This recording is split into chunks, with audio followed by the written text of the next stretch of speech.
Always fight, never quit, do it right, play the game, win it life, have no shame, there's no time, feel the pain, live the grind, I could change, in my mind, pick a lane, commit and climb, the only way to win it life, I never miss that fact, taking big... I really think that there's been a sorely missed opportunity for developers to take a step back from competition and take a step forward with community. And if they do that, I think we all win, because community, I would argue, is the one thing that no one's trying to solve. We're trying to solve recruitment. We're trying to solve competition. Tell me, where's community? Honestly, any one of you, go ahead. Shout out what's the national community for Scholastic right now. Any title, tell me.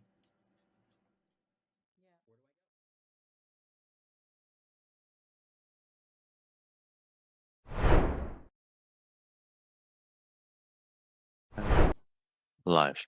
It's our Rainbow Six Siege Grand Final here in the ECAC on Esports. I'm timed late, joined alongside me is Boxy for Fisher College, taking on Muskingum Esports and Boxy. Fisher College yet to lose a map. Muskingum barely making it to the Grand Finals against James Madison. We're set for a banger of a best of 5. Yeah, we've had a discussion about this, prior going live, and something that both struck us as interesting was that semifinals in ECAC playoffs season 1 were also best of 5s. And furthermore, Muskingum, they would have lost if it was a best of 3 semifinal. They would have gone 2-1 versus JMU. So I guess they should thank their lucky stars for even making it here to the finals. And like you said, on the other hand, Fisher not even dropping a single map in the playoffs, which is also a feat by itself. But it was a hard and long road to even get here to playoffs. There were first group stages. It was, I think, 8 weeks of just regular play days. And it was actually Muskingum coming out on top, going 7-1, while Fisher dropped 2 games, so it was 6-2 for them. So in theory, Muskingum, they finished on top. They had the first seed. But playoffs so far, Fisher have looked better. And you've been talking about this, prior to going live. They've also been doing really well in other collegiate leagues, right? This is their third final, I believe you said, in the span of what? 12 days. 12 days between the start of Open Premier Grand Finals in Nace, of which they lost 2-0, by the way. Then, on the 6th, they won 3-0 up against Kettering University in the NECC Grand Finals. That's for the Legends Conference.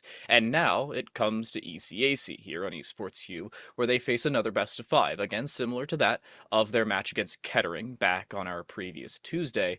But best of 5 seemingly favor Fisher. When you have a more diverse map pool, Fisher has the practice available between the coach/caster of Yali, the absolute gunner of Beezer, and the very back-ended supportive staff across the board, Cappy especially included, of whom's playing from the West Coast today, by the way, so we are playing Central for all of you curious.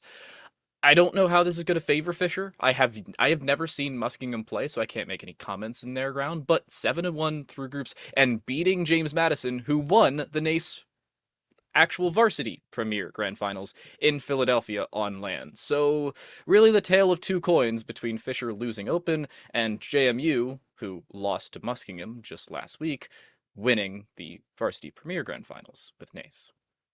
Well, while you were talking, we had the map bans pop up, so let's go over those. MU banned Border first, Bank was second to follow, and then Clubhouse was picked by MU, Chalet by FC, and Oregon by MU. Fourth will be Villa, and then Cafe was banned, along with Skyscraper, leaving Theme Park to be the decider should we need it. John hates it when I do this, but I'm still going to ask you, what are your predictions for the series? So I'm going to say Fisher College either win 3-0 or 3-2. If this goes to Oregon, I think Oregon and Villa may favor Muskingum, but if it gets to Theme Park, Fisher are going to win it. The only team they have lost on Theme Park 2 is Kettering, of whom is just a dominant force on that map, and they actually even beat them last week again in Nace. So the conversation between these 2 squads is really whether Muskingum can pick up one of these first 2 maps, and if they do, it's certainly a possibility for them to come back. But if they don't, I'm not really liking their chances. Yep, absolutely agreed. And I think we're just waiting for a ready from players, right? We can get in there just any second now. While we wait, how have you been? It's been a while, man. I mean, I've been great. I've been happy, able to cast Fisher and dog on Yali a whole lot, so that's always been fun. But hey, it's been around, been casting. That's Yeah. always exciting. That's the thrill, I have to say. But how have you been? I mean, taking a little bit of a break from casting, coming back with a storm with the best of 5 grand final. How was Yeah, it? it's real life been taken over by dance. I'm a professional dancer slash I teach little kids, and yeah, exactly. L's all around. Real life. Make some time for Rainbow Six though, and let's get into the ban phase off of Clubhouse. Predictions on bans. Uh, oh my gosh, it's so difficult to predict bans, especially when Fisher's in the conversation. Sometimes they ban Nook or Jackal, others Thatcher's off the board. This time, it's Hibana. I can't say I would have predicted that, so I'm not even gonna try and pretend like I would have. Okay. One thing that we haven't mentioned yet, I think, and we probably should, is that Solace is not allowed to be used as per ECAC rules, meaning that we will not be seeing her at all, and that's kind of a bummer, but it is what it is. Your thoughts on Solace so far?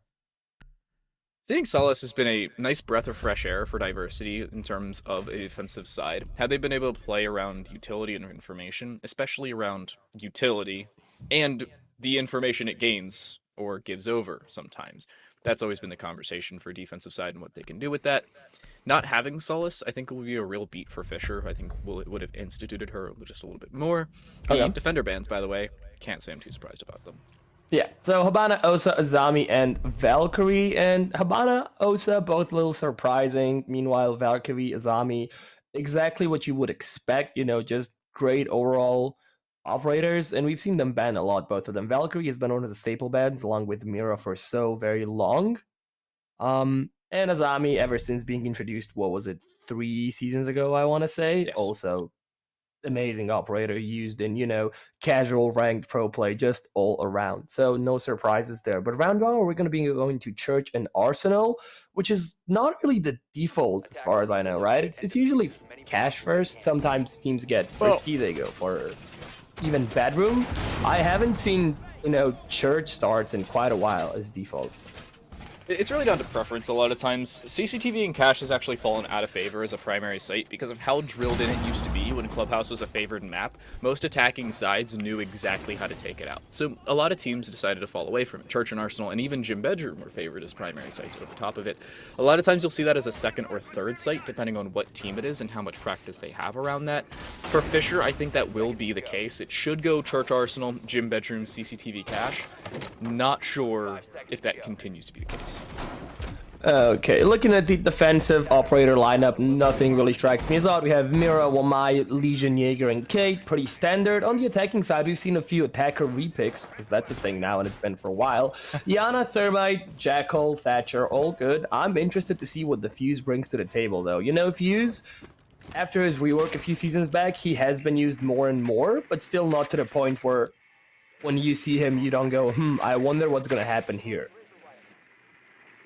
Fuse a fairly set up pick. You could see Clip actually clearing out the top side of logistics with that drone. They're able to look at the top side and the ceiling of Kitchen, making sure nobody is inside of that logistics room. And it's a fairly turtled setup from Fisher. They don't extend into dirt. They don't even dedicate all that much utility in that general direction. They're not extending or roaming in any vertical or horizontal sense other than, well, pit, and even then that's a fairly standard place to at least look at, much less hold. Yeah, it is going to be... It's now up to Muskingum to really figure out that it's more of a turtle setup, that they don't need to waste a lot of time on roam clear. They have the Jackal to help, and like you said, Clip was already droning upstairs, so they should figure that out pretty fast. But the few first rounds pop off, and Smart takes a little bit of damage, nothing major just yet. The hedge gets popped, and the feet gets scanned by Jackal's Inox scanner. That's the first defender being revealed, and now they can either hold their position or fall back to side. They choose to go for the latter, as Maple is now under the hedge, but gets taken out by Clip as an opener to our series. Yeah, and Maple, the first one to fall. The Jaeger off the board, not the worst pick in the world. Of course, Jaeger already getting your utility down. It's really place and forget, not having to worry about putting that down later on. Reserve's going to walk in through that pit position, try and play around it, but still not wanting to aggress all that far. With Beezer up, here's Smart though. One from behind. Cappy's dropped. Yali does find the return with the TCSG, however, and it's Muskingum. They do find 2 of 3 opening duels, but only a man advantage, singular, by the way. With a minute left, they need to aggress quickly, and a nade to do almost 160 damage onto 2 players. Fairly good way to drop in. Yeah, Beezer drops down, gets a kill, or rather, excuse me, Harsty drops down, Beezer gets the kill. It's a 3v3 now, but Roby, Yali, both so low on HP, this could go wrong. One shot to put them out of contention, but it's Beezer with a double. Headshots onto reserve, Gumine's popping off left and right. 35 seconds left as the attackers need to start pushing in. Barbara being punched in blue, meanwhile the Thermite does creep up dirt. But it's a pretty good hold from defenders. Nope, scratch that. It's a 1v1. His kills rain down. Triple for Beezer on the round. The defenders secure round 1. Nice turnaround, especially later on by Beezer, and picking up 3 kills in the round, putting Fisher on the front foot. Yali with a double, and making sure it was at least possible to come back in that. Smart from behind, though. Really good drone play, and not making all that much noise in order to give Fisher the intonation that there could be somebody around the dirt position. Of course, they opened up the dirt wall years prior to actually pushing straight through it, but the kills were still found in their favor. Unfortunately, not later on. The trades returned back. When Beezer activated, you always want to run away. Big bad Beezer, never the lightest of shooters. And certainly won't be, as he picks up Rook armor. We see a Rook as our first French operator makes an appearance. Yeah, well, it is going to be a cash hold this time around, and I can't wait to get a look at what's actually happening inside. But again, let's talk about the defensive operators. Nothing really strikes you as odd, besides maybe the Rook, but even he, we see him around every now and then. Attack even more standard. I think it's pretty much the same as last round, minus Fuse plus Ash. Scratch that, plus Knock. So, as standard as you can get here, I think. Yeah, it's minus Fuse with Lars picking up the Ace instead of Lars picking up the Thermite. And Clip going onto the Therm this time around, with that second substitution, by the way, being the Jackal. I have to say I'm a little surprised about some of these. But looking at how Fisher are playing this, it seems like they want to try around a Bandit trick. And you can put down the Bandit batteries and then play later on and replace them in a later position with the recent-ish changes of the Bandit. First exothermic charge is used around that garage to open up at least some avenue of attack in the general vicinity of the map. There's the attempted Bandit trick. It works out fairly well, but not to near perfection, so Bandit will have to back away, and at least some semblance of advantage gained there by Muskingum. Muskingum started out this round really, really well. They have the mad advantage right off the bat, but not for long, as Maple will even it out, and that's reserve falling, so it's 1-for-1. Iana gone on the attacking side and Rook demolished on the defensive. And, well, I gotta say that's a shame. Iana, she has the Gemini Replicator, she has 2 grenades that she hadn't utilized as far as I know, so we'll see how this goes. Still so much time to work with for Muskingum, but they seem to be attacking pretty head-on. And I hope it doesn't punish them later on in the round. A few vertical grenades coming out, but doing very, very little damage to Beezer, nothing critical. And the Knock is separated out alone from her team, which could end up badly if she's not careful. That lurking role, always chaotic to play if you are the Nook. Sometimes it works, sometimes it absolutely just collapse for you. Utility dumped in towards Garage again here from Muskingum. Magnet does pick up a flashbang as they try and walk in, but it's still occupied, and most importantly by Beezer, who's about to build up another Magnet. Lars finds a team kill onto Heartsy. There is a return, and doubled up at that as Lars finds a follow-up, this time finally onto the opposing team. Rogue playing a long angle across into that Garage breach, but unfortunately is not able to find the kill. Cappy on an attempted hero flank down below.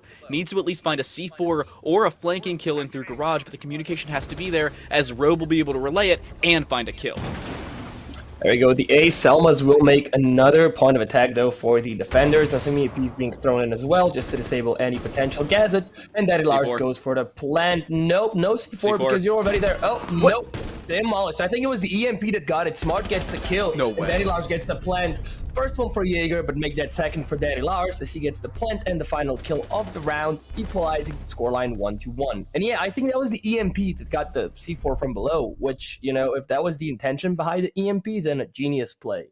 Congrats. I can confidently say I have never seen an EMP counter a C4, and I'm pretty sure Cappy's either eternally confused or really surprised it actually did indeed work. So, well done to Muskingum to counter out the play from below. I thought Cappy's C4 probably would have ended the round, and on paper it actually would have, but it's still a round win for Muskingum. As they come back, CCTV cache does not work for Fisher. Oh no! Wait a second. Isn't friendly fire in prep phase turned off?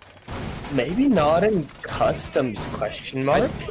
They must have just added right? the setting. Well, I say that because last week it was not an available setting in custom games.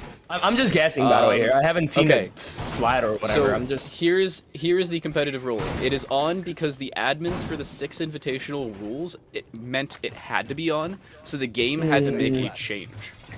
So with a new small patch, it was added as a setting. Thank you very much, Max. By the way, very Max, Oh, that's Max? Okay, thank you, Max. Well, that's a lot of damage, and this is the second round in a row where we've seen, you know, almost 100 damage dealt. Last round it was Muskingum, this time it's Fisher. Keeping it even. That's bad, man. Yeah. Well, Fisher's defense. Maestro this time around, substituting that as Yali for the Rook. Rook I don't think did all that much. An extra bit of HP helped, sure, but the utility probably would have been a little bit better in terms of not only doing damage, but relaying information. I don't see any other changes for either team, and I appreciate that for Muskingum. If it works and it ain't broke, don't fix it. Impact Trick does work. That'll take out at least one Selma. I don't know if it took out a second, as I can't see how many Lars currently possesses. They'll have to pop out a drone for that one. An Impact used by Beezer to take out a drone as well. Decent bit of investment for the defensive side to try to eliminate utility. Seems like an overkill, but you know, if it works, it works.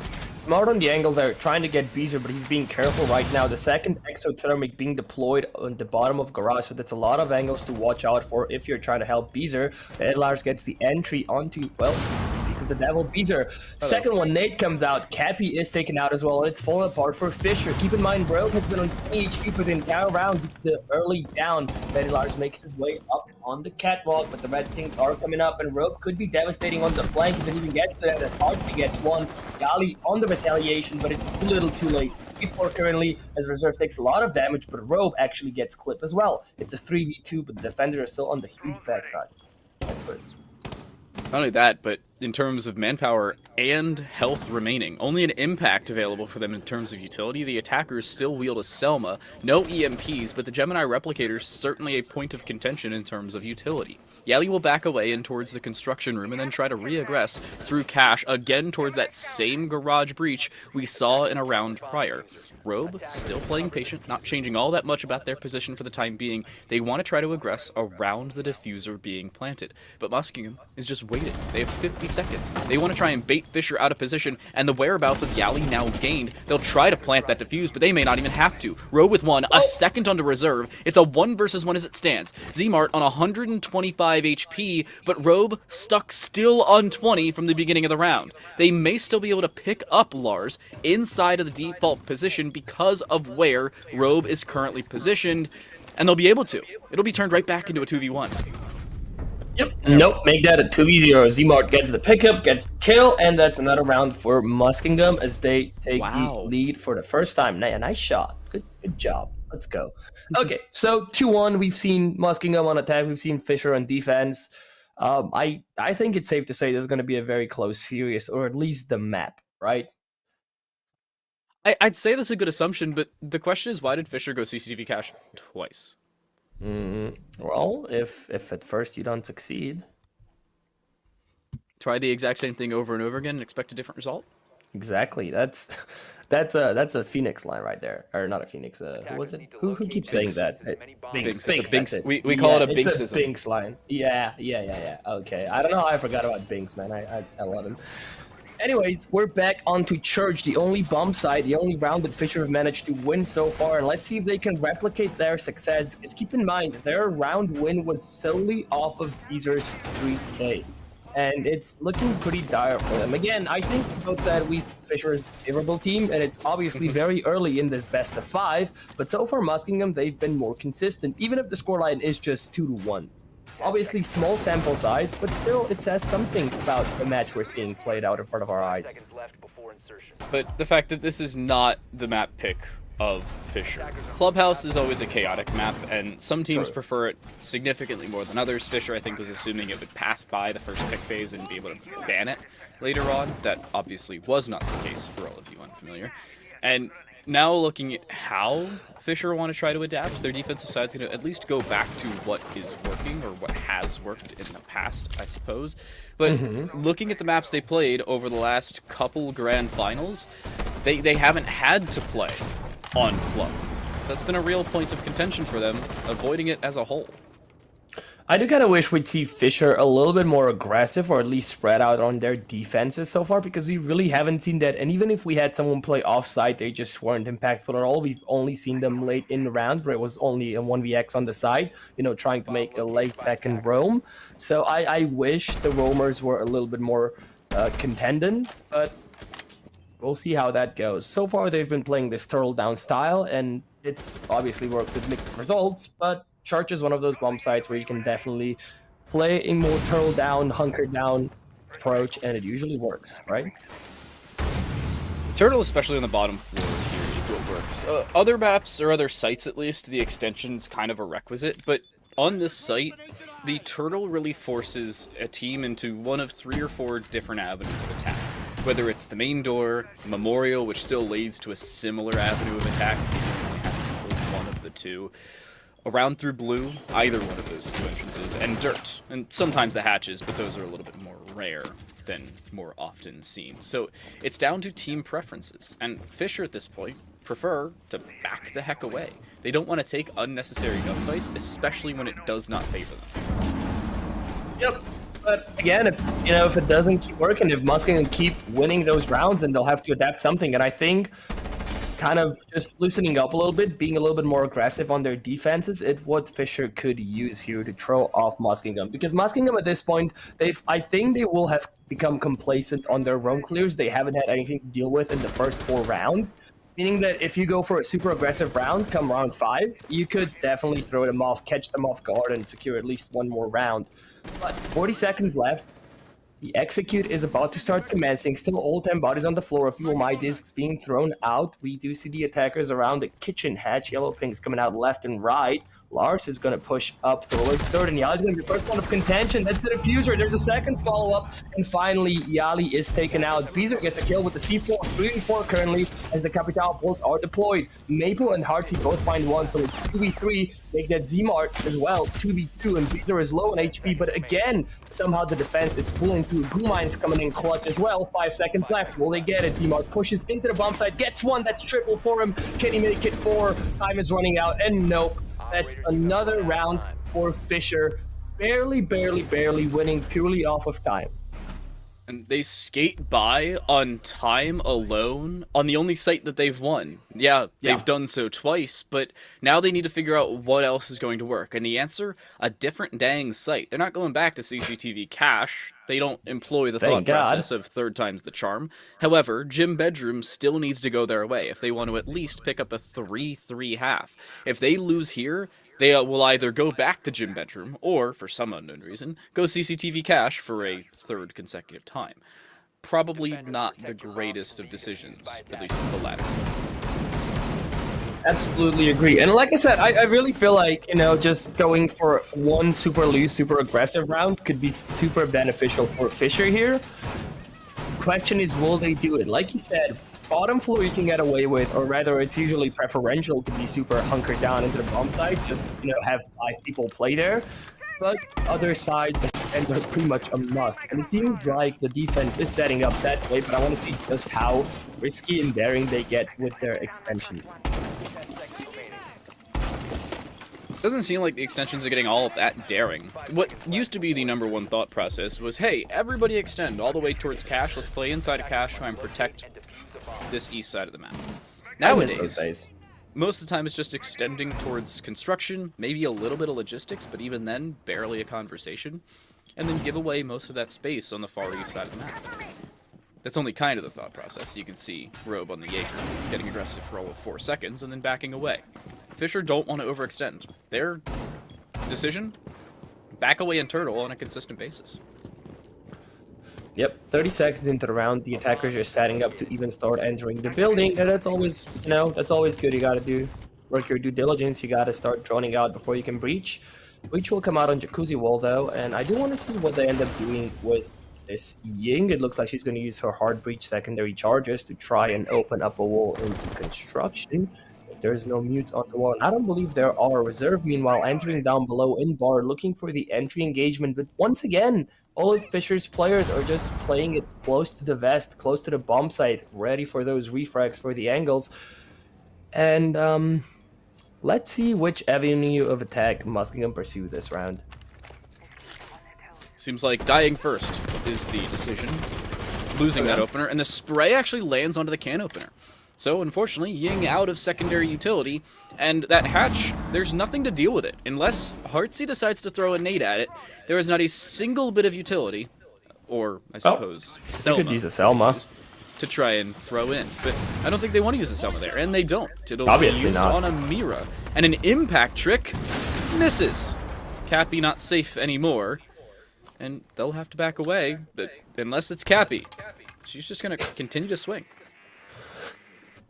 Well, just over a minute left, and attackers, I think, are scrambling for a way to get in. They've created a bunch of small openings, but they haven't managed to pry those holes any bigger. They haven't managed to establish a point of entry, and it could cause them endly. We've seen Fisher win round 4 off of time purely, and this could be a repeat of that. Still 9 people alive, with Reserve being the only exception. Make that just 8 as Cappy will fall, so it is a 4v4. Nell is coming out a little bit, but the Lamai charges will catch them down. Looks the wrong way. Beezer gets the kill. Quick bit of aggression from Beezer, playing with that ACS, wanting to try and be proactive on the defensive side. And that's been a little bit of an issue for Fisher, reactive rather than proactive. And that change has not only found that in that opening pick from prior, but now what was a man advantage. Heartsy fighting a return onto Yali, as the girls for Fisher will fall. The issue, so will most of Muskingum. Low HP for Lars, looking the wrong way. It's actually Robe to pick that kill up, but it's Heartsy left alone in a 1 versus 3 walking in. The Hell Presence reduction will run out, and Beezer, with that ACS, finds a second kill for themselves, and a third round for Fisher. Jim Bedroom going the way of the Falcons, as they at least solidify a halftime tied score. Yeah, I think it wasn't really Fisher playing that all that better. I think it was just Muskingum being their own worst enemies in that round. It was just a bunch of small mistakes piling up, wasting utility, not having anyone to breach the hatch after the hard breach was destroyed, stuff like that. And it piled up, and yeah, I really think Muskingum shot themselves in the foot. It's not to say that Fisher aren't playing well, but I still think that the round was rather gifted to them, and especially from what I've seen and heard about Fisher prior, I'm still waiting for him to start putting on a show that I was promised. Beezer playing worse than usual. Gotta say, a little disappointed if I am. Brief note, by the way. Yeah. Brief note to the past. I was talking about them not playing club. In their previous 3 series, which has consisted in chronological order from previous to now, Open Finals for Nace, they played Villa and Theme Park up against UTSA. They lost 0-2 in that series. In this league's semifinals, in the ECAC semis against Trine, they won Villa and Chalet 7-0, and Trine forfeited the 3rd map. And then, in the NECC Grand Finals, they played Villa, Chalet, and Theme, gave away a total of 4 rounds, and won against Keter. So, they haven't had to play too many of those back-end closet pick maps, other than Theme twice. And one time it's gone really well, the other time they lost. Well, keep in mind, we may not be seeing Theme at all because it is our decider today, so if any of the teams reaches 3 maps won before that, we're not going to be seeing Theme at all. But yeah, Fisher, like we've mentioned in the intro, is the only, well, there's only 2 teams left in the competition, but Fisher, they haven't dropped a single map throughout playoffs, and that is a huge accomplishment by itself, especially considering that, the semifinals were also a best of 5, and if it keeps going this way, as they have the man advantage, or rather the point advantage right now, not a man advantage anymore though, as Yali gets taken out early once again, this time with a grenade, but this could be the first map that they potentially drop. Regardless, Beezer retaliates with a headshot onto Clip, and that's no more Thermite for the round. 4-4 once again, and that's a trend we keep seeing throughout this match. The man the man count is always very close. I don't think that we've seen any one-sided round so far, so at least we have that going on for us.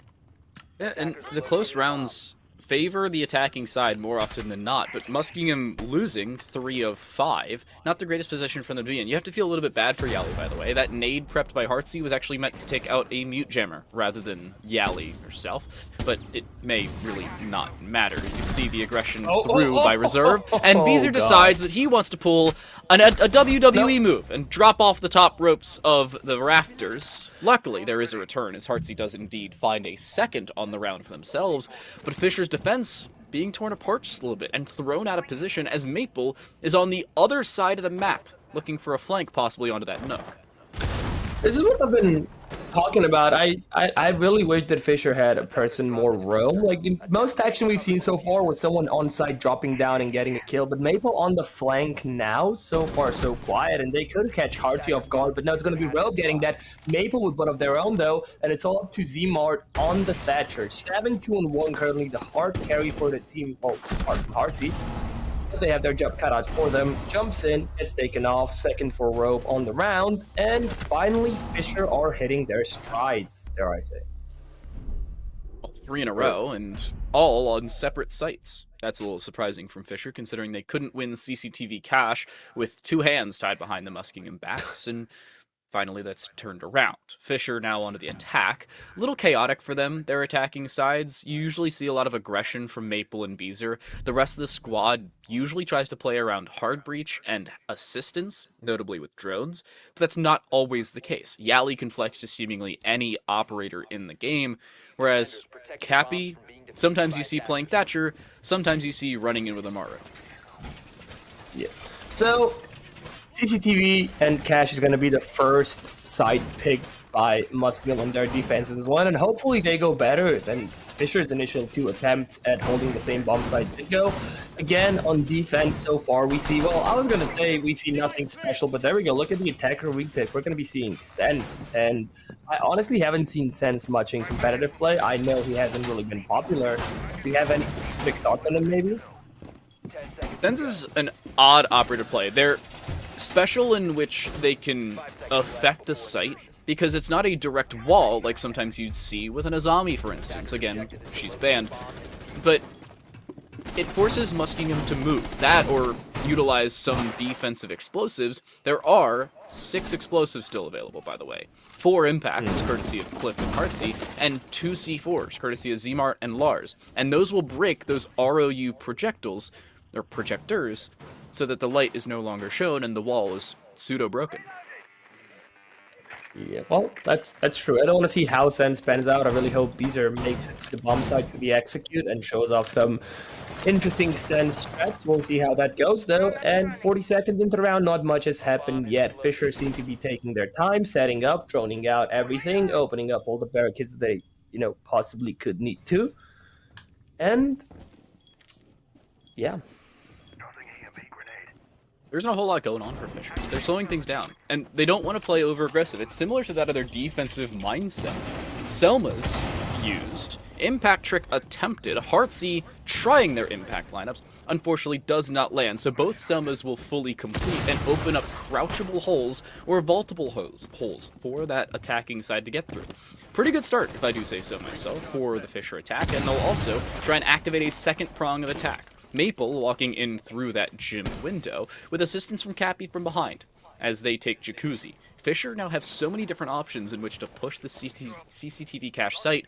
Muskingum really have to consolidate and figure out where their fallacies lie.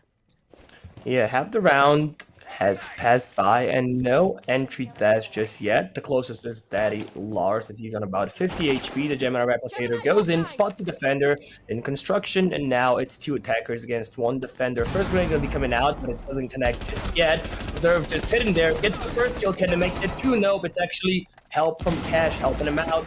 Gali on about 50 HP, impacts being thrown her way as well, and Beezer gets one of his own. That's 4 versus 4 as Clip falls to his bullets. Nope, double for Beezer. Can he get 3? Barely, but nope.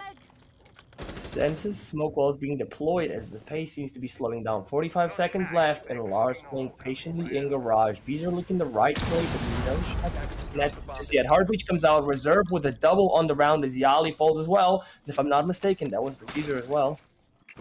It was, but it's still available at a bare minimum for this attacking side, and Robe dropping Reserve means Construction's open once more. A C4 available for Z-Mart leaves them in a 1 versus 3. A first found across onto Beezer, looking for 2 more. Both, again, are on that Construction side. The C4 is used and finds nothing but thin air. That means the cache site is available. Robe will walk through that hard breach rotate, of which they created prior, and just cleanly take away the kill. Fisher make it 5-2 and 4 in a row as Muskingum cannot tear away the defense nor now the offense.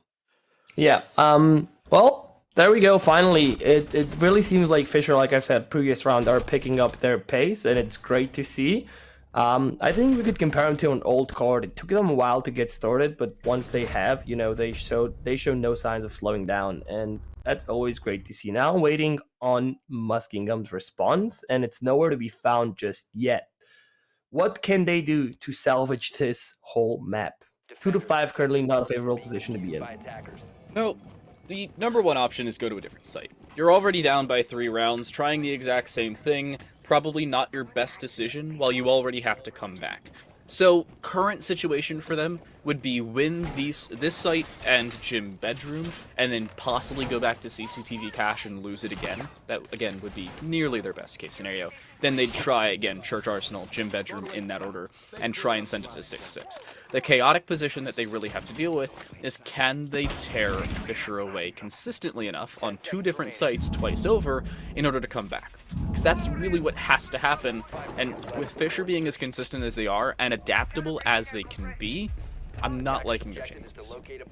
Yeah, I really like Muskingum's operators individually, but I want to see how they work together in cohesion. I'm a huge fan of Thunderbird, I'm a huge fan of Mira, but I don't know, we have Mira, Melusi, Capcan, Kate, Thunderbird. I struggle to see how they're gonna work in cohesion, if that makes sense. And I don't know, it seems like the pressure is getting to Muskingum at least a little bit, and Fisher, they seem to be fully ready to capitalize off of that pressure that they've created. They've won 4 rounds in a row now, and like I've said, they show no signs of slowing down. Also, look how easy it is. Just bring a sledge or bring a bug, and those hatches will open themselves up practically. You won't have to throw nades, you won't have to use heartbreak charges, and yes, I'm looking at you, Muskingum. Bomb located by attackers. The other note is the fact they bring the Twitch.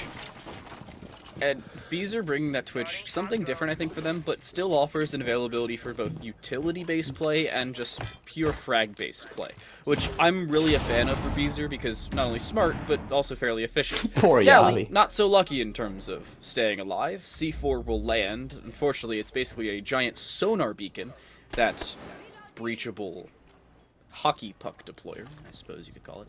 And Fisher already losing that opener, and Fuse not playing all that much of a part, as their can opener is also gone. That's really half of your hard breaches. Well, also have the time in the round gone, and besides the Yali C4 that, nothing just yet. Fisher are taking this a little bit slower than they have in the previous round, which is not necessarily bad when push comes to shove in the last few seconds of the round, excuse me.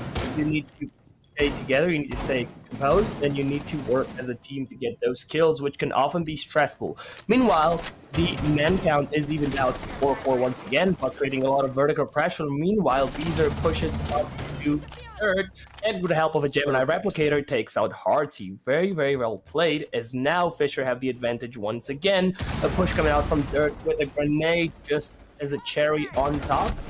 In defense, they will be struggling. Nope, that's a great flank from Reserve. What a play there. Beezer low on HP, Maple down as well. It's essentially a 1v3. That's one for him. Can he pick up Maple? He goes for it, but there's so much vertical pressure. Z-Mart also playing this from above, so technically, the side is free. But yeah, but they don't have to and they make it work. That is one issue. However, they have given away a decent bit of health, considering that those extra Kona stations were available. HP has been retrieved. C4 down, misses, and they may be able to long arm the diffuser. Maple finds one, and Beezer finds a follow-up. What a clean round from Beezer as a whole, actually finding both kills, swinging towards main stairs and the bathroom. Maple unable to find either, but it doesn't matter. Fisher now onto map point on Clubhouse to start, and a brief notion, they were down 2-1. They're now just casually winning 6-2. Yeah, Beezer has just been a beast on those high rate of fire guns, be that, Twitch's F2, Mirror's Vector. We've just seen them pull off so many clean shots with those, and they really haven't been hitting those on, I don't know, AUG with Wamai, for example, so I think Beezer just needs to stick to high rate of fire guns. It's working for them, and, if it ain't broke, we'll fix it. Attackers need to locate and defuse Exactly. bombs. We just finish each other's sentences. Ah, perfect. Wow. I was really hoping you were to get that one. Yeah. Well, John is in the past. It's Boxy and TTL now, apparently. Yeah, L. Goodbye, John. fellow. He's busy casting SCS. Ugh. Bozo down. Anyways, next up, and possibly the last bomb site held on this map, will once again be Church. Muskingum need to do better than they have in the previous round. They had such a great predisposition to win that round and almost even out the score count. It would have been 5-3, which is such a better position to be in than a 2-6. Reserve got such a nice double on the flank. That was Diffuser as well, which I failed to notice, at the time. But somehow they managed not to hold it. They had a good crossfire going on, but the timings were off, and they gave away Fisher a round that they desperately needed. So now there's the pressure against them is, increased exponentially, and it's definitely getting to Muskingum. Brief note, by the way, for all of you curious. You remember James Madison and Shrine? Yeah, they lost in the semifinals. However, they're currently playing a best-of-3 third-place game on the twitch.tv/JMU Esports stream, for all of you curious about how that one's going. It is currently 0-0. However, well, now JMU's on map point of Border, which is map 1 in that series. I don't know map 2 or 3. They're doing player POVs, but super curious to see how that one goes, because I know JMU's a fairly dominant squad. Bees are also giving away that Twitch drone to what was the previously set up. I don't think it has that much distance there, Beezer. Wasn't it unlimited? Did they change it again? I know it was unlimited. Then they've changed it. And okay, because I know people, when it was first reworked like a year ago, people were doing like insane trick shots, throwing the drone and, just shooting stuff midair. But regardless, back to the round, 5v3 Clip finds a kill onto Beezer, and Yali has been taken down along with them. Heartbeat charge is going out. Grenade bounces slightly wrong, almost takes out Maple as they back up just at the last second. And if there's a round that Muskingum win, it's this one. 5 versus 3. Still 80 seconds to play with Reserve. Getting pretty aggressive. They're debating whether to go for the flank or not. And I do hope they end up going for another one, but Fisher will be ready for it this time, hopefully. Regardless, 5v3, that's something you want to find yourself in. Maple walking up dirt, though, creating at least a different avenue of attack for this attacking side, at least giving them some semblance of control. Doesn't find an opening bit of engagement, but sees the head, will look to take the shot. This is directly on their head, by the way. Maple should be able to take the shot, and does indeed. First attempt misses, second one does indeed get there, and Clip is taken care of. Looking for a follow-up around the dirt door. There's 2 different avenues of attack here for Muskingum around that blue side, but they don't have a safe way to push forward. And with not a C4 in the general vicinity of the default plant position, there's no easy way to push in. A first kill for Robe, a second from that main door, and it's Heartsy and Reserve left alone. Reserve with the last bit of explosive utility is taken care of, and it's Heartsy left alone in a 1 versus 3. They'll look to walk in through blue, play through the mirror that was broken prior, now favoring this defensive side, and find a first kill. The second, however, not there. Cappy will shut it down, and Fisher take Clubhouse. Well, that was an explosive end to a round, or rather a map that started off pretty slow, but again, ended so very dominantly for Fisher. And I was going to say, if you're the defender, if it's I think it was a 4v3 at that point, you really don't want to commit 2 of your players to looking dirt from blue. That was something that I wanted to point out, but couldn't in the heat of the moment. And it seems to be, Muskingum's biggest problem is just how they set up their players across the map, how they create those lines of sight, those crossfires, and it seems to be punishing them. And on the other hand, Fisher have been exceptional at that from what I've seen so far, and I really hope they keep it up. But Clubhouse, it went Fisher's way. Chalet is up next. Predictions for that, maybe. I hate to say it again, but I'm sorry, Fisher's winning this. The odds Fisher's they winning lose this? Chalet up against a team they just beat on a map they have not played in at least 3 weeks, fairly low, but Muskingum could be secretly amazing at Chalet, and we have absolutely no idea. I'm not liking Muskingum's chances. There's obviously shots, and they have opportunities, but they need to make sure they take control of opportunities, because even with Cappy not finding a kill until the very last second, as she was 0-6 until the final kill, in which she went 1-6 through the entire first map of play, they still couldn't pick up more than 2 rounds, and I'm not liking how they can push off of that when push comes to shove and a second map. Yeah, absolutely agreed. You spoke about Yali just now. It really seems like they died a lot early on, and it wasn't even their fault always. It was like, getting unlucky timing by a grenade, just walking past a doorway, getting shot down, and it was just a bunch of those, unlucky coincidences. And I really hope that they have a little bit more luck on their side going into map 2. But we'll see how that goes. You said Fisher's taking this. I probably agree with you, but then again, never say never. We've seen huger upsets before, so why not now? Hey, we've seen an upset with Fisher themselves, albeit a different series and 12 days ago, but still opportunities for Muskingum to come back. We're going to take a little bit of a break. When we come back from the break, it is map 2. It is Chalet, and it's Fisher's map pick. They're first in this best of 5. We'll see if they can flex it into match point for the series when we return.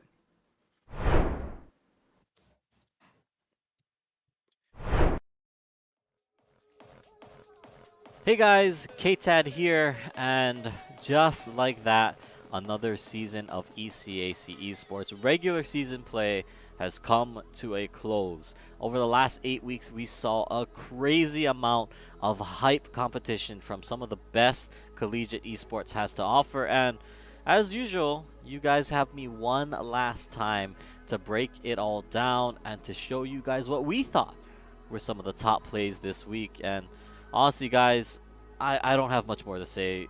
Just check it out because I think we've got some really incredible clips here. Let's take a look. In our opening clip, it's Professor Dementium with a straight boot off the stage to kick things off for Bloomfield. Got himself one. Kick back off stage though. But the air dodge is going to be that Bowser. He'll do it again, and he'll also bring himself that down smash so he gets quickly back before that Falcon's able to take any sort of advantage. But well, you're gone. The spikes come through. It's a clean kick to wrap things up, and well, he's got one. He's got one stock for his troubles. Up next, the duel of Donkers and Robeast have some things to say with this beautiful 1-2 combo to close the door on Albany. Hit the intersection and go straight up in the air for Robeast, who's going to work Central Missouri into the offense. Flip reset's a good one. The pass down to Donkers, and he finds the net. A 3-goal deficit in Game 3. I gotta say, Curtis, it seems like after these two teams came out of Game 2, right? Again. In our next play, who needs to be able to see your enemy when you can just take a educated guess? Great 1-for-1 over towards Catwalk. There's still more where that came from. Myranium is next up, and he will take a couple too many fights. Solsta as well is going to be able to take a couple of fights, winning them both. It's 1v3, and Novacorium won't be able to do anything. Johnson, Wales. At number 5, it's Saltonics with this huge flank onto Cole College to secure Temple of Anubis for his team. Right now, it's got to be just destroying it straight up. Maybe of the Coalescence, maybe the Supercharger, but that Retire could just immediately rip through.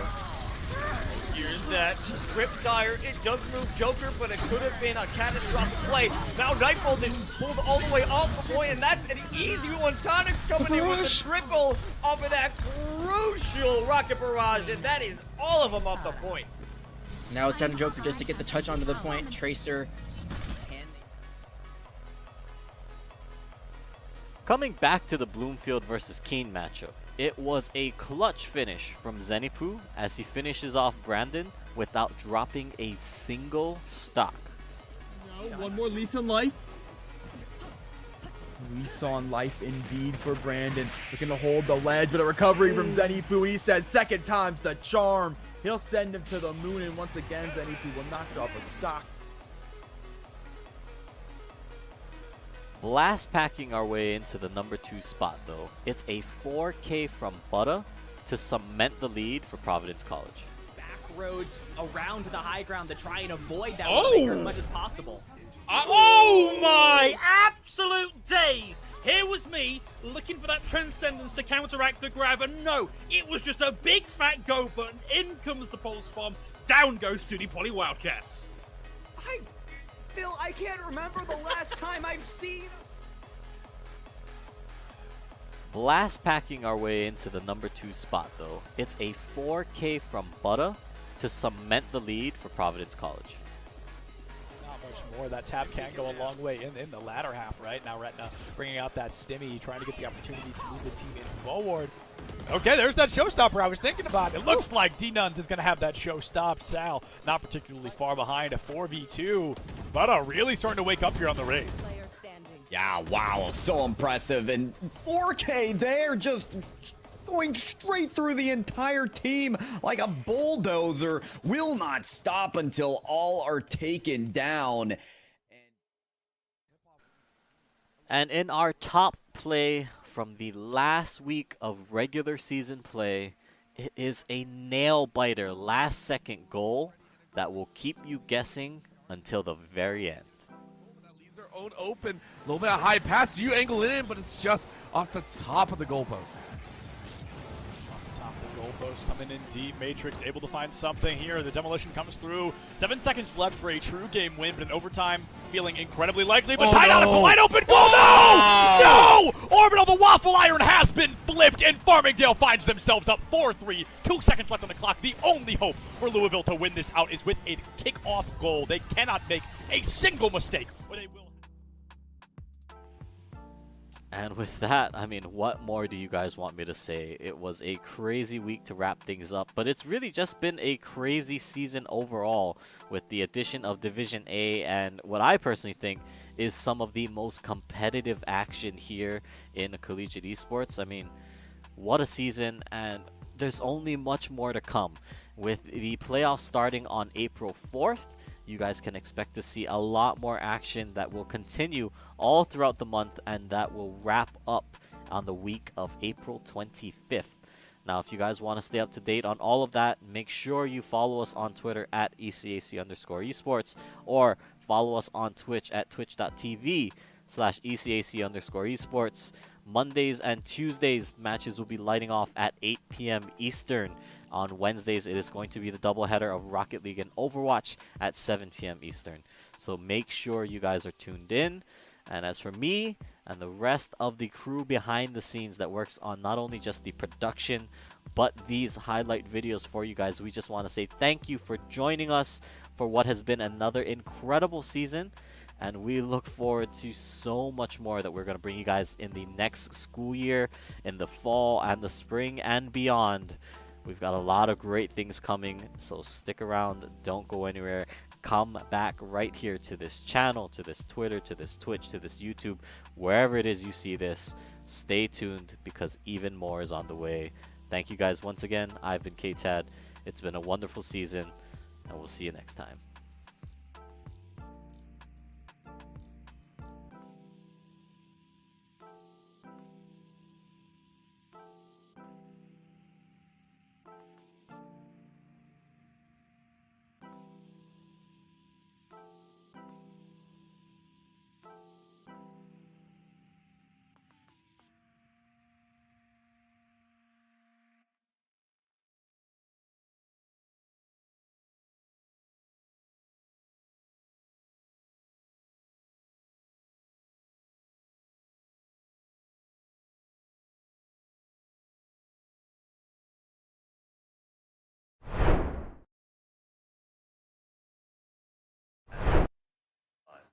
Well, the first map goes the way of Fisher College Falcons in a 7-2 fashion, no less, albeit not as expected, but still par for the course if you're on the Fisher side. I'm Tom Delight, joined alongside me here is Boxy for our best of 5 ECAC Grand Finals.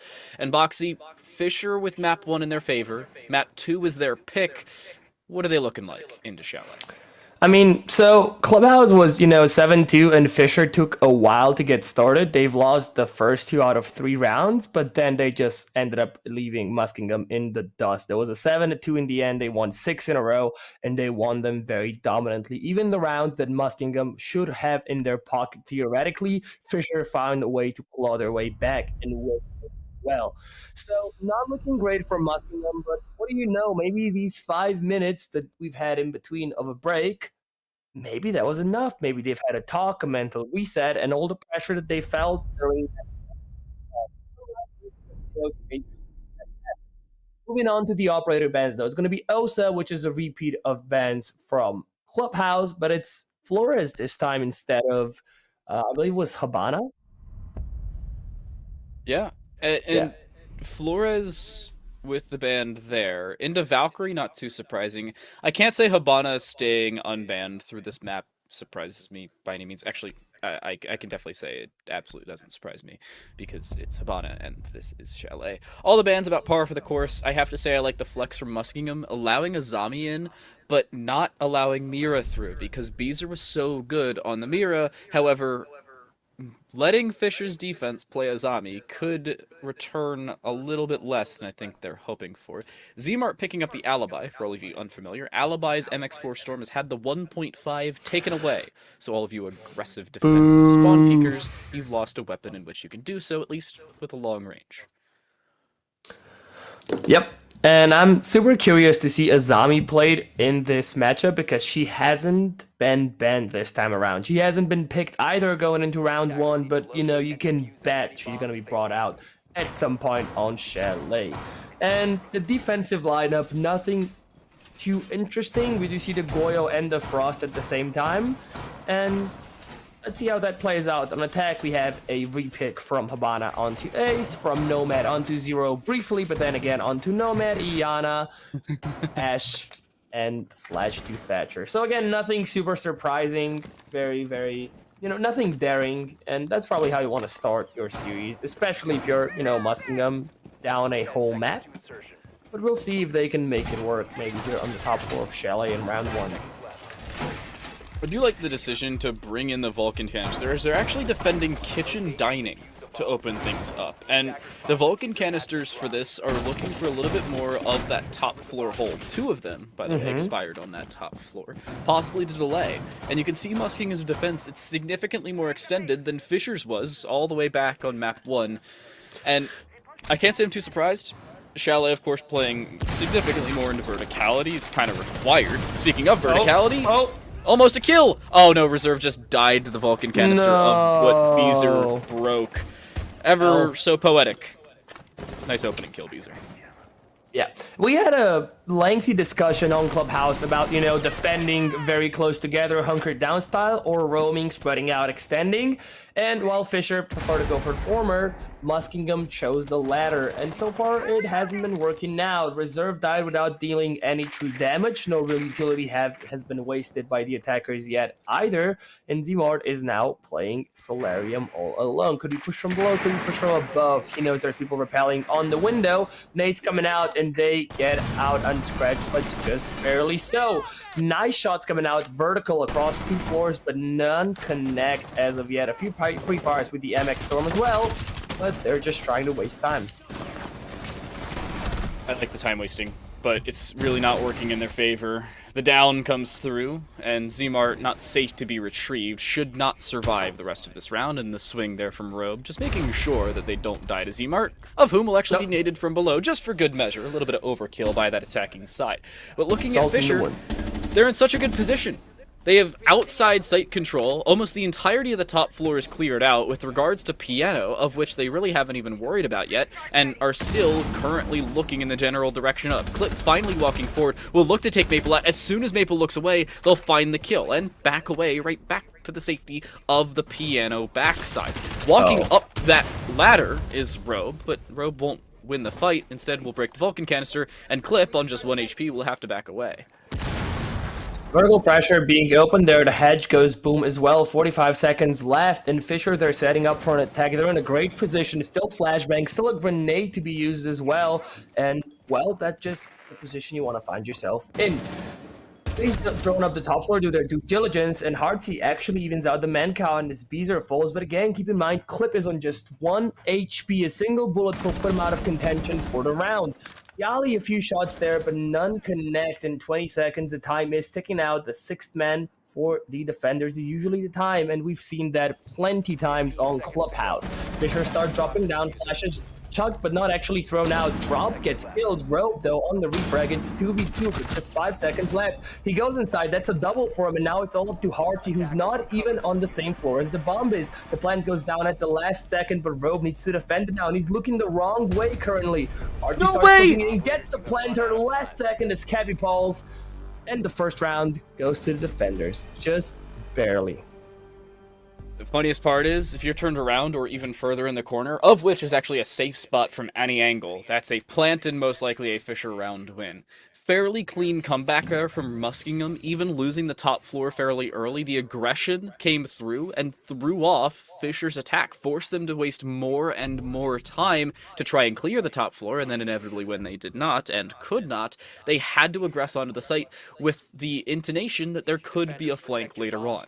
And that probably cost them the round. Now, to Bar Gaming, the other first floor site, favored over top of the top floor nor bottom by Muskingum, understandably so. They both suck, by the way. How does Fisher respond? How do they flex their attack? Because, again, the top floor still needs to be taken. This time, a little less so, because it's really just library and mezzanine that need to be dropped away. I really do want to criticize Muskingum a little bit. Yeah, they ended up winning round 1 by the skin on their teeth, but if you're going to put so much stock into top floor, so much utility, so much manpower, you really need to waste more than just, you know, the first minute and 20 seconds before most of your forces diminished on the top. It's fine having 3-boat playing up above, going for those crossfires, the whole shebang, but you need to last longer than you have, and you've only won based off of time and denying a plant at the last second because all the attackers turned the wrong way. And I hope to see better from Muskingum in round 2 and onwards. Attackers have recovered their diffuser. Lars trying to play peekaboo with a drone hole. I don't know about the decision on that one. Robe uses half a magazine to try and take out a default camera. And after all is said and done, and a decent bit of resources are expended by this attack, they do at least gain some semblance of an entrance towards the top floor. Reserve is the only one that can contend with this. Zmart, around the library highway, not trying to play too aggressive, and understandably so. Reserve will at least gather the fact that they're trying to push this general direction and play a pixel angle towards the library double window, but not actually get over aggressive, nor expend any of their utility. Well-timed flashbang forward, and finally some utility is indeed sent forward. A nade put through as well. That one, a little bit too far left, however, will not land, and Reserve still just trying to play aggressive, and understandably so. They need to be able to find something here, or back away, and they'll back away, safely so, as they find a timing. Robe not looking the right way at the correct time. Can we just take a look at the defender's utility real quick? A pair of impacts, that's fine, but then 2 deployable cameras and 2 deployable shields. So very, very little plan denial besides the smoke, and we've seen smoke play uber aggressively, meaning that if they lose their life, there's just nothing you can do to really deny the plan. No C4s, no nothing. I'm not a huge fan of that, and I really hope it works out for Muskingum, but it's hard to root for them at this point. Maple trying to clear out that shield, and a ping towards Zmart. They know where the Wamai is, and they're aware that footholes are created towards the mezzanine double window. Yali finds the opener. The smoke is the first one to fall on the fireplace stairs, from below no less, courtesy of that of the Japanese hard breacher. Surprising kill and a surprising return, but just like that, it's a refrag elsewhere. Maple now down the library stairs, trying to find a return kill of their own. A nade prep towards Mudroom, perfectly timed, perfectly found. Clip is dropped, Muskingum down to 2, and both fairly far removed from one another. Again, no plan denial either to help out Muskingum. Robe gets 1, making it a 4 versus 1 as Zmart falls as well. Cappy planting, but that's all they can do. And there we go. Beezer finds the last one. a clean round for Fisher in a dominating fashion once again. Question now remains, how does Muskingum respond? Fisher, the flexibility, not only to clear out that top floor roam, but find an opportunity to just send it onto the site. Muskingum was trying to flex too much towards Fisher's attack, and because of that, it gave Fisher the opportunity to switch it up and aggress forward. The flexibility of the Falcons works out once more for them. Now the decision, master bedroom and office for the defensive side, rather than that of Snowmobile Garage as their tertiary bomb site. Can't say I'm too surprised. It is Muskingum, who don't like to favor too much of that top floor hold, top floor being vertical rather than top floor itself. And Fisher, how do they flex their own composition? Because I think they were expecting bar gaming. You'll probably see a few attacker repicks in the next few seconds. We'll see how that ends up going, but I was gonna say Muskingum, they seemed very weak to say the least, holding the top floor when they were defending kitchen, and hopefully it goes better for them when they're actually defending top floor itself. Fisher on their top floor take were just so dominant, and I hope they can replicate it in the future. But like you mentioned, there's 2 free picks coming out off of Habana onto Ace for Yali. Actually make that 4 now. 3 off of Yana onto Yana, and then onto Ash and Thatcher as well. I failed to see the operators that were switched off of. But you called it, 4 out of 5 switched, or rather 3 plus Yana. Minus Yana plus Yana. Minus Lexing plus Lexing. I love the closet T1 joke there. That is high quality R6 joking. These are, by the way, prepping the exact same breach charge that actually gave them the kill to open up the map. That was courtesy of a Vulcan canister that was broken by the explosive, by the way, for all of you curious. But still playing vertical towards the Solarium stairs. I do think this will be noted by Muskingum. I don't know if this will be read, and it'll actually be completely countered nor contended with. Clip, however, will find that drone and still look to play around information. Zmart, oh my goodness, Zmart may just walk straight down Solarium stairs. Luckily, Beezer's already backed off of it, and now backing out to try and contend with reserve inside a wine cellar. The Mozzie so far removed from the site that Beezer wasn't even expecting it, and the opener goes away of Muskingum. Yeah, you could tell Beezer was just taken off of their guard there. Like, they aimed perfectly at the Mozzie, but they didn't expect them there, so they didn't shoot. Like, perfect swing, forgot to press mouse 1. Regardless, Maple will try pushing out the Mozzie. Yali gets the kill onto reserve, and, well, that's a clean refrag. 1 minute and 30 seconds left. 4v4, bunch of utility on both sides, but make that a 4v3 as Maple gets a second one. Zmart will take down Maple, and again, it's just back and forth between the teams as the time starts running out. Raids usually favor the attacking side, but because Fisher's taken so long to find them, wait a second, Yali through 2 different ceilings will be able to find a refrag onto Zmart, who was up in Solarium, by the way. I thought they were safe from that hole. Apparently, not so much. Never safe when Yali's in the server, apparently.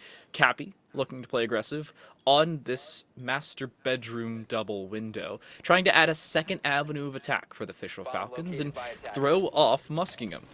EMP prepped, really won't do all that much. At most will clear out that mute jammer, and I think it actually missed, so the second attempt will have to be there. Now, luckily, with the 5-meter diameter, it'll be perfectly fine to clear out what was put down.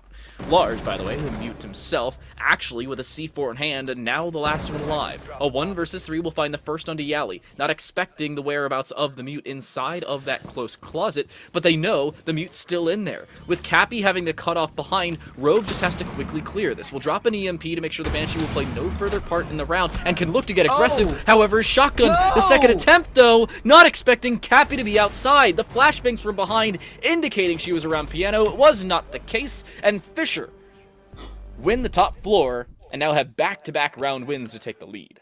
You know, gotta give it to Muskingum. They still ended up losing it, and we're finding ourselves in a repeat of game 1, score-wise at least, or map 1. But Muskingum, they looked way more solid. It was a 1v3 in the end, and Mute tried clutching it out, almost succeeding in that. But it was still a way closer round than I expected out of Muskingum from what I've seen, and gotta give them props where, you know, gotta give credit where credit is due. So, hopefully we get a few more closer rounds and a few more Muskingum W's as well. This interesting, because if this is going to be a clean sweep once again, 7-2 maybe, then we can all just go to bed. 3-0 question mark? Fisher with back-to-back best of 5 sweeps. Actually, 3 consecutive on a technicality, because the semifinals of this league, the grand finals of NECC, and now the grand finals here. If they find 3 consecutive 3-0 sweeps, I wouldn't say they're the #1 team in collegiate, because there have been teams to drop them away, but they're starting to contend up there. Maybe becoming the powerhouse Purdue used to be. Yeah, just in the scope of ECAC, Fisher has lost twice in the regular group stages. Once to GVSU in week 6, which was a 2-1 for, well, GVSU. And the second time they've lost was actually in week 4 versus Muskingum. So they've met up before and Muskingum came out on top. But so far it doesn't look like it's going to be a repeat of that situation, because Fisher have been the better team clearly. And Muskingum, they still have some time to work with. They still have a few maps to go, but something needs to change on their end if they want to contend Fisher for the title of champions of ECAC Season 1. All of you not from Michigan and wondering where the heck is Grand Valley State, it is in Allendale, Michigan.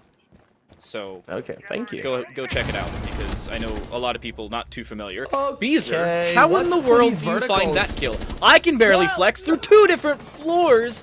A carbon copy of Yali's kill across in the previous round onto Zmart, now dropped on towards reserve. Oh, just like God. that, Fisher, 2 opening kills. Thank you, Big Bad Beezer. That was great, and I think in these first 4 rounds, I've seen more double floor vertical action than I have in my entire career on R6 before. So that's, that says something. I've been around for a long time. I'm old. The B in Boxy actually stands for boomer. Well, I'm only 21, man. Not yet. But I guess compared to you, I am a boomer. Are you even 18 yet? Have you had your birthday I am this 18. year? I turned 19 in a month. Oh, okay, so you're a January kid. Well, regardless, you're still a kid. And Clip gets a kill onto Maple, who has put themselves low on HP with their own grenade, if I'm not mistaken, earlier in the round. And just a minute left. Vertical pressure being created once again. Hatch open and drop. Rope still above. Leading openings with the Saber. Trying to push defenders out of their positions. Will they be successful?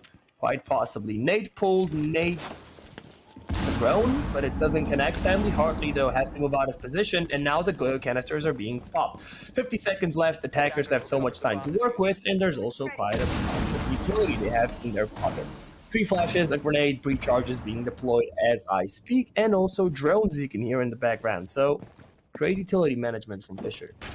Not only that, but they have a man advantage, and 2 players from Muskingum are on the far side of the map. Lars has at least seen 1 player, but Yali actually swinging to find the kill in return.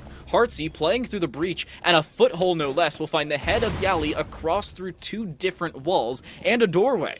However, they still don't have site control, and because of that, the site now has a diffuser planted on it. Beezer watching that rotate up West Main, now waiting for the walk forward courtesy of Clip. I don't think that German operators long for this world. Heartsy already fairly low. Clip now dead as Beezer finds a 3K, and it's down to the Canadian Frost in a 1 versus 3. A 9mm in hand, sure, will find 1, but Cappy with the ARX with the return, and Fisher now with their 3rd consecutive attacking round, now giving them a convincing first half lead. Okay, 2 things to note there. First of all, I just gotta give props to Yali. She's been relatively quiet on game 1, like we said, often the opening death. But going into, onto Chalet, they've been doing so much better, so props to them on that. Yes, they've been stuck on the support role. They've been the Thatcher, the Thermite. You don't expect them to get kills necessarily, but still, it's nice to see them put up those numbers. And, well, I said Thatcher, Thermite, now they're on Hibana and Ace as well. Second thing to take away is Muskingum's lack of plant denial in the previous round as well. And again, the plant went down. They had nothing to deny. When Thor was already dead, the canisters weren't set into position to deny the plant, and that's pretty much all you had. No other C4s either. This time around, we have 2 C4s brought as well as a smoke, so that's a step in the right direction, but you still need to keep your players with the C4s and the smokes alive long enough for them to utilize them, and that's the second thing that Muskingum has struggled with, and hopefully they can improve upon that in the rest of these rounds on their defensive half of Chalet. 10 seconds left. Now, Fisher need to be able to flex something even further forward. Muskingum do have the difference to bring in. They will play all 4 sites of Chalet. One of the few teams to actually do so. A lot of times you see teams choose 3 sites and stick with those 3 sites, no matter how well or poorly they do indeed go. Muskingum, not so much. They decide, if it's not working, we'll go to something else. Not employing the Binksism, as we like to bring up earlier. Maple not playing verticality as the Ion this time around. And Beezer, surprisingly, going on the Sens again. How do we feel about the Sens? I know we brought it up in the previous map. Of course, weaponry, not too bad. I'm really a fan of the POF9, but the ROU can always be a point of contention. Everybody hates or everybody loves. It really just depends on either the day or who's playing them. Yeah, we've seen Sens brought out in 2 rounds, if I'm not mistaken, on Clubhouse, and it was Beezer on Sens both times. We've only seen their smoke wall deployed once, if I'm not mistaken, because the other time they died pretty early on. So a very, very small sample size, but I'm not opposed to seeing Fisher experiment with Sens, especially because they are so far up ahead. You know, it's only 3-1. In the scope of this map, but you got to keep in mind they've already won Clubhouse, they're already a whole point ahead, and Muskingum, they don't seem to be doing too hard on their defense. So why not experiment a little bit, try out those sense threats. If it works, it works. If not, you can still put more, tried and true operators and get your wins that way. Maple gets a double entry though, and yeah, go ahead. So they just tried to throw impacts at the Selmas and instead impacted out their own Rotilla Electroclaw and their own Kiba barrier. Now, speaking of an impact, there's a nade. Goes right by reserve, but Bees are not so much. The POF9 now turning into 1, a 3k for Maple before they fell, but Heartsy now left alone. In a 1v3.5, Bees are now resurrected. It'll be a 1 versus 4 as secured for the attacking side. Bees are now finally finished off, but the ROU was put down prior to their death, and the kill finally found for Fisher. 4 rounds for the Falcons as they cannot escape. Yeah.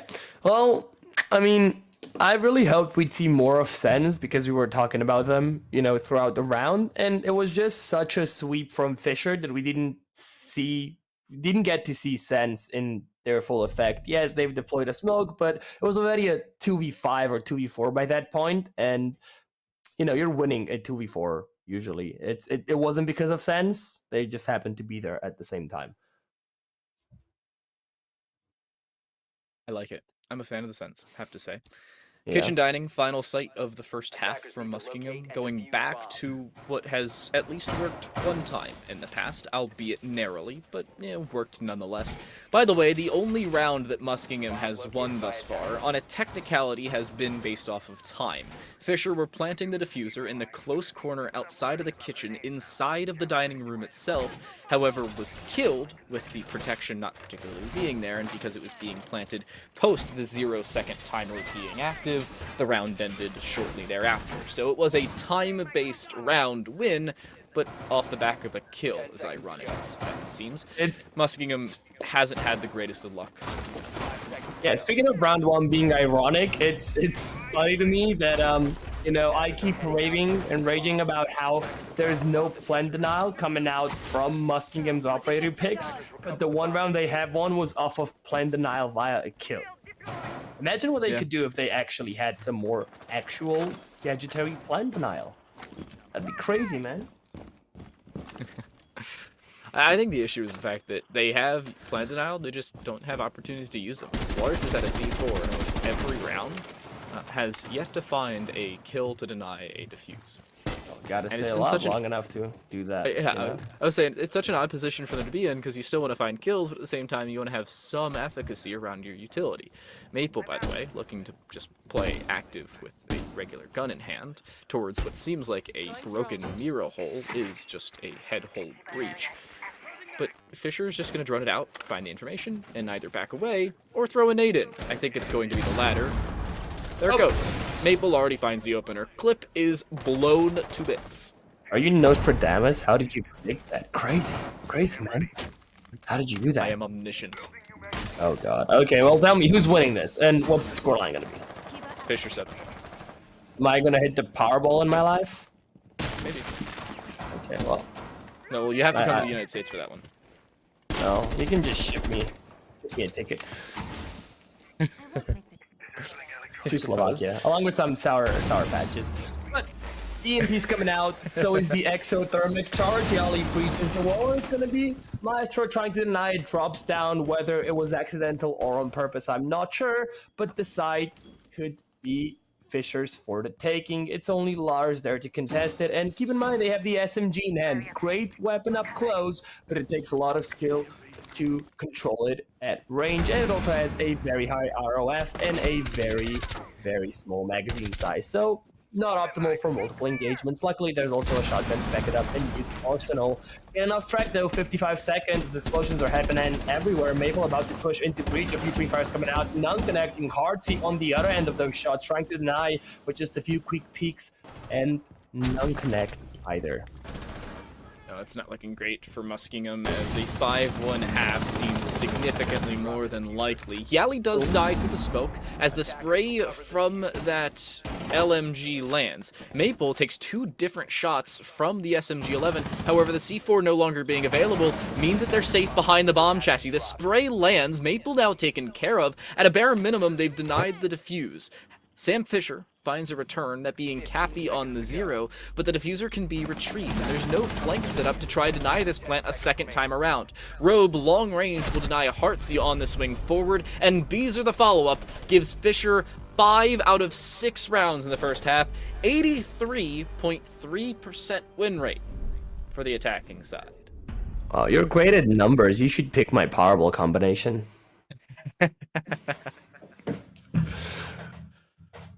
I was thinking about it, but, you know, you just have to go 6, 9...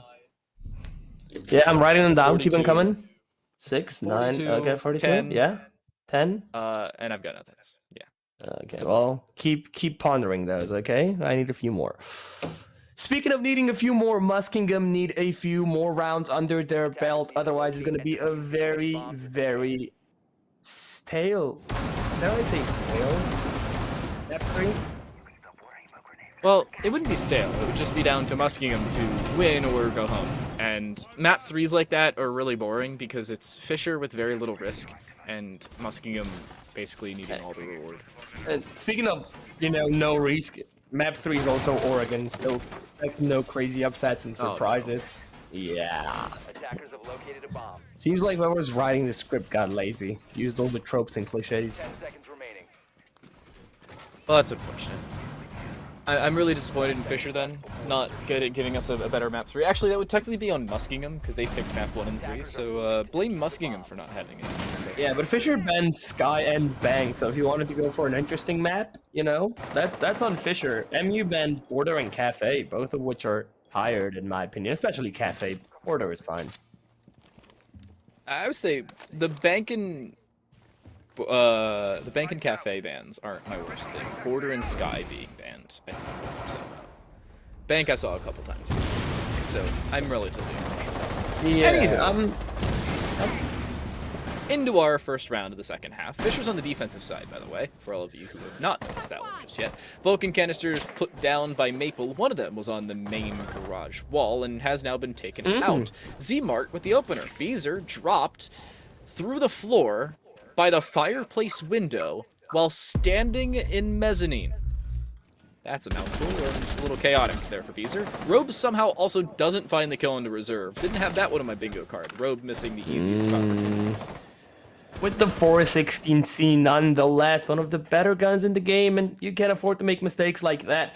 This could have been a very good equalizing kill, you know, put Fisher back on an even standing with Muskingum, but nope, you missed those shots. So, that could come back and bite you later on in the round. A few drones being denied by Cappy there, and keep in mind there's also someone on the Solarian camera, meaning that she has at least some support coming out from her teammates. Maple playing down below and in kitchen, just having a pre-fire pissing contest with one of the attackers, but nothing comes out of it just yet. Robe still playing on those stairs, and Lionscan goes out. Meanwhile, Lars gets a kill onto Cappy, making it a 5v3, but make that a 4 as Maple finally gets a kill for Fisher. Clip taken out early on, no more Lion scans, and, well, 1 minute left. I don't know if Heartsy's going to be retrieved. Lars seemingly will get in towards Mudroom, and Heartsy will actually be picked up. But Heartsy and Lars have a combined 55 HP or so. Reserve isn't all that much healthier than the two of them, at about 70, give or take. And Muskingum, yeah, have 4 players, but only one of them's in the neighborhood of full HP, much less actually at that margin. Maple, about to get aggressive in towards 45, wants to do so, was taking the fight with Heartsy, who I'll remind you is low, and very lucky to be alive as of right now. A second time just the same. Maple, those pot shots just narrowly missing, and now still looking for the opportunity. Finally finds it. 3 versus 3.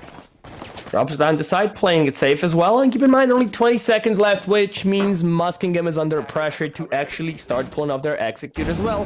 Reserves makes it to the hatch, but the Goyo is nowhere to be found anymore. Speaking of Goyo, takes a lot of damage. Nate comes out, narrowly misses, and Maple deals a lot of damage in return. Later Lars needs to push in with the diffuser, try and go for the blind as their teammates cover, but no, they get taken down. Reserve with one of their own. It's 2v2, 3 seconds left. Diffuser not in hand, and it's going to be a Fisher round purely off of time as we get onto map point, which could eventually very quickly lead us to serious map.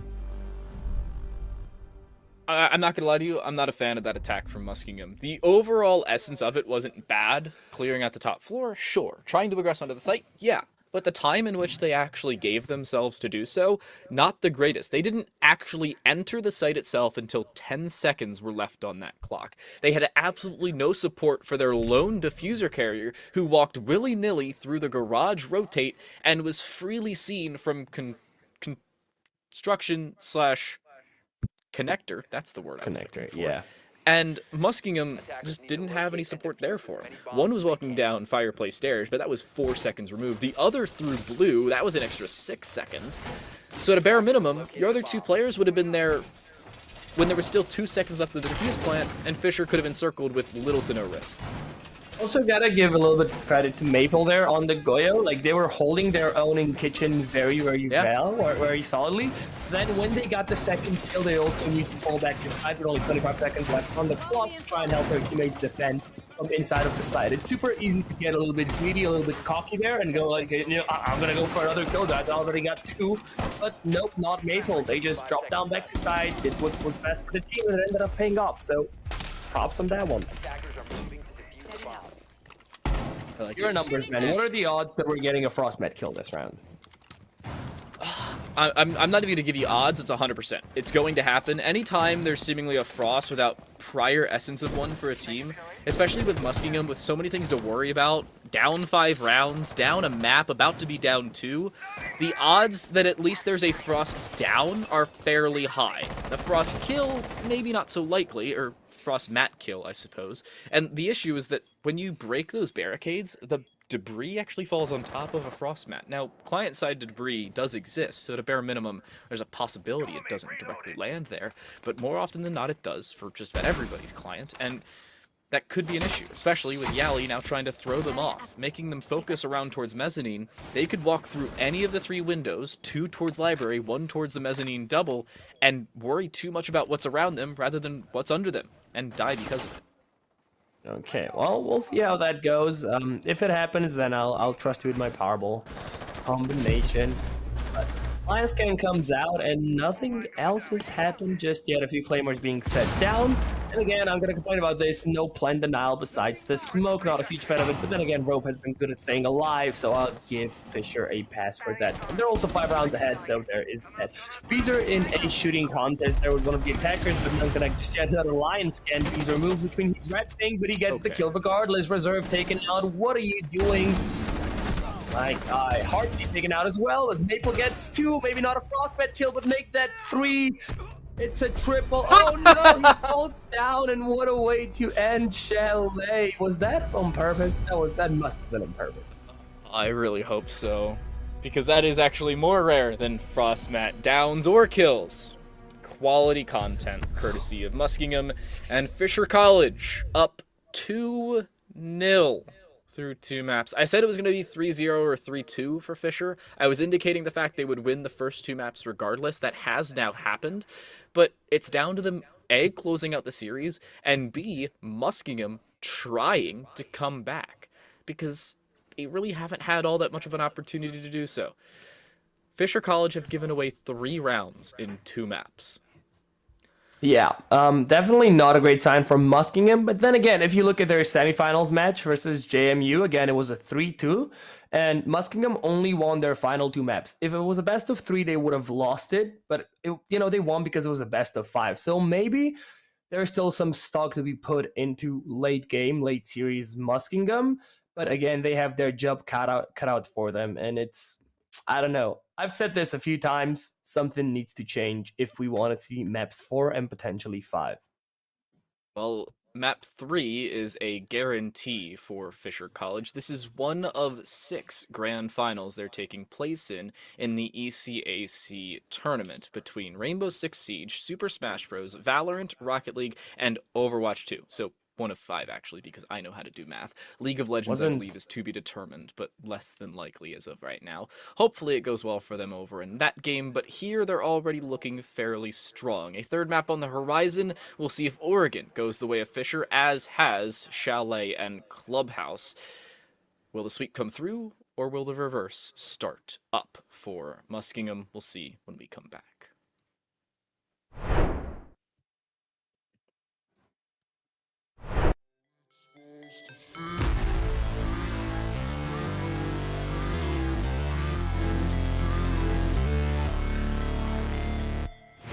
Never break, always fight, never quit, do it right, play the game, win it life, have no shame, there's no time, feel the pain, live the grind, I could change, in my mind, pick a lane, commit and climb, the only way to win it life, I never miss that fact, taking big.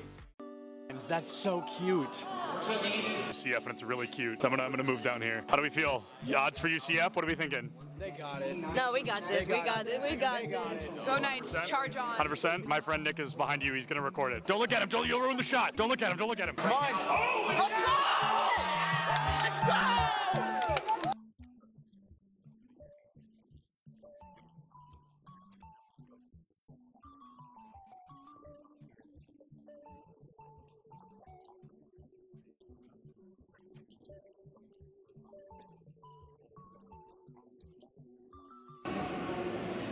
My smile's probably really creepy. I was just being weird. Oh, I love being in the shadows, though. Big shout out to the shadows. We could interview Dilly just because I think he's handsome. You weren't supposed to hear. Here's the thing about the event. I'm the greatest that's ever lived. Literally true. I know him. I think everyone knows that. I think everyone's aware of that. Hey, do you have a VIP access badge on? I actually have an all access. Oh, an all access. I thought it said VIP access. And that's only available for the best. That's true. He's right. That's a main stage TO right there. If this goes live, I'm suing everybody. It's all right. A video of me, the first clip is me saying, don't put that in. And then it was the first, cut the cameras. Oh, you're recording already? Great. So this is this is Bay State versus UCF. I believe something that we saw yesterday on day 1 of the tournament, but instead we're going to have that run back here. I think they're fighting for a spot in grand finals. Anarchy, one of the best Greninja players in the United States, currently struggling against a Terry. Terry notorious for that DLC privilege, being a very strong character with some very strong abilities. Greninja, not so much, considered one of the weaker characters in the game. A Falco player, one of the best in the United States, and he just got spiked by a Terry. Same Terry that took out Anarchy literally minutes ago. UCF still up by 2 stocks. This guy is looking to rip this team apart single-handedly. That is, nuts, to say the very least. Absolutely absurd. That was a disgusting spike. I cannot believe that happened. Will you hold the microphone so I can sign this? Sorry. For context, he's got a fan. He's actually signing something. He's so excited. What was it like to not hear my voice for 2 minutes? For 30 seconds, maybe. What was it like? Probably bliss. I was signing a mouse pad, which is really cool. I've never done that before. Nobody's ever asked me for a signature, so I'm going to start blushing, but I'm really excited about that. And then he wants a picture. Can you take a picture of us? I said, is it bad? She went, no. I'm going to go ahead and take that as a yes. Turns out I can't tie a tie sitting down. What do you think is the appropriate face-to-screen ratio for a Valorant player? Face to screen, like how close I sit? Yeah, like how close should a player sit? Personally, I play really, really close. I think it depends on your eyesight, but for me, I like playing close because it helps me focus on my crosshair. Is the value of sitting close, the crosshair being the only thing in your line of sight? Yeah, that's pretty much the main benefit of it. It's so funny how close some of these guys sit. Oh my goodness. What do you think is the healthy face-to-screen distance for a Valorant player? I think it's all kind of personal preference. I guess I would consider myself like pretty close when I play because Sure. I like to like zone in on my crosshair. It is the second person to say that. It's all about the crosshair. And then what's up with the horizontal keyboard? I don't know, like it just kind of fits like the form when I'm close to monitor. Like I don't know, it might sound cringy, but I like to like be one with my gun. You know? No, bro, I feel it. I feel it absolutely.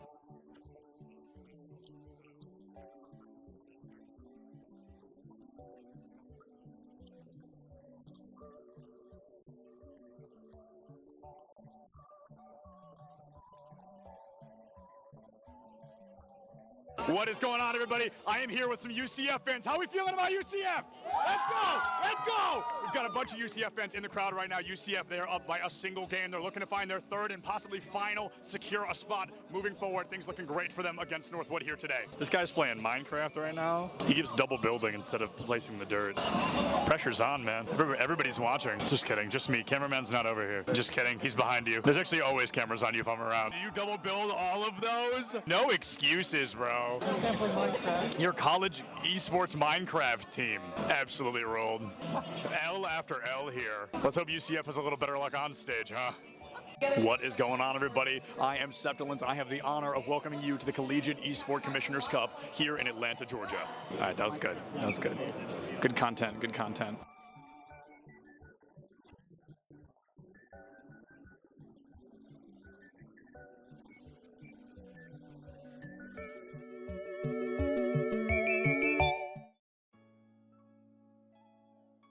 Hello, hello, hello. Happy New Year's, everyone, and welcome back to the ECAC Esports channel. As always, my name is Kyler Tando, and I once again have the privilege of introducing you all to some of the best collegiate esports plays. Now, I know when we left off last year, I teased a little bit about some big news on the horizon, but that news is finally ready to break. Now, this year, in partnership with CSMG and their newly launched Esports U network, we will now be able to bring you guys double the amount of ECAC matches. So, with double the matches comes double the highlights. And with that said, I mean, obviously, right, do the math here. It means that we get to take this series of videos to a weekly top 8 instead of just the top 4 like we did in the past. But anyways, that's enough out of me. I'm sure you guys are ready for some hype plays and crazy moments. So without further ado, here you go. In our season opening clip, we have Ghost and Nox with the devastating 1-2 combo that just breaks SLU at the knees. Or is it boosters? Can't fall through. Nice bounce, but a nice goal! Right past the defender. Ox makes it look easy. I'm so surprised because I couldn't. At number 7, Rawfam pounds his chest and decrees that he is the strongest in the jungle with this sick 3K to flip the point. The arms and keeps everyone alive through that. Amplification Matrix came through, but we didn't get the same benefit that we saw last time with the Amplified Fire Strike. Instead is Angry Monkey time from a fan with a 3K. Call that the Primal Blade. As our first Smash play of the year, it's the clean 9 stock from Hydra to lock down New Jersey City's 2-0 win against Husson. As they go for that kill confirm again, it's not going to connect this time, but there it is, just waiting on the platform for the spike, and JCU cleaning up in their signature style. Hydra leading the charge all the way home. Next up, it's every shorty player's dream, and what's going to be a nightmare for University at Albany. Up close and personal. This is the one player who's got a chance with his read. How about timing here? So step forward now into the angle. Certainly good for one. Yikes. There's the one. No one's reswung. He's reloaded. This never happens to a shorty player. Nebula's up now.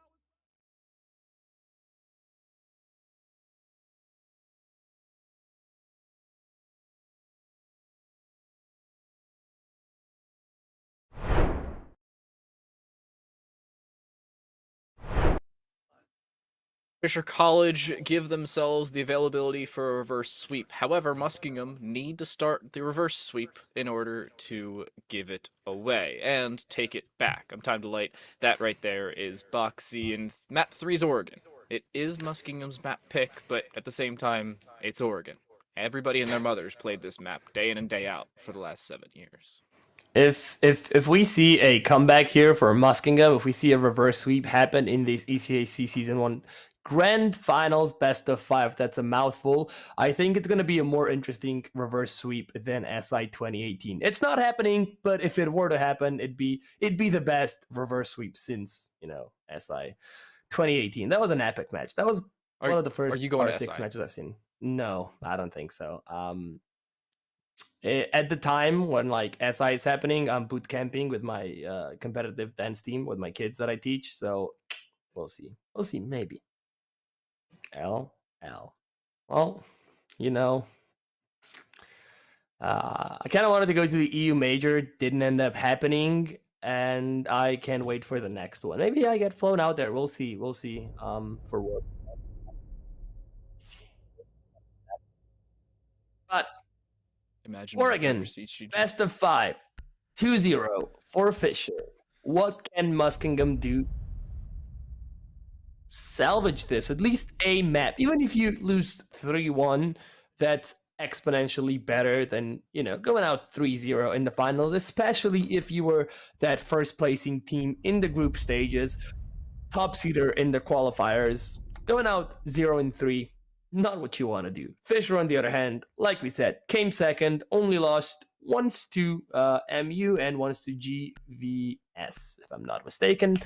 So, yeah, haven't dropped a single map throughout playoffs, and that includes our best of 5 grand finals and best of 5 semifinals. Yeah, it's not looking all that good for Muskingum coming into our third map of play. Fisher College has yet to have a series that goes longer than the bare minimum since November. That's how long it's been, by the way, since they had a third map in a best of 3 or a 4th/5th in a best of 5. It has been 2 or 3-0 on a consistent basis for the Falcons. They're looking to make it 3-0 here and close out the ECAC fall semester with a bang. And a few of them, considering how many nade kills they've picked up, and even a Vulcan canister kill. Well, they were on the attacking side, by the way, as ironic as that one sounds. We said since November, and that may not sound impressive to someone since we're only, on the 13th, or well, actually you guys are still on the 12th of December, but then looking back at what we've spoken about going into maps 1 and 2, this is Fisher's third, if I'm not mistaken, grand final, fourth series. Final in this Fourth series, 12 days. Yeah. Oh, fourth series, second final. Yeah.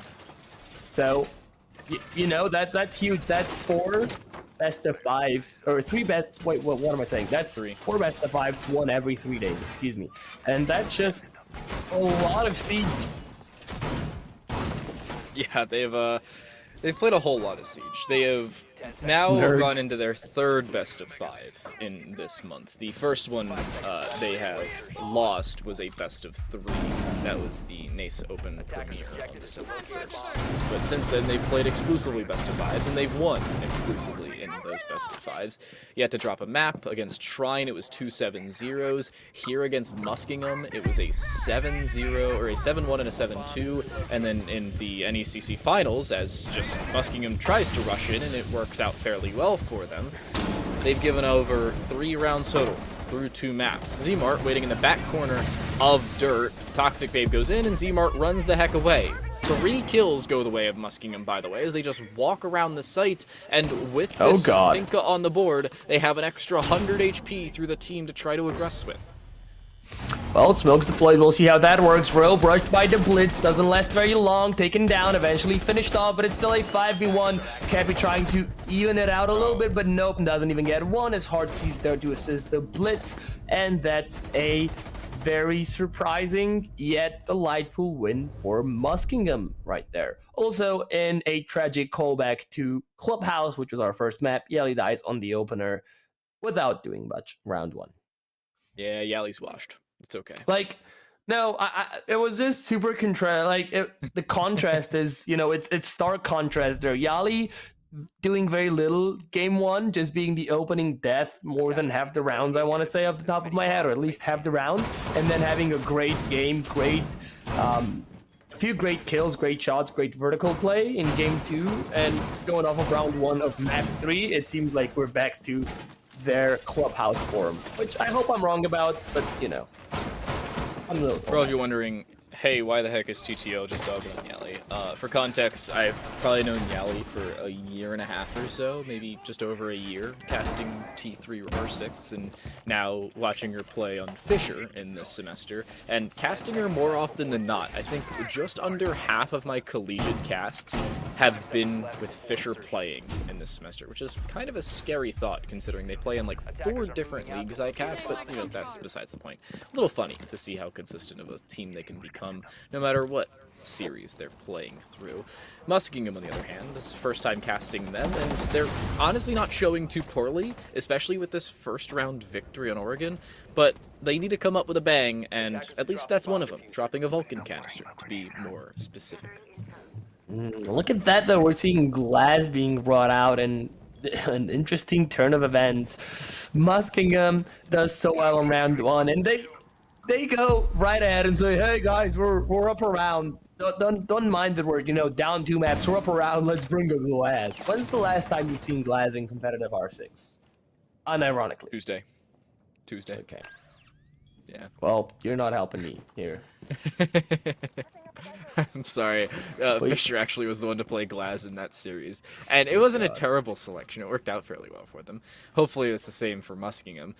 And they have a decent bit of map control thus far. Zmart does not have can openers. They do not have a hard breacher on the Muskingum attack. Zmart, you're supposed to bring in hard breach tools.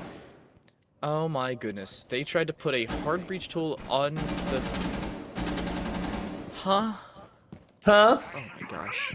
They tried to put a hard breach tool working on the security hatch, not knowing they didn't have a hard breach tool, and then let go of G, I'm assuming that's their keybind, and just threw a smoke away. L, Bozo down. Speaking of Bozos down, Peter gets the entry onto reserve as they're on the Gemini. There's a second one, Hearty. How are you not turning around? That's both the Knock and the Yana down in a stunning flank for Beezer. How's it so free for them? That's tree as Zmart just sprints there to try and refrag. Clip is going to be the next one of contention, and finally Beezer is down, but it's way too little, way too late as it falls apart for Muskingum just as they start Oregon up a round. And oh, the Glass spots one. Free fires a little bit, watches the rotate again, spots one again, but he doesn't get the kill just yet. Can they do it? 45 seconds left. You'll have to start pushing. Still 2 smokes in your pocket. Use them, but looks away just at the wrong time. And it's not going to be a kill for Glass. Clip with the second on the round as Maple falls as well, but I think it's a little too late. Smoke canisters deployed, making sure that Clip is stuck inside a freezer, and now it's all up to Lars to try and get those kills that they need. 25 seconds left. The plan must go down. Otherwise, Muskingum, they have nothing to do in the round. And Yali's playing just a prone angle inside of the closet. The C4 goes in. Lars tries to shoot it at the thin air, is unsuccessful in doing so, but Clip now finds the third on the round for themselves. A fourth onto Robe. However, it's finally taken back. The plant inside of their own final smoke as Lars will get that objective down. Cappy trying to retake, needs to find their second kill on the round and on the map as a whole. Lars a long angle towards Highway, but the reposition from Cappy looking to go through the launcher rotate and around towards that main supply door. Sound cues favoring Lars. They'll try to split their attention back towards this close corner. Cappy needs to clear it. They will! And it's traded! Muskingum win purely off the objective. And Fisher, the trade will not favor them. Muskingum double up their lead. So much to unpack in that round. First, you know, Beezer with the triple, almost a quad if I'm not mistaken, on the roam. And first of all, why is Yana standing in the middle of the hallway while using her Gemini replicator? At least walk 4 meters away, or sorry, I guess for an American stream, 4 feet away and hide in security. Well, that's a huge, you know, that's so much better than standing in the middle of the hallway. But whatever it happens, mistakes are made. We can live with that. How does Hartley on the knock not turn around after their teammate is decimated behind them? That's 2. And then a triple as Zmart sprints to their teammate's aid, but to no avail. But then on the other side, we have, I believe it was Clip with the quad kill. Yeah. And then Lars with the plant and the final 1v1 win. What a round. That was probably the best round we've seen so far, and for the wrong reasons, sadly. Hey, I mean, two things. Number one, a chaotic round is all the right reasons. It's always fun to see those play out. Also, just in case you end up coming to America and having to deal with our terrible imperial system of measurement, a meter is 3.3 feet. So 4 meters would be like 13 feet. Yeah, also you guys, you know, like just go up 1 foot at 11 or 12 inches, which is like, why would you do that when there's 10? Why would you, man? You say that like a mile isn't 5,280 feet. Well, I didn't know that, and I'm sad I do now. 5,280? 5,280 feet? Yeah, it is 5,280 feet. See, I barely know it. Horrible. Horrible. U.S. education system at work. You're not Canadian, are you? You're American. Yeah, you are. I am American. Well, I thought you were insulting the Canadians for a second. You're like, no, they're gonna say sorry. I like my Canadian friends. I like some of my U.S. friends. Speaking of Americans, though, that's about it. Yeah, he makes it cut. Barely, though. He left me with you here for the cast tonight. He was supposed to be here with me, and then he dipped. Stuck me with you. No, just kidding. It's been great. But regardless, Maverick is going to be the first one to die after making a few small holes on the attic. While Clip enters through the main doors, knows that someone is there, but these are playing patiently on the alibi with the MX Storm in hand. And let's see how that goes for them. He's actually being pinged by 3 players. Gets 1. Can he make it 2? Nope. The grenade from Zmart will shut him down. And it's a 3v4 situation with Fisher having the upper hand. And they retain their advantage. No, they will increase it. Yali gets kill onto Lars as well. Goyo canister popped. So much time to play with. But Muskingum's numbers are dropping. Not for long, though. It's Clip. And I believe it was Zmart get 1 apiece. And it's a 2v2 with 65 seconds left to play. 2 toxic babes available for the defensive side. This is certainly possible. The impact EMPs should not play all that much of a part in this round.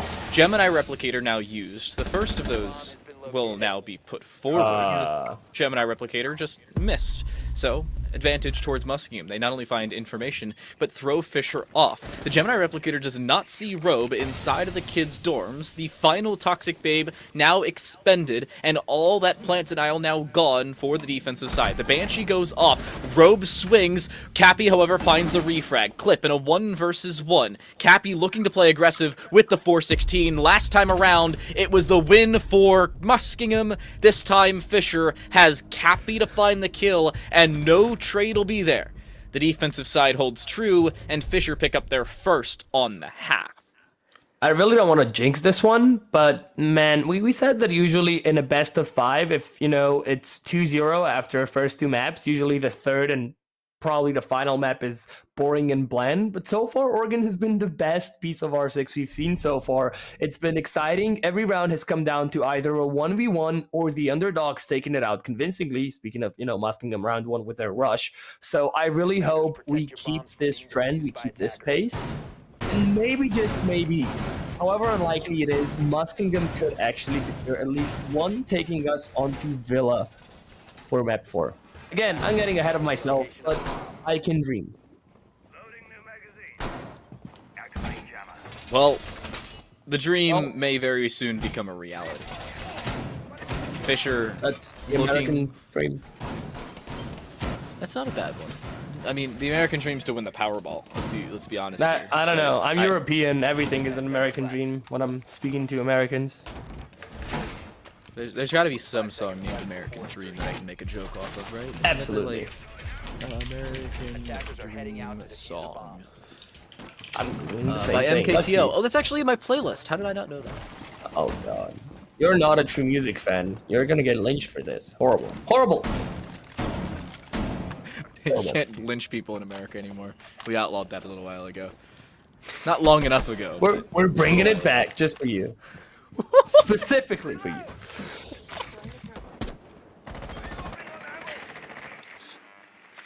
Oh my gosh. Alright, well, into the round. After we all get cancelled once or twice. Fisher, playing from behind for only the 2nd time in the series, by the way.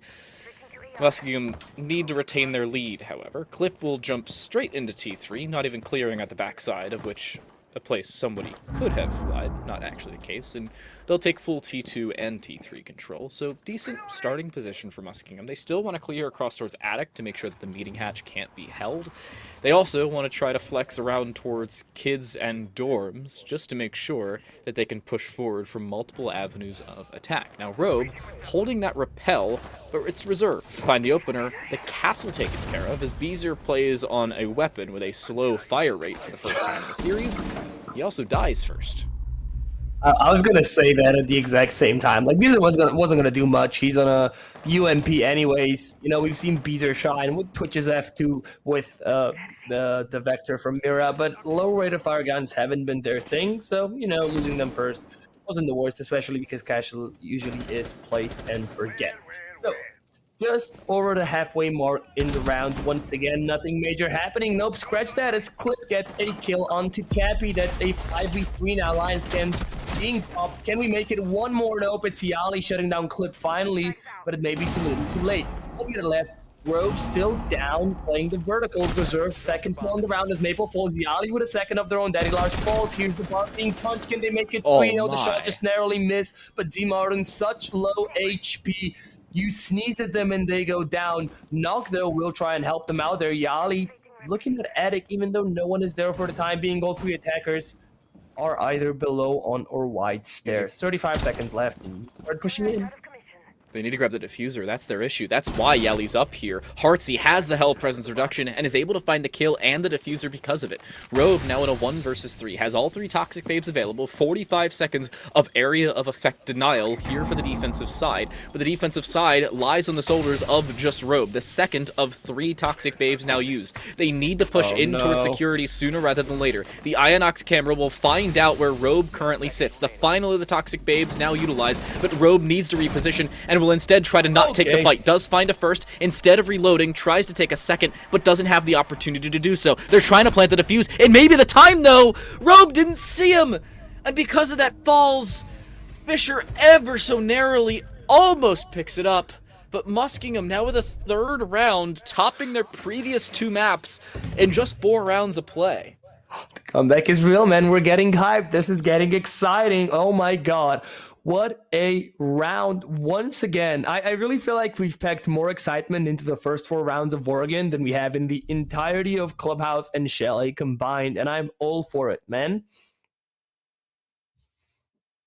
Hey, Chalet, bad map, washed map. Clubhouse, bad map, washed map. Oregon, go Yali, bad player, washed player. I'm kidding. That was too far. Wow. I'm sorry. Wow. Yeah. Wow. Well, in a repeat of round 1, we see Z-Mart on the Blitz again, which is, well, something we haven't seen in a while.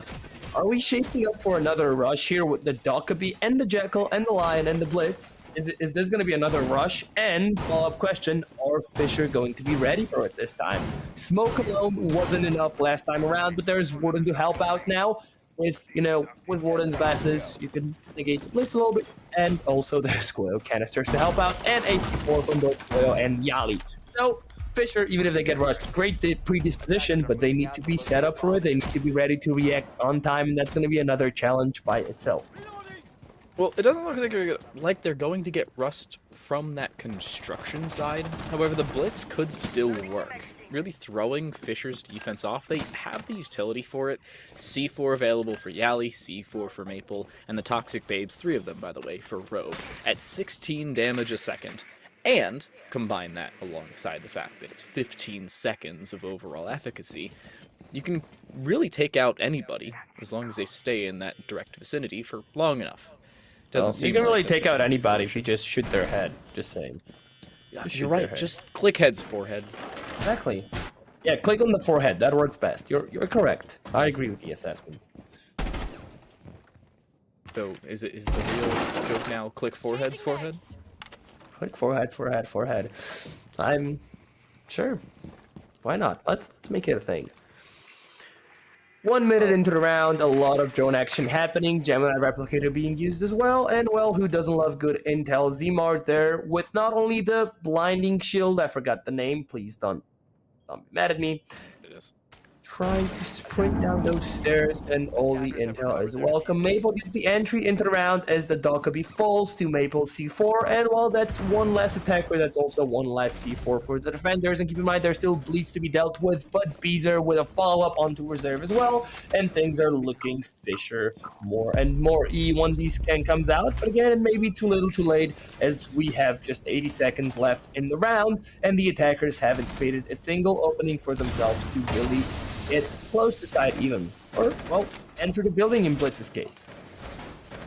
And the reinforcement around towards construction side by Robe, smartly just backing away. They don't need that positioning. They know the remaining 3 players, none of which have any semblance of hard breach utility, so that position doesn't mean all that much. Here comes Zmart with that G52 tactical shield, by the way, for you were concerned about, and well, Yali probably should have been concerned about that rotate. Not really sure what she was looking at. However, dies anyway, and that Callie now taken care of, or the Cade taken care of. Yali is the one to fall.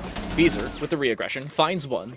The feat of Zmart being aggressed upon. It's the SMG-12 from Beezer, actually, to find the head there of Zmart. And Clip walks into a toxic babe.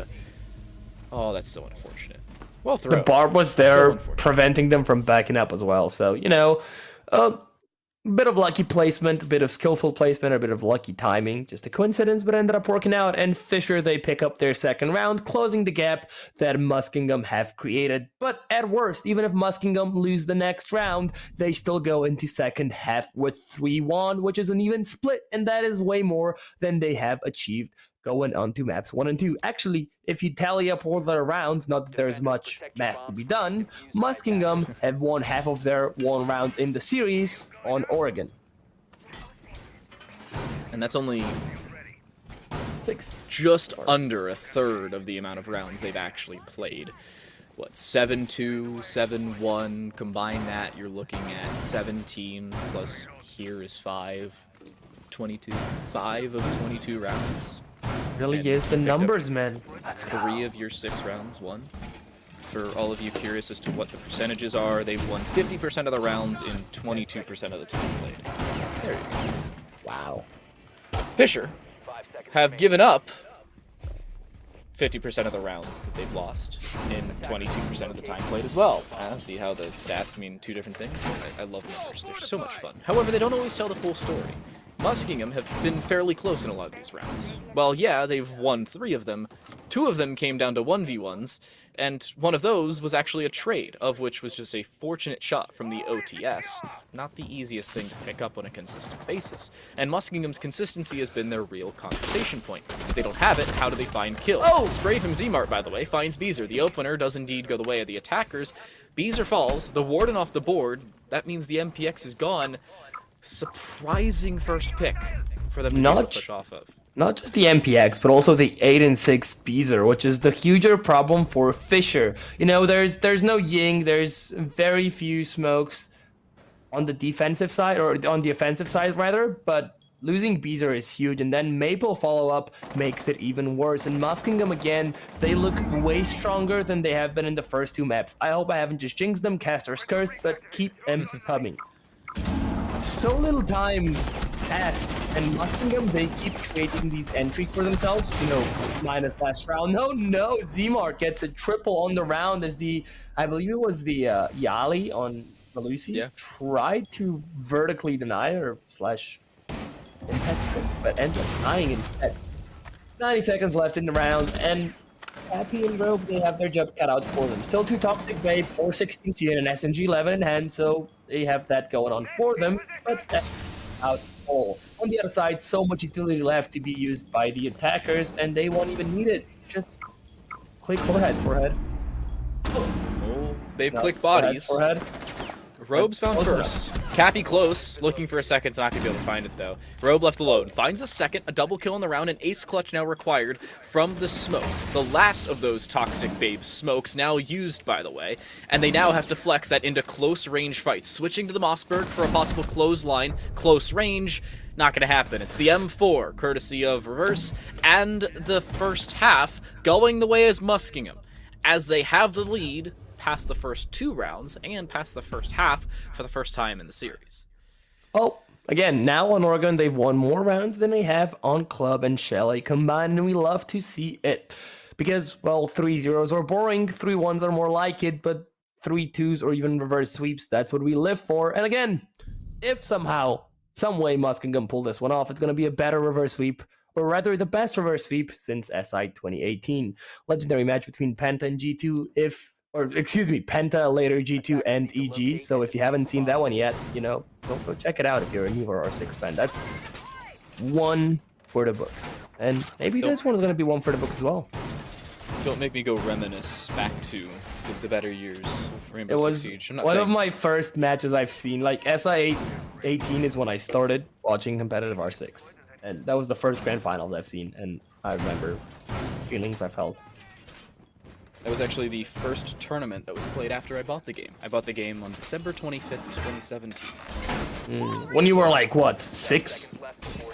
Close, 12, but sure. Yeah. PG 18 game, I'm just saying? No, 13. I was 13. I know how to do math. Muskingum, adding rounds back to back, have been pretty good, speaking of mathematics. Fisher, I don't know about this composition. A Maverick Hibana on a top floor take. Huh. Oh, that's curious. You keep speaking about math, but something doesn't add up, does it? I'm sorry, that was horrible. Cricket noise, cricket noise, cricket noise. I tried.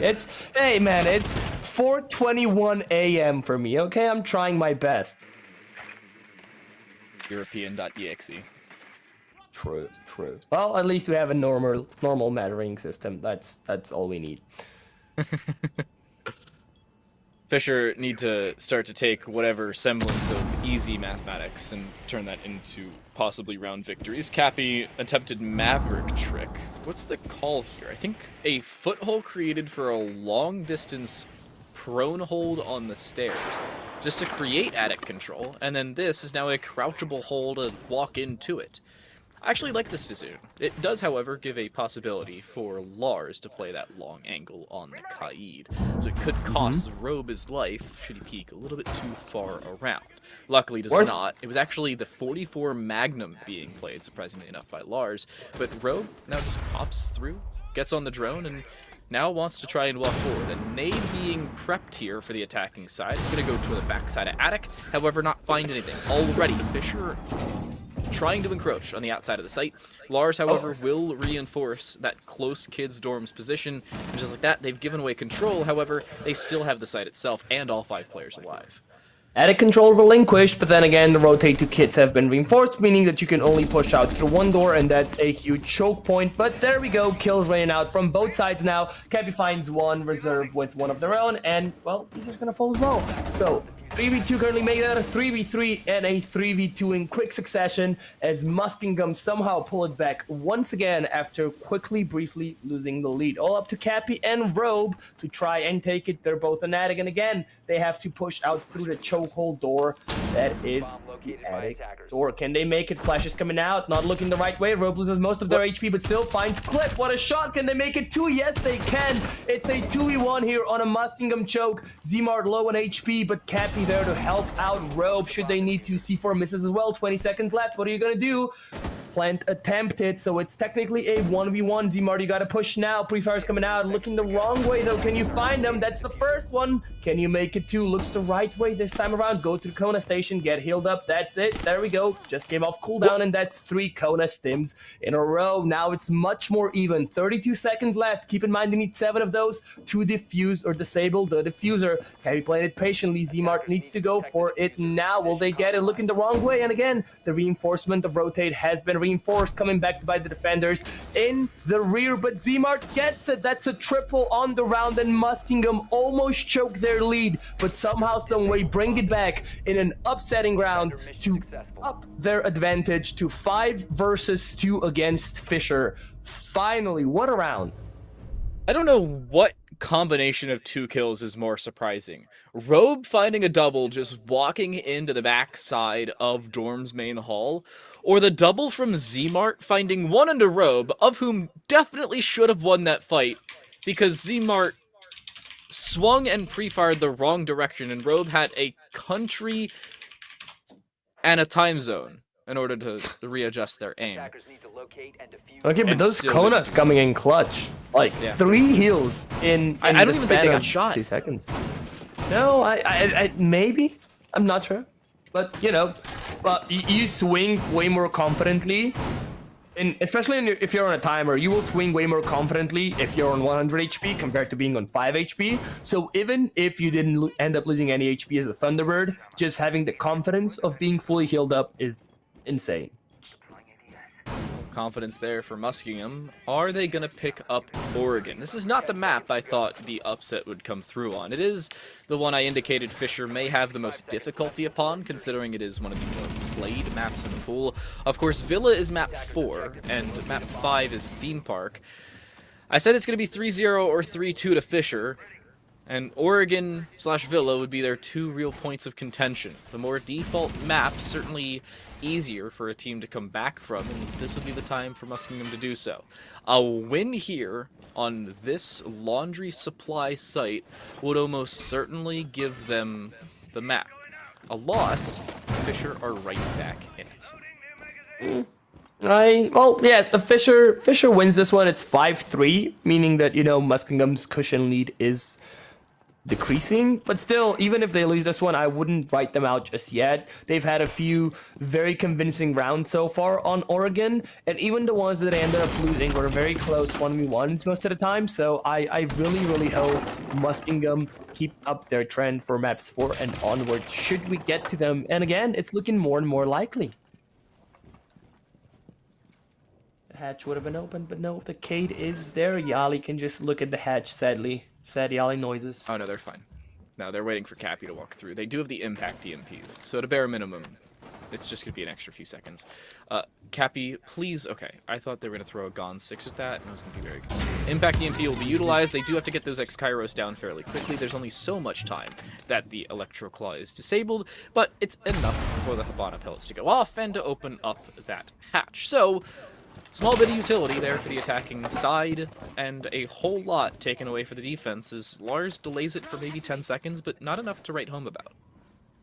Yep, Hart's also taken out, you know, the hero, the unsung hero of the previous round, taken out very early in this one. Not a great sign for Muskingum, but again, they have a little bit of lead to give away here if they really have to. Reserve gets droned out, smoke canister deployed, drones are being popped left and right. Still a deployable shield to help him out, but nope, not enough. Maple gets the double on the round. Reserve falls as well, and Fisher, they seem strong in this round. 50 seconds left, no more smoke canisters, just 2 C4s between Zmart and Daddy Lars, and that's all they have going on for them. But Beezer will fall. There we go. The C4 deployed, almost exploded, but Daddy Lars would have killed himself with it. Maple with 3 though. Can they make it 4? Oh, that's a grenade trying to force out the Cade out of position, but the ADS comes in clutch, pistol in hand, but Lars gets it. The plan being attempted. Rope gets Zmart, and it's all up to Lars to try and clutch this one up. They'll need an ace to do so, and they need to start pushing out now. Looking the wrong way though. Down Yali, but Cappy needs to push. Can they get it? Yali can be revived, and there we go. Cappy shuts down Lars on their failed 1v5 clutch attempt. Valiant effort from Lars, but entering into the round with 1 kill, needing 6 times that just to exit with a 6th round win. Not the easiest position for Muskingum to be in. And Lars, fairly decent attempt at it, to be completely honest with you. Yeah. Finding the first kill was already astounding. A follow-up was there across onto Maple, who was on a 3K at that point, by the way. Maple just continually pushed, but walking into Lars, it was Lars playing vertical and horizontal while crouching and uncrouching around that sandbag that really didn't allow Maple to get all that aggressive, and actually ended up killing him in that engagement. Valiant effort, but really well put together round for Fisher. I like how we were, like, last round we were just talking about Yali, Cappy, and Robe on, you know, Sledge, Habana, and Lion, just kind of looking at the hatch, taking so long to open it, and then we just had Maple walk down the freezer stairs and just get the entry kill, and then a second one, and then a third one. And I was like, wow, okay. It was like, I'll do it myself. That's fine. I'll do it. But we're back downstairs once again. Let's see if Muskingum can come out on top. This one, they say if you know, if at first you don't succeed, you gotta try again. But hopefully they spice it up a little bit, try something else, because obviously something didn't work out for them round 8.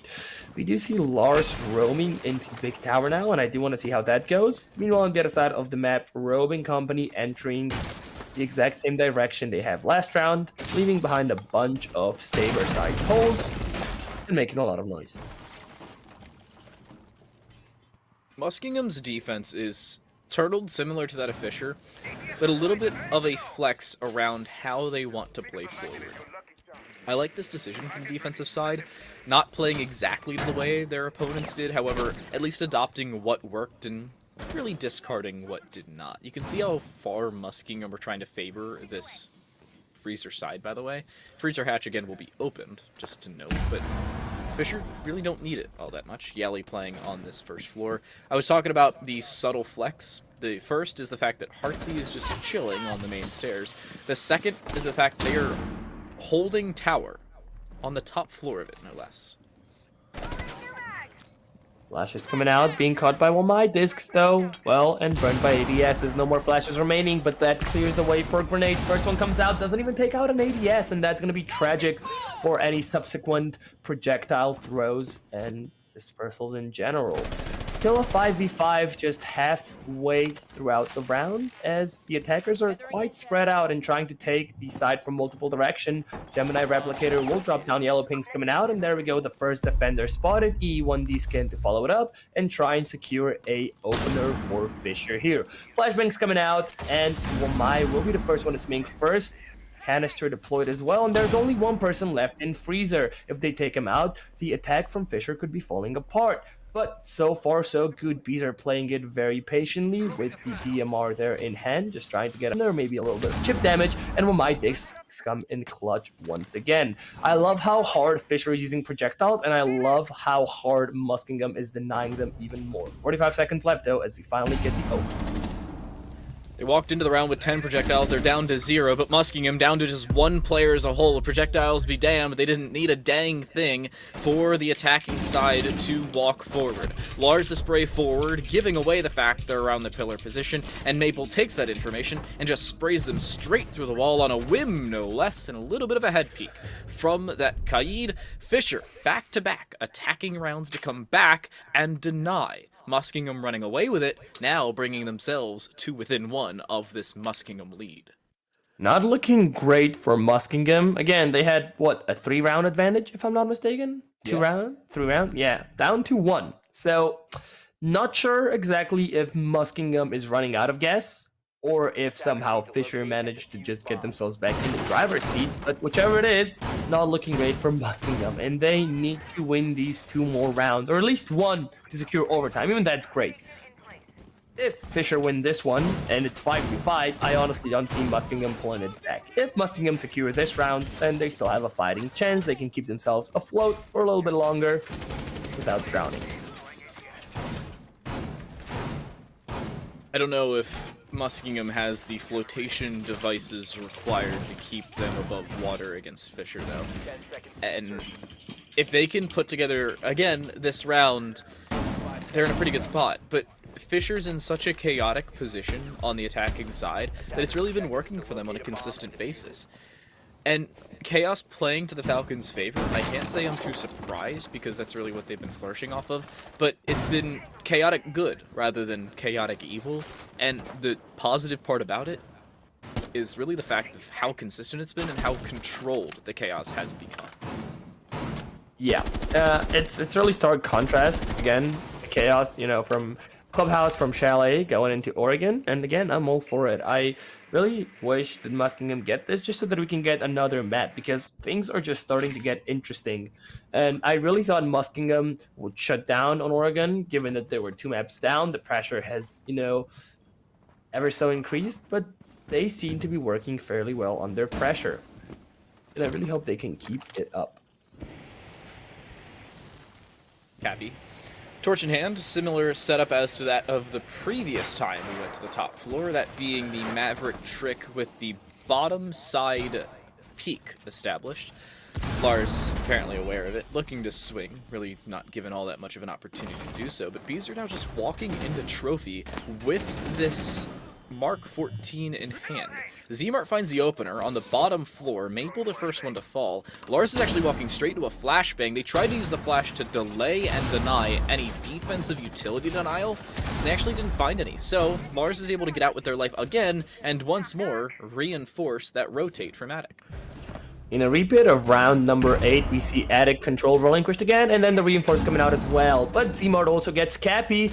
Beezer, though, replies with one onto reserve, but Clip retaliates. Beezer falls. Yali with one of their own. 3v2. And, well, make that a 2v2. Rope gets Clip as well. It's getting tense up in here. Still a C4 in Lars's pocket, and 3 flashbangs for Yali. He will get to use their utility first. Yali misses the shots. Low on HP now. Bearing 9 in hand. Can they get the kill? Rope looks the wrong way. Falls to Lars. Still up to Yali. Low on HP. Diffuser in pocket, and so are the 3 flashbangs down. In sight now. One person behind the bomb, but it's going to be Lars finishing it up. And we are on map point here for Muskingum. Finally.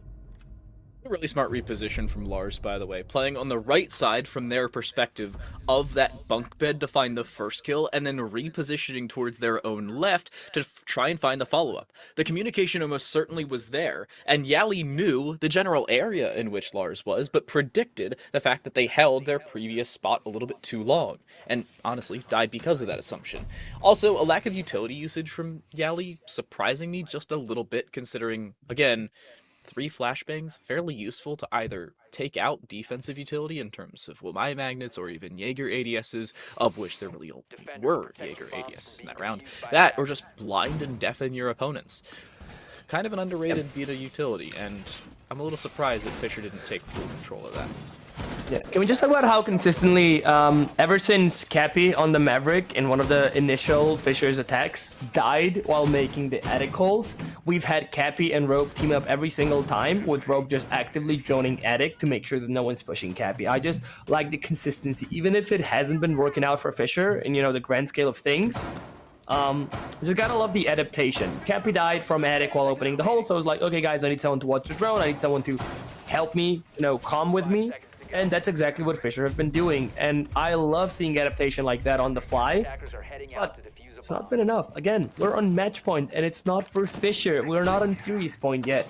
We are guaranteed at least overtime on Oregon, but it's only 1 round separating Muskingum for securing at least one of their own and sending us onto Villa onto a 4th map.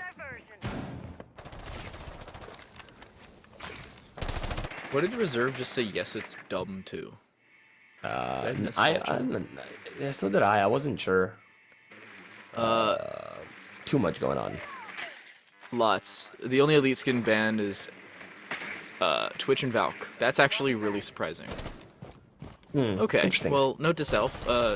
ECAC, I suggest consulting some tier 3 tournament organizers in terms of some rule changes. By the way, Solus is banned, for all of you who were not aware of that. Yali playing through that Maverick rotate that we were talking about. We actually see breach hole in the bottom, looking for the kill, was unable to find it, so instead decides to use an exothermic charge to open up the full attic rotation over. Talent shields wielded by Cappy for Beezer to play behind, still looking for this kill. The crouch peaks are there, but the kill not so much for Heartsy. Yeah, that's very risky re-swinging that so continually, but so far hasn't been biting Heartsy in the rear, so I guess it's okay. Exothermic and the top floor will be deployed, and that's attic control, but there's Clip trying to deny it on the sneaky position. Sees one behind the shield, goes for the swing. That's Cappy taken off. Yali on low HP as well, but Maple gets a grenade kill onto Lars, and that's devastating because Lars has really been such a strong defensive player for Muskingum. Maybe not kill-wise, but he's been a force to be reckoned with. Beezer, meanwhile, finally gets Heartsy grenade thrown out in his direction as well, so if Beezer wasn't to finish up the grenade, surely would have.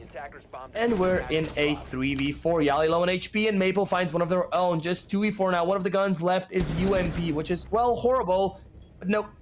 The only gun left is UMP as Yali gets one of their own onto Clip, and it looks like we're not going on to Villa just yet, if we're going there at all. Beezer finds reserve as well, and that's all she wrote. We're going to be fighting for overtime and laundry and supply. That'll be our final fight of regulation, as Muskingum will have the site unlocked and will almost certainly choose it. It's either that or meeting kitchen/kitchen dining, and you'll never believe it is indeed laundry and supply. I can't say I'm too surprised about that. They want to go back to the bottom floor. It's one of their 2 primary sites, and it's worked out mid for them thus far. Of course, a win and a loss on the site hasn't been the greatest for them, but of course they can still flex and turn it into another round victory. It really comes down to Fisher's flexibility once more. If they can, again, just push into the site, take quick control, and make sure that Muskingum are thrown out of position, they're in a good spot. But no! Bro, that's your almost top fragger. My goodness. Wow, it feels like we're watching the NBA with the amount of throws we've been shown.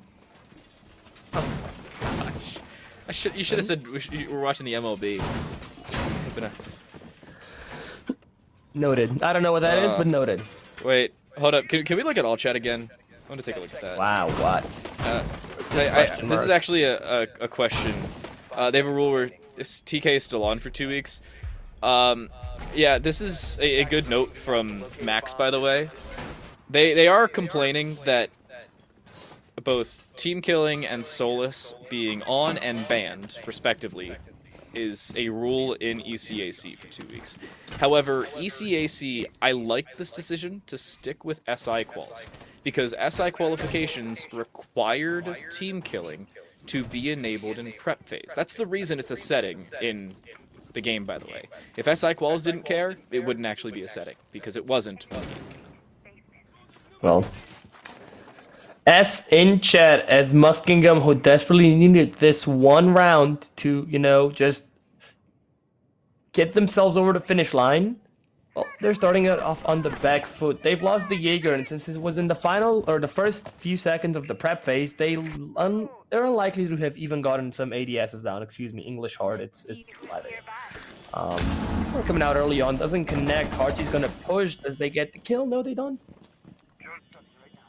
Well, they're actually going to back away, but they have some assistance. Reserve, lucky to be alive. The Mark 14 does a decent bit of damage across. Exactly 50 HP and exactly 0 for Heartsy. They'll retreat, they being Reserve, back to the Kona stations and should be almost exactly, if not precisely, 110 HP once more. Beezer, not so lucky. One of the VIPs now taken care of, and Muskingum have a shot right back into this, but just like that, they'll also have to worry about extra avenues of attack. Fisher will have to worry about a top floor roam that still exists near the main stairs. I think Zmart is just a little early on this flank. They could work out. Yep, there we go. Works out, goes for the second, sadly misses, but Yali on the refrag. So 2v3, but I think you still wait a little bit longer on that flank there. Be patient, maybe get on cams or something. But, well, at least they went 1-for-1, which is not too bad. Smoke canisters being deployed and no more C4 in Lars's pocket either. So it's going to be a tough one for Muskingum to tough this one out. Second smoke bait ready to be deployed. Flash is coming out from the attackers, but they don't do much despite the lack of ADSs. E1D there coming in clutch as well for the attackers, especially as Lion creeps down the freezer stairs. Attackers spread out a little bit now, but nothing too bad. Maple just narrowly misses, and there we go. Reserve, nice shot with the SMG-11. It's game time for Muskingum. Third 8 being deployed. The alley falls as well, but it's going to come down to a 1v1 as Cappy gets one of their own. Reserve versus Cappy. Who can get it? SMG-11 versus Lion Vector. Who's going to find it? It's going to be the Smoke and MU. They take their map. Oregon is under their belt, and it's going to be a 2-1. They initialize the reverse sweep, and Muskingum at least start the comeback. A 7-5 victory, the closest margin that Fisher has faced in a full week, and that includes an extra best of 5 on top of it. Fairly close and chaotic map win for Muskingum. I have to say, not the most decisive map victory, but it doesn't have to be. Whether you win 8-7 or 7-0, it still counts as 1 in the overall map column, so I don't think they're too upset with that one.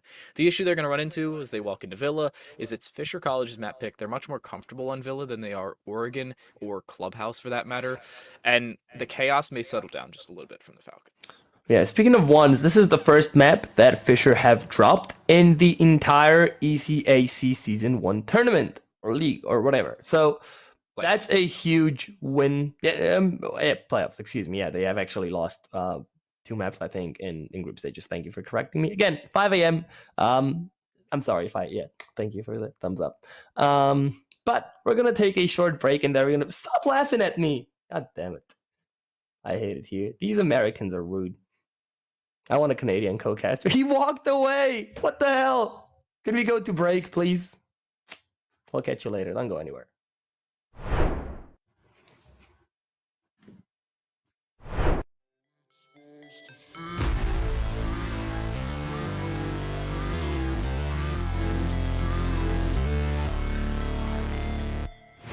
Never break, always fight, never quit, do it right, play the game, win it life, have no shame, there's no time, feel the pain, live the grind, I could change, in my mind, pick a lane, commit and climb, the only way to win it life, I never miss that fact, taking big is that we don't have these preconceived notions, and we're willing to listen to our membership and read the room, read college athletics and how it's connected and how it's not, and take what we have expertise in championships, but also throw out some of the other stuff. I remember when we first started, there were some conferences were applying their amateurism rules to all of their esports competitors, and I think we knew enough to know that no, that's not going to work in an esports culture. It's got to be very different. And by the way, the NCAA was going in a different direction. You could see the train had already left the station on that, and so it's an incredibly dynamic area and ever changing, and will continue to change. And just as we didn't know when we started what it's going to be looking like, I think similarly we still don't know what it's going to be in another 5 years. I know enough to know that all of us are still going to have a thriving esports program that's doing a real good service for our members and for our competitors. But we still don't know necessarily what some of that is going to look like, and that's pretty cool about it all. Let me ask you this, because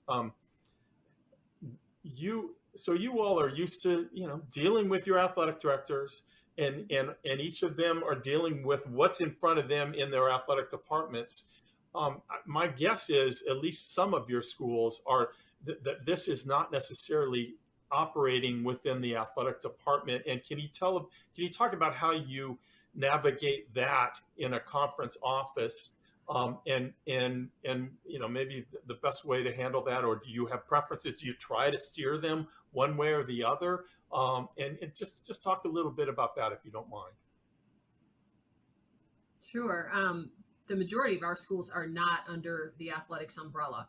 We have one institution that perhaps by next year will be under the auspices of athletics, but most of them are in other departments across campus. Right. One of the things that has helped us is that we have support from the president's office. And so in order to participate in Mountain West events, you have to have an adult non-student administrator that oversees that, the eSport program. And that's where we get assistance with, eligibility checks and, please complete your roster, things like that. I don't know in the future, and it depends on, who's sitting in the athletics director's chairs, whether or not more esport teams will go under the umbrella of athletics. And I'm kind of indifferent in terms of whether it should, because I don't want esports to go down the road that some conventional sports have gone down with the NCAA. So we have a unique opportunity to kind of craft esports in a way that fits what esports is, as opposed to trying to fit it into a conventional athletics box, so to speak. Right. I think the success of our program and getting participation is exactly that. The fact that we're not tying it in necessarily to athletics and NCAA eligibility. Like Carolyn, we probably have 3 or 4 schools that are under athletics. And I know it puts them in a difficult position sometimes trying to make some decisions. I got a request recently to consider allowing part-time students to participate during this year, because some schools struggle sometimes to fill out all the games that they want to play with us. And we held off on that for now. we defer to the institution and say, what's your policy for those that are under student development or activities? What's your policy for allowing students to participate? And if you certify that they're eligible under your current policies, then that's good for us. I also think, and I was part of some of the conversations early on with the NCAA years ago about the NCAA getting involved as a Division II representative, and I was crossing my fingers that wouldn't happen, just because I think this needs time to grow, and expand. Can I ask Rob a question, because you mentioned part-time enrollment, and one of the things that we've done here is that as a conference, we've just set eligibility standards, full-time enrollment, making progress towards your degree as the institution defines it. Are you guys doing something like that as well? Because we've gotten that part-time enrollment question and we've said no. Yeah, no, I don't think we've gotten that far down the line, Carolyn, to ask for that. I think we kind of put it on the institution, but we do say that the student has to be a full-time. Now, they could be a full-time grad student, but they have to be full-time as from what the institution decides. Yeah, our eligibility requirements are just as simple as can be. You have to be a full-time student in good standing. Yes. And after that, and that's about it. Now I think we wanted as few impediments to getting this thing rolling as possible in the outset. I do think as schools get more competitive, they will start to distrust one another, and that's why we have this 500-page NCAA manual, because schools distrust one another. But we're not there yet. Right now there's still a collective. Let's move this forward, and the fact that the NCAA is not administering it, I think, is really helpful to the growth of it all. And yes, we allow grad students. We don't even have a 4 or 5 year clock. If you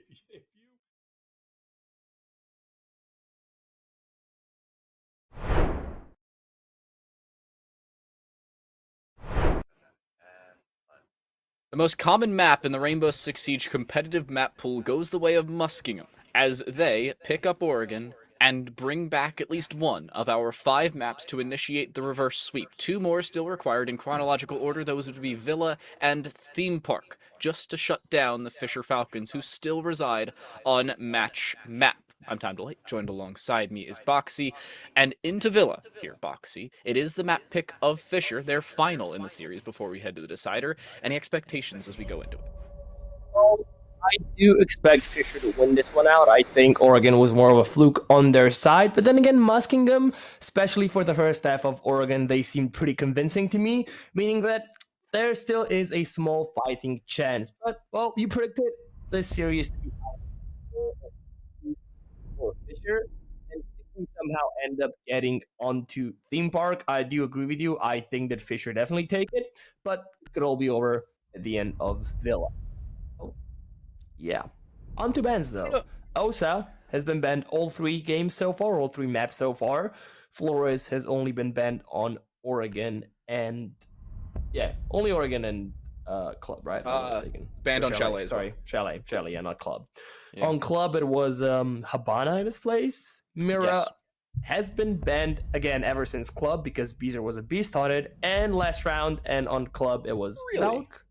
Now it's Azami. I'm a little surprised about the Azami ban, especially courtesy of that of Muskingum. I can't say it's too out of the blue. That also indicates to me that they want to play the Valkyrie. And just like that, Heartsy picks up Valkyrie. I have to have, like, some credit for picking up some of these predictions, right? There's got to be some level. Some. Valkyrie was kind of expected. It is trophy statutory, and it is also Villa, but still. I miss Valk. Where's Valk? Oh, she is here. Never mind. I'm tired. I'm seeing things that aren't here, and I'm not seeing things that are on my screen, so you'll have to excuse me. If I make fake calls, it's sleep deprivation. There's too many Americans. There's me, there's our producer, Coltoon, and, well, now there's Valkyrie. You're just getting thrown thankfully, off. I have Max with me, man. Like, my... Well, not EU anymore, because he's British, but he used to be EU, so cool enough. Well, I mean, EU is in Europe. Still technically Europe. And there's 2 more Brits inside of the server, because Lars and Robe are playing SAS operators. Oh, okay. I thought you were, like, talking about players' nationalities. That would have been cool. Yeah. No, but that would have been too many British people, so I'm fine with just the mute, and the sledge. Too many British people. Just thought you could slide that one in there. Had to. Luckily, though, the majority of the server still calls it a bottle of water, not a bottle of water, so we're good.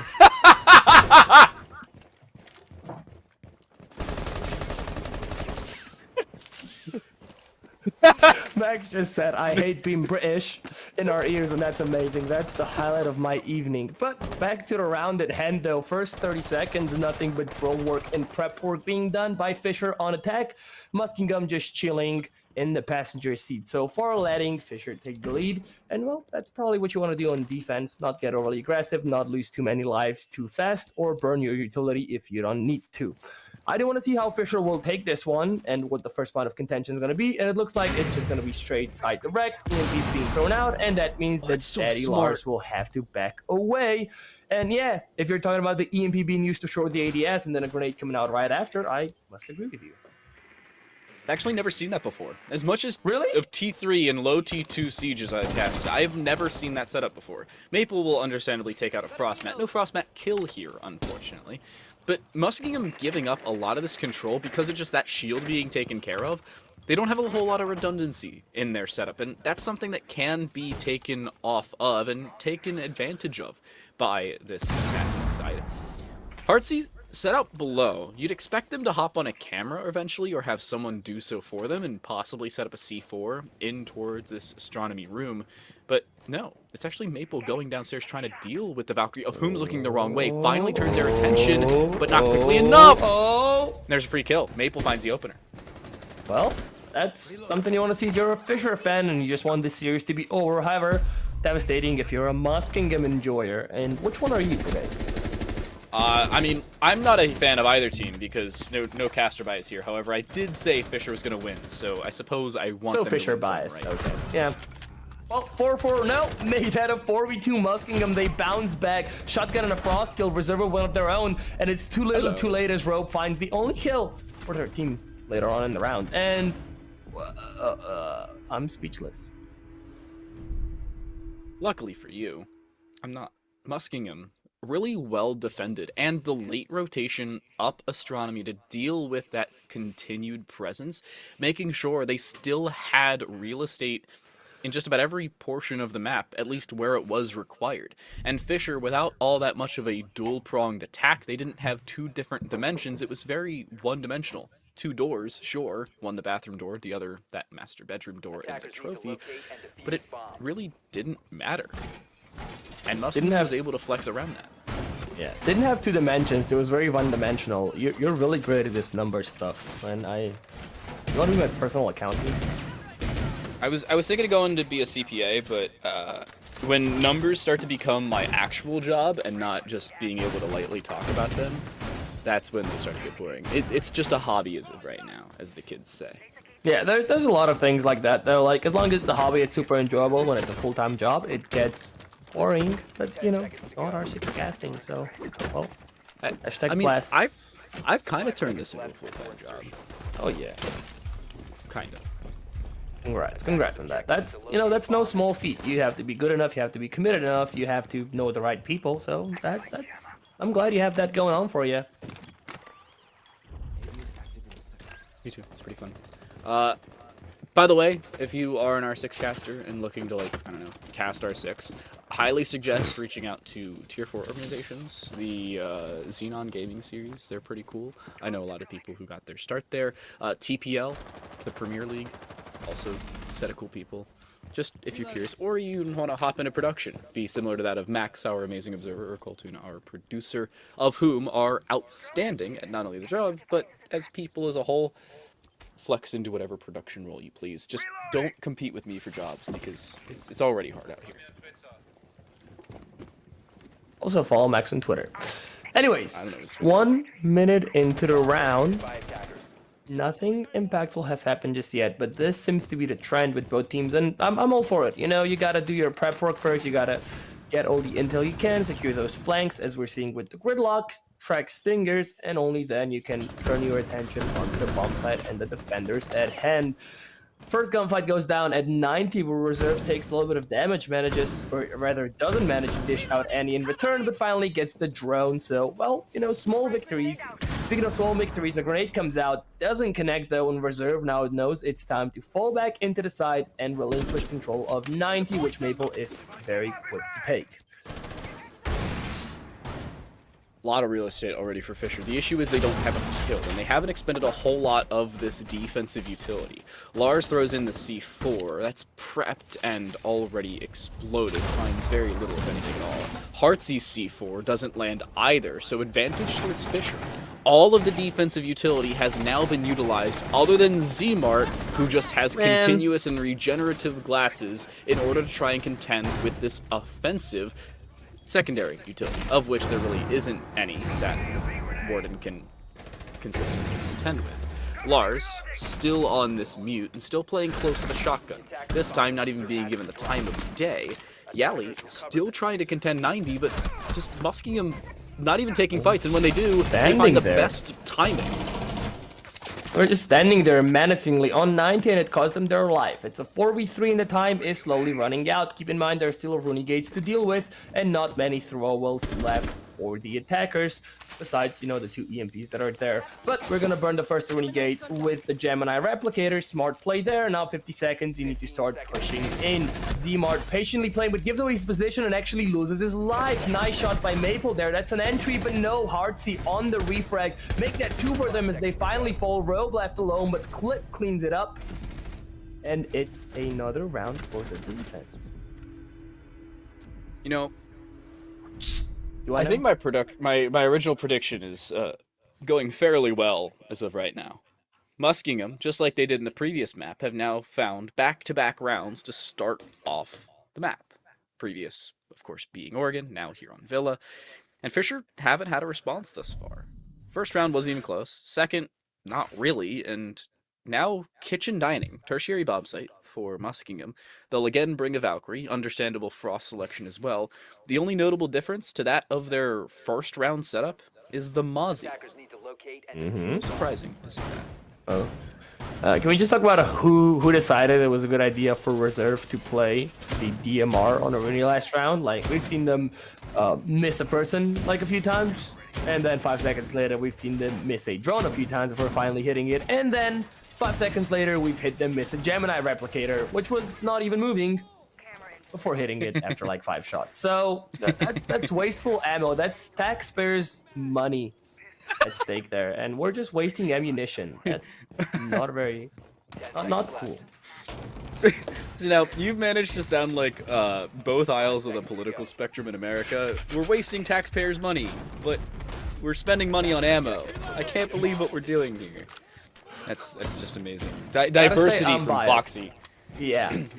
The unbiased caster Boxy in so many different ways. I love the storyline being built here. The other one I love is the fact that Yali's playing Blitz, possibly taking a page out of Muskingum's book.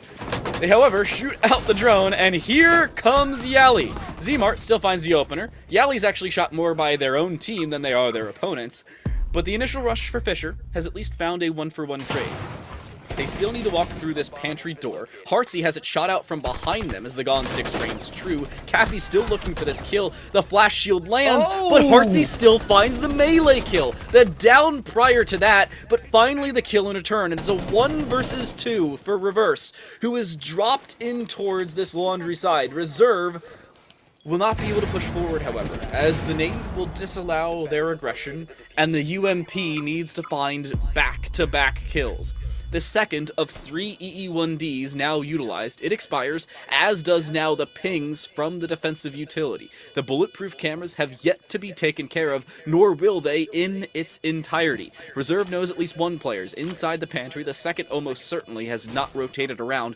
They need the long arm this defuse, at least bait one of the 2 players into swinging, but they've yet to do so. Reserve wants to try and take the first fight, knowing one player's close left, but not knowing Cappy is still holding on the reinforcement. It's Fisher to find their first round here on Villa, and at least give them some semblance of an advantage in the first half of play. I think the professional term for this is unlucky. But yeah, valiant attempt from Muskingum. Very chaotic round, and it wasn't controlled chaos like we spoke about, or rather you spoke about on Oregon. It was just chaotic chaos, if that's a thing. And somehow Fisher clawed their way to the top, but it wasn't very one-sided. Muskingum put up a hell of a fight, and it really could have gone either way. Sadly, though, the 1v2, the UMP, the crossfire, it all added up to a Fisher W, and we haven't seen as many of those in the last two maps as we have on Chalet and Clubhouse. So, nice change of pace there, but let's see if Muskingum can keep it up for another match. Well, they'll head back to their primary site. Trophy saturated call. And similar setup. Reserve on the alibi. I like this decision for them. Trying to play aggressive and bring the fight to Fisher, who isn't used to that. A lot of teams play a little bit more patient when they're up against the Fisher Falcons, and understandably so. Fisher already an aggressive team on the attacking side. The defensive side fairly condensed on most maps, especially that of Oregon in our previous, but Muskingum was fairly decent at dealing with it. Of course, a 4-2 half, and honestly, yeah, that of Clubhouse as well, but I was mainly bringing up the fact that Muskingum was good on Oregon. Not so much Clubhouse. Well, it is what it is, they say. At least the kids say. Do you say that? You're a kid. I say it is what it is every so often. No, that's what I thought. Well, could have been worse. Could have been that's how the cookie crumbles.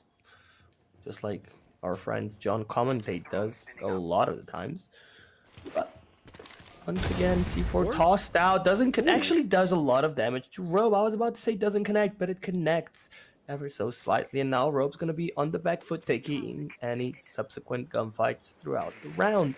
And, well, that's an advantage you want to have if you don't at least secure the kill with the C4. Drones coming out, clear the bathroom, signaled no one's in there, no one in the bathtub either. Good check. Sometimes someone can get cheeky. Hide in there, and we're going for a repeat of what happened early on.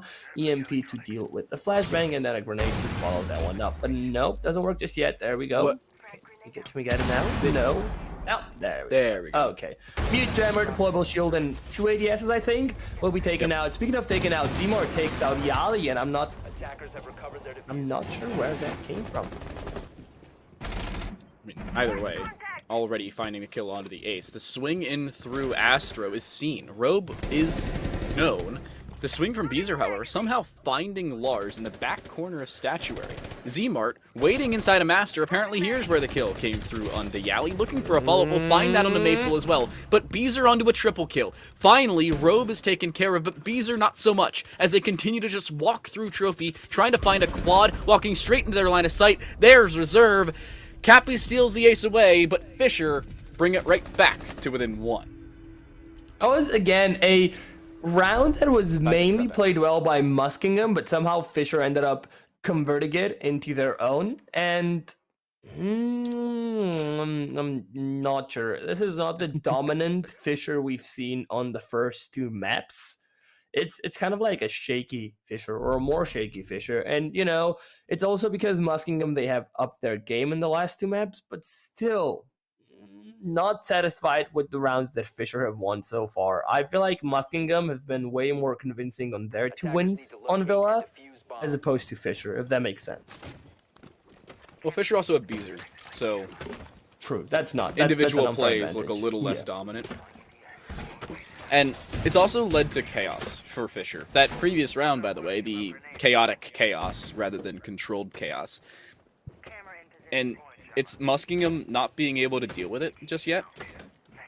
With Beezer just getting aggressive, there really wasn't all that much of a response from the Muskies. And you can see, well, now they're going right back to what has worked prior.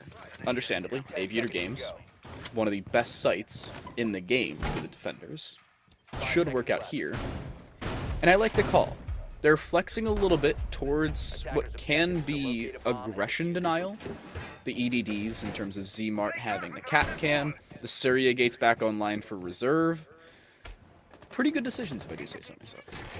Yep, let's see if they work out. We've seen Capcan brought a handful of times throughout our best of 5 grand finals tonight, and we haven't actually seen any Capcan traps get a kill just yet. I'm not even sure if we've seen any detonated. We've definitely seen them on We've seen a down on the bottom floor of Clubhouse. Okay, well, thank you, Mr. Liquipedia.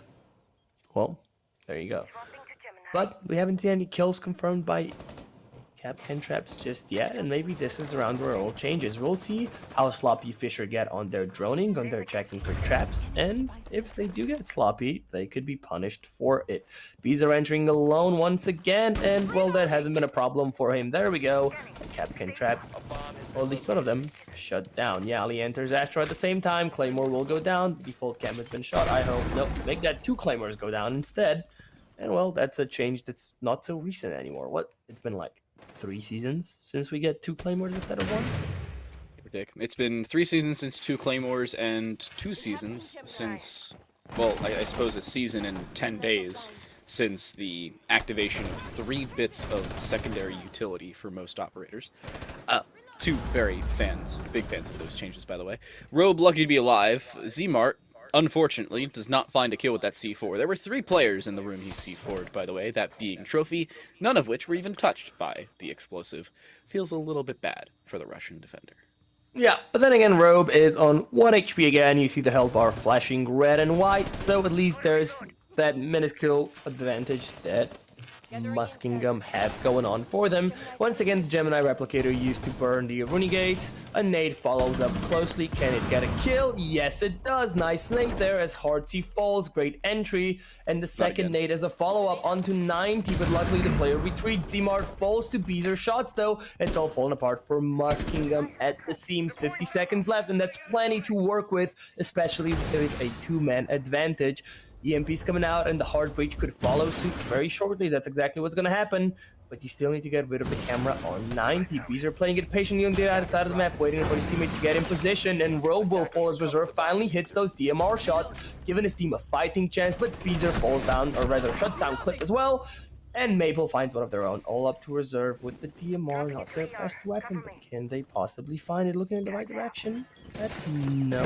Shots connect as of yet. Nope. There we go. Beezer with a triple, if I'm not mistaken. Was it quarter, 3 or 4? At a bare minimum, it was a double. I'm pretty sure it was a definitely triple 3. as well. It was 3 or 4. It was definitely 3. Well, we'll find out in about 20 seconds or so. Either way, Fisher's dominance again measured by Beezer's kill count. And I was talking about those hero plays being required. On paper, that's a dominant round. Fisher, you keep 3 or 4 players alive, you walk into the site, you still had 40 seconds left as you were actually encroaching onto the site itself. But the problem you really run into is the fact that most of your kills really lie on one person. That's Beezer. Previous round having a 4K, around trophy statuary. In that round, as our kill count comes up, it was a 3K. All of the 3 final kills, by the way, found by Beezer himself, including the finish of 1 down prior. That's why we thought it was a quad, because in the kill feed he popped up, but he didn't actually find the down to the kill he stole. He didn't get credited for it, regardless of ifs, ands, buts, and absolutes. Fisher are in the lead. Well, the 5th round concluding for the first time since Clubhouse. Yeah, I was just going to say, it's been a while since we've seen Fisher in this position, and while they still have been the better team throughout our series, Muskingum have had their fair share of, convincing round and advantages and leads and such. So I do want to see how Muskingum react to being back behind Fisher now, because last time this happened on Clubhouse, on map 1, they shut down as soon as they lost their lead. It was a 2-1 after the first 3 rounds for Muskingum, but as soon as Fisher started gaining some traction, some advantages, Muskingum just disappeared from the server, and I hope for their sake that it doesn't happen again. There's no more second lives. If you lose this one as Muskingum, you are out. So, let's see how they do. Well, I think I know why Fisher gave away map number 3. It's because they wanted to match their Super Smash Bros. Team's previous totals, because their Super Smash Bros. Team beat Northwood 3-1 in that ECAC fall final. Not again. Maple finds a nade kill on the Clip, this time again off the back of an impact EMP, but the nade was significantly quicker off the back of it. Maple, however, now returned upon, as explosives go one way then the other, both without vision, neither without efficacy, as each really an important kill for the squads, making sure there's no crossmat under his Beezer as they start to walk forward. But Lars has played this position before, and to great effect in rounds prior. with that shotgun in hand. The issue, they've been scanned out, and Robe can nade that out if they're in position, because Lars does not have anything around them to deactivate. The issue, Robe's on the astronomy window, so not in position by any means. It seems like Muskingum, they keep repeating what has worked for them, and they're getting predictable for Fisher, but at the same time, they are still not ready for what Fisher has been doing time in and out again. But no, the shotgun actually works again. That's something that we've seen in the past as well. What I was referring to, by the way, was, you know, Muskingum not being ready, excuse me, for Fisher's EMP and grenade. That's something they've done all three times that we've seen this bomb site played, and they still weren't ready for it. We still lost a player off of that early on. But then again, Fisher weren't ready for the shotgun in the corner, and that's also something we've seen at least in round 1, possibly subsequent rounds as well.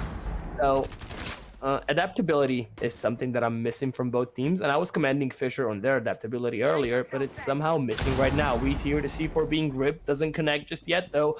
40 seconds, and Fisher need to start pushing up. Oh no, Robe misses a few crucial shots on the Frost there, and that's a huge opening for Zmar to try and make an opening.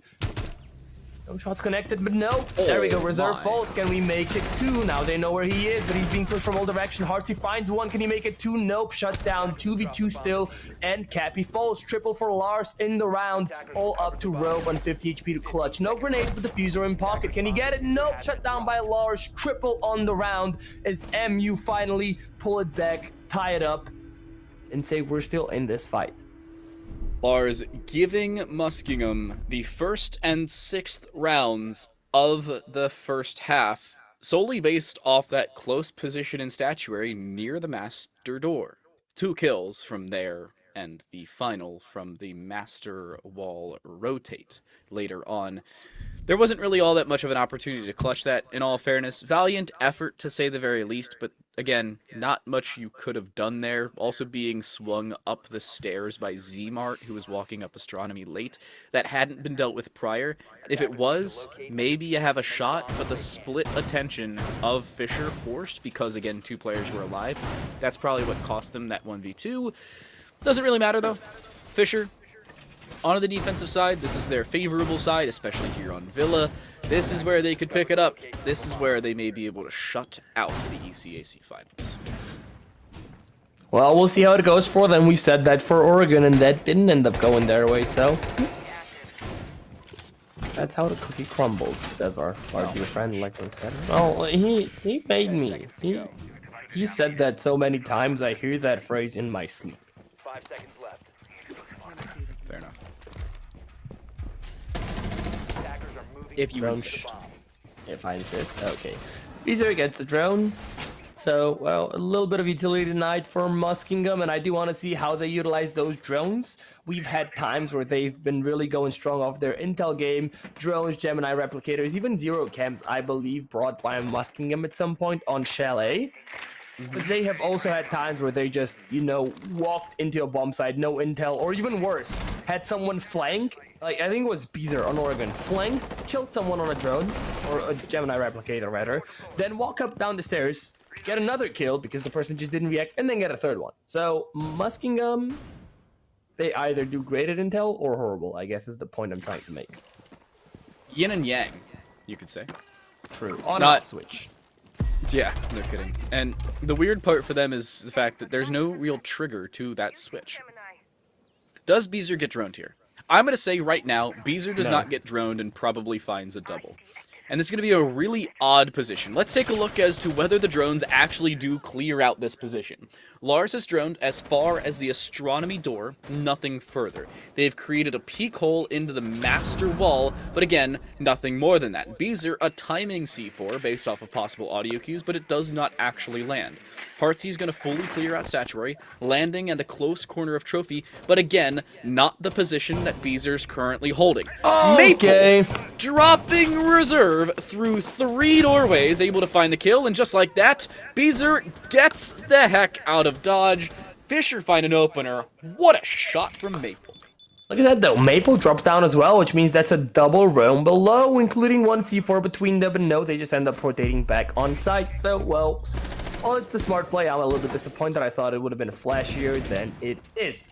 Regardless, 1 minute left. Muskingum are a man down. But other than that, they're still doing pretty fine. No grenades in their pockets, though, as Yana's been taken out. So the deployable shield is going to be a problem to deal with. Luckily, there are some smokes, so well, you can utilize those in the worst case scenario, but still not optimal. 45 seconds left. Time is ticking out, and we keep saying this. Time is basically a sixth defender. It works in their favor, and if you're not careful as an attacker, you will lose rounds purely off of time, as we've seen time and time again on both Club and Chalet. Now to Villa, it's really a question of whether it costs them. Z-Mart gets blown up from above and finished off courtesy of Maple. The second of 2 Vulcan canisters on this landing aviator door is now blown up. 20 minutes of efficacy, or 20 seconds, sorry, between the 2 of them, and Beezer now finding a kill to Heartsy. That's the round. Lars is left alone in a 1v5, an ace required in 9 seconds, that or finding a defuse plant, while still outside of the building, much less the site itself. They'll save the KD. Fisher will find the lead as they win round 7 and give them the lead right back. Odd round, to say the very least, they're boxy, but a round nonetheless. Absolutely. Fisher. I think the biggest problem for Muskingum on attack was just the fact that they had no explosives besides Diana, who was the entry death, and then dealing with shields, dealing with utility piled up on the doorways, on the chokeholds, was not something that, you know, they could really do. Also, losing reserve, I believe it was, early with that one tap was just a morale killer, if you ask me. Getting slammed like that off the server is like, you just want to go to bed. You're like, whatever. Goodbye. So, our delay is currently catching up with us, and I'm trying to figure out if the C4 popped from Beezer at the doorway of astronomy is based off of timing in a sound cue or a communication from their team. I'm not sure if anybody was directly watching it, because if they were, it's either an incorrect cue or they backed away on that defensive side. Seems like Cappy was the one at least taking a look in that general direction, but now for Fisher, on this defense, they basically flex a lot of their defense away from what we saw prior. Yeah. Yali from the mute to the Cade, Cappy from the Jaeger to the mute, and Robe from the smoke to the Jaeger, while Maple just brings in a whole new operator of Ella. Well, when you're 9-4, you can do whatever the hell you want in my game, you know? 9-4 in 8 rounds, it's good enough, especially when you have Beezer next to you. No, never mind. Reserve shuts down Maple, so no more Ella, no more Scorpion, no more insane rate of fire, which, by the way, is something that Beezer should have been playing in the first place, because Beezer with high rate of fire, we've, well, figured out practically unstoppable, or unstoppable, rather. English hard. Open hatch being pinged, Z-Mart clearing everything with their face and a shield in front of it, and let's see how that works out. Blitz allows you to take face checking to a whole new level. And Fisher, now just backing away. After losing Maple fairly early, I just like the decision to back away. The one caveat I see to picking Ella as, well, Beezer specifically, is the fact that Scorpion recoil is just different than that of the F2 or the ARX or the MPX. Really whatever they decide to choose, especially the MX4 Storm that we've seen Beezer play on a consistent basis, at least prior to that MX4 nerf. Z-Mart walks straight into a Gershmont mine, by the way, and is not affected in the slightest, because that's how Rainbow Six Siege works. Oh, sure. Well, speaking of Rainbow Six Siege, Yali gets taken out by Heartsy, and that is a 5v3 coming out for Muskingum. We've seen them lose huge advantages before, but this is a surefire for them.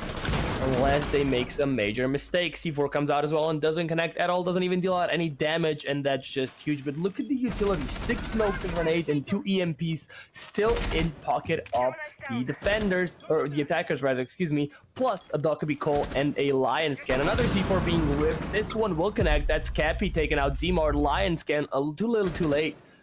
What will happen in the final 55 seconds? Well, Gershmont Mine finally does actually find somebody and stun them at a bare minimum. Heartsy finds Robe, so no more Jaeger. A 2v4 for the defensive side, and Heartsy makes it just 1. Beezer left alone, and is the person to be left in this situation. Their phone ringing like mom's calling them for dinner, and it doesn't seem like they have all that much time left before the bell rings. They don't. Muskingum ties right back up. It's a trade of rounds. And Yali will call a timeout for Fisher. You used to call me on my cell phone.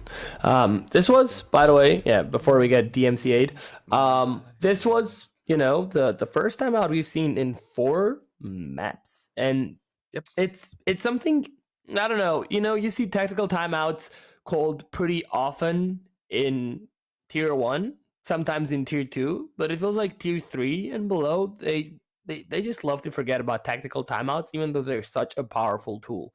And I think he said this publicly as well, but I spoke to Helby once, and he was like talking about especially playing at LAN, playing on stage in those high stress situations, and how he said he likes to use tactical timeouts not when his team needed a reset, but when he saw that there was trouble brewing on the enemy team and he wanted to give them extra time to stew. And that was just something that I found really interesting. We call it the flame timeouts, where you actually encourage your opponents to overheat.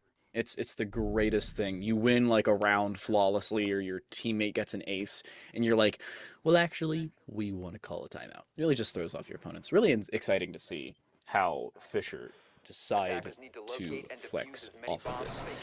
They will head back to Trophy Statuary. I can't say I'm too surprised about that. They will, however, change up their operator composition, albeit narrowly. It's Beezer to go from the Valkyrie to the Thunderbird. Everything else, a carbon copy to that of the previous round, including, at least as of right now, the attacking lineup, which I have to say I'm a little surprised about. Didn't think Zmart would bring in the Blitz back-to-back rounds. Oh, so toxic lineup. Look at this. If you were to bring this in ranked 2 years ago, you would get flamed so hard. You have Lion, Blitz, Jekyll, and Dockery. If you were to bring that right now, you get flamed so hard. You kidding me? We're only missing a Blackbeard instead of the Ana. That's would have been perfect. Anyway, perfect. I mean horrible. Don't do that. Please don't do that. Please no. Please God no. Well, let's see which way tables turn this time around. As again, it is a 4-4. We've had very few instances where we've had a tight scoreline throughout these series. It's always been one team a few rounds ahead of the other. And this kind of serves like a soft reset, if you ask me. It's again, you know, it's an even footing, an even setting, and whoever pulls ahead is very likely to win the map at this point.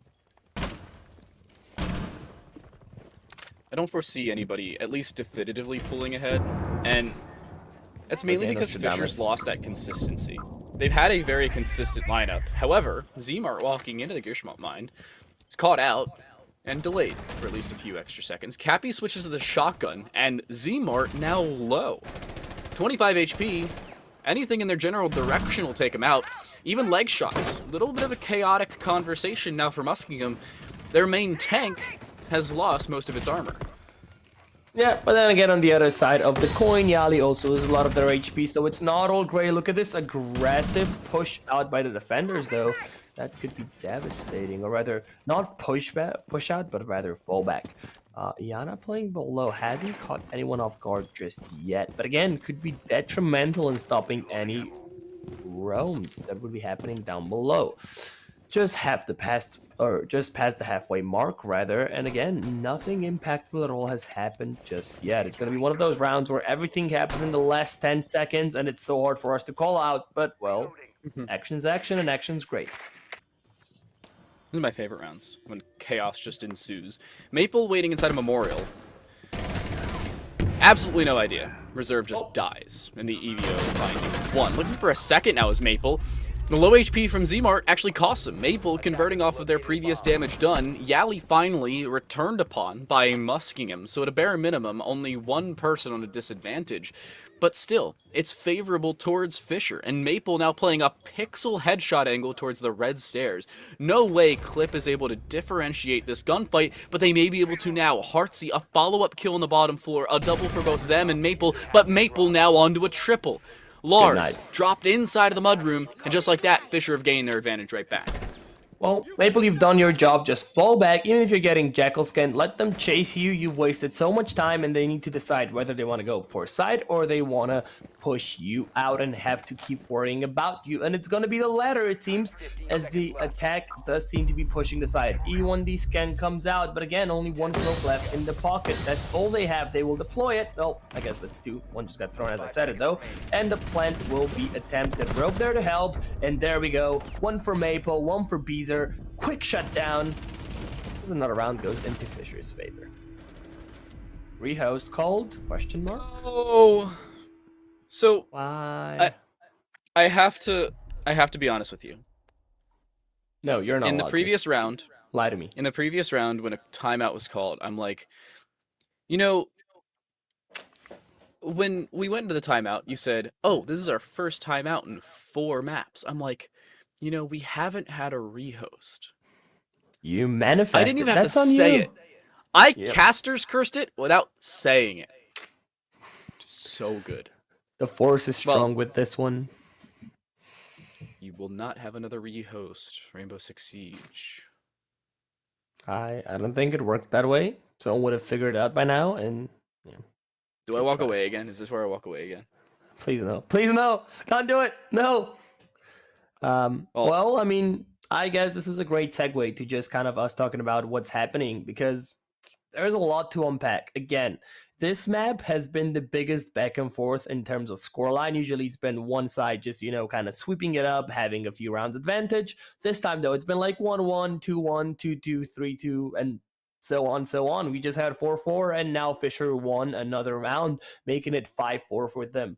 One more round, and they are getting not only onto map point, but onto series point. Is that happening in the near future after the rehost, which may not be so near, by the way, just saying? Or do MU still have some gas left in their tank, and are they gonna fight it till death? I have to say, it's an odd position for Muskingum to be in. So they had just lost round number 9, 5-4 to Fisher. Fisher has just technically completed their first rotation of 3 rounds. They'll go into their second, but they didn't go to kitchen dining. They'll be able to go back to Aviator Games for our 10th round of play and have that at a bare minimum available to them to come back and take a 6-4 advantage. And if history was to repeat itself, they'd end up winning 7-5 after losing Trophy Statuary for a second time. But because of the fact that it wouldn't be available in that order, they would have to go to kitchen dining, again, theory crafting, should they win Aviator Games in round 10.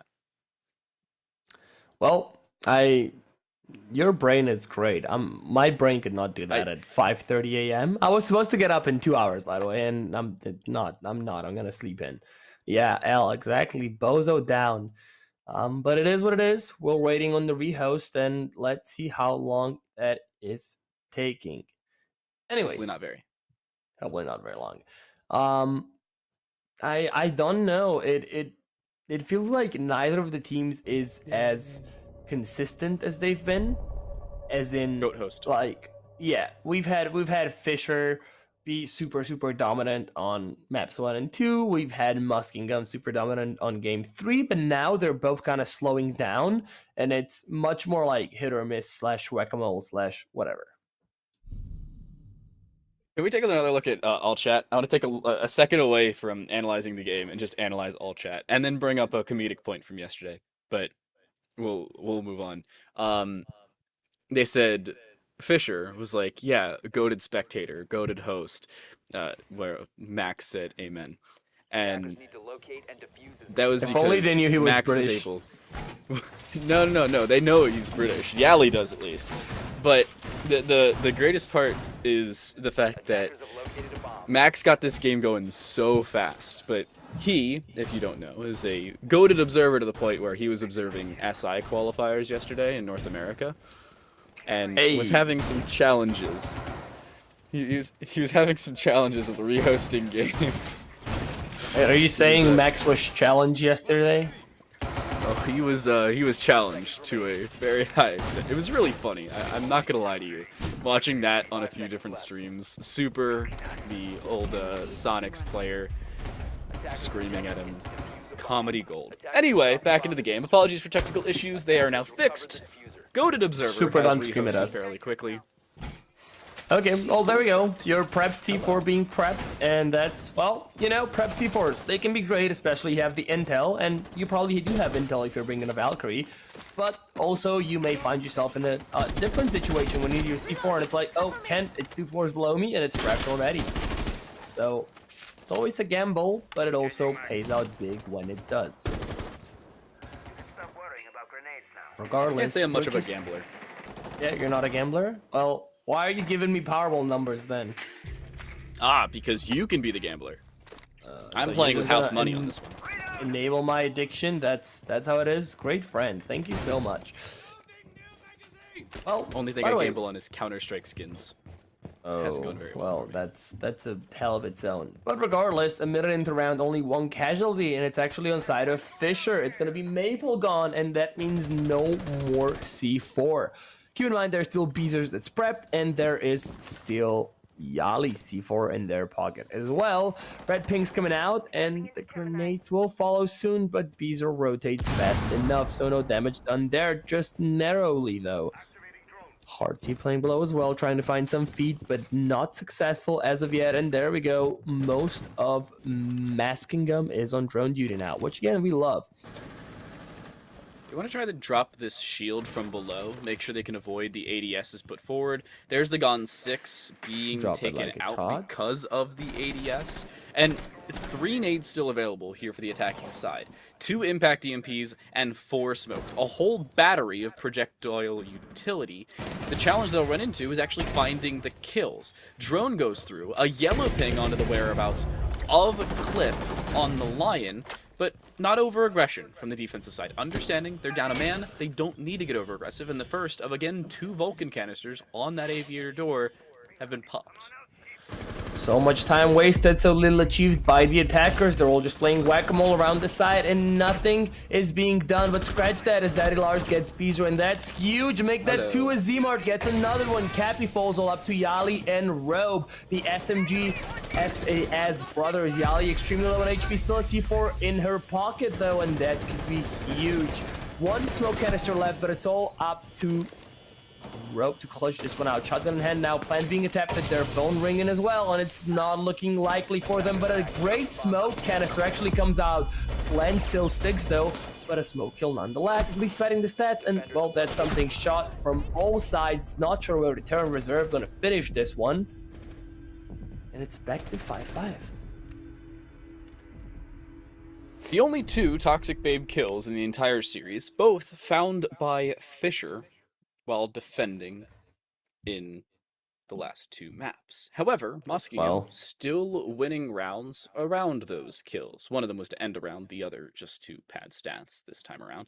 But Fisher's still looking good. And in that round, a little less so, but now onto Aviator games for a 3rd time in the half. They lose here, they're probably going to go elsewhere, of which at a maximum they have a 50% win percentage, or if kitchen dining's the call, a 0% win percentage, because they have yet to go there in this second half of play. Lack of statistics for Fisher and lack of previous knowledge may cost them, because previous round for Aviator games, chaotic, but it didn't look good. They just continually lost gunfights and didn't have much to come back against. Keep in mind, this is also becoming a game that's hugely reliant on endurance. We're already on map 4, and we could potentially be going to map 5 as well. And, well, if you look at it that way, that's huge. That's... Most teams don't play matches this long. Maybe they scrim like 4 maps. Sure, that happens every now and then if they're on the Sigma Grind's Head mentality. But playing an official match 4 maps in a row, 2 of which almost go to overtime, well, this one still could go to overtime, is just something that you need to practice to be able to do consistently. And if you don't have the practice, if you don't have the experience, you're going to be getting fatigued really soon. So props to both teams for holding out as long as they have, but it does seem like slow mistakes are slowly but surely creeping in. And again, it's just a game of endurance at this point. Seems like Muskingum's been hitting the cardio. Fisher probably could be on the treadmill a little bit more as of late, considering post-map 2, they've yet to really have a definitive lead. Brief reminder, 7-2 victory in map 1. That was club. 7-1 victory in map number 2. That all the way on Chalet. Map 3, 7-5 in favor of Muskingum. Now it's 5-5 here on Villa. And last time it was 5-5. That was map 1. Muskingum ended up walking away with that map victory. Oh! First C4 used by Beezer. That misses. The nade from Zmart, not so much. Robe dead. Their toxic babes will play no part in this 11th round.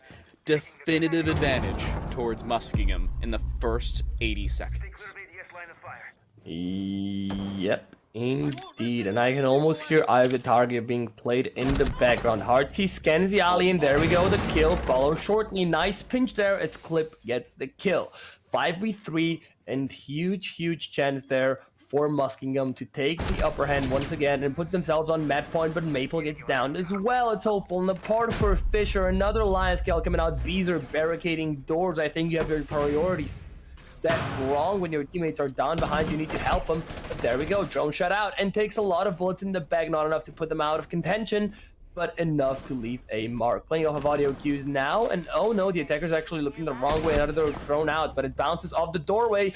Walks into the crossfire. Zmart gets the kill onto Beezer, and it's all up to Cappy because Maple is still down. There we go. Flawless round as Muskingum edged themselves closer towards a reverse sweep. One more round is all they need. If they win, we're going straight to Theme Park, which is going to be an uphill battle for them anyways.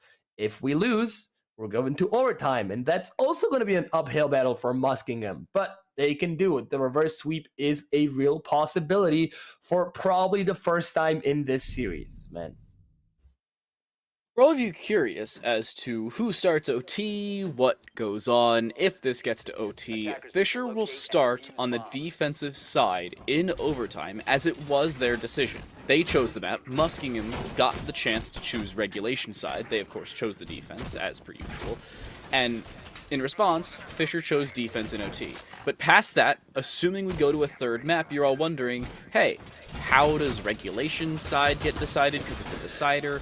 How does OT side get decided? It's based off of round differential. Now, given the fact that Fisher won the first 2 maps, a total of 14-3, and have at minimum gained an extra 10 rounds on top of that to the total of Muskingum's 17, they're looking at a pretty favorable round differential and will get regulation decision. However, they'd still like to close things out and get to OT here on Villa. Well, do you think... What do you think is going to be? Are we going straight to map 5? Or Fisher going to pull back? Are we going into OT on this one? Is it going to get real interesting real soon? Or... I got map 5. You got map 5? Okay, well...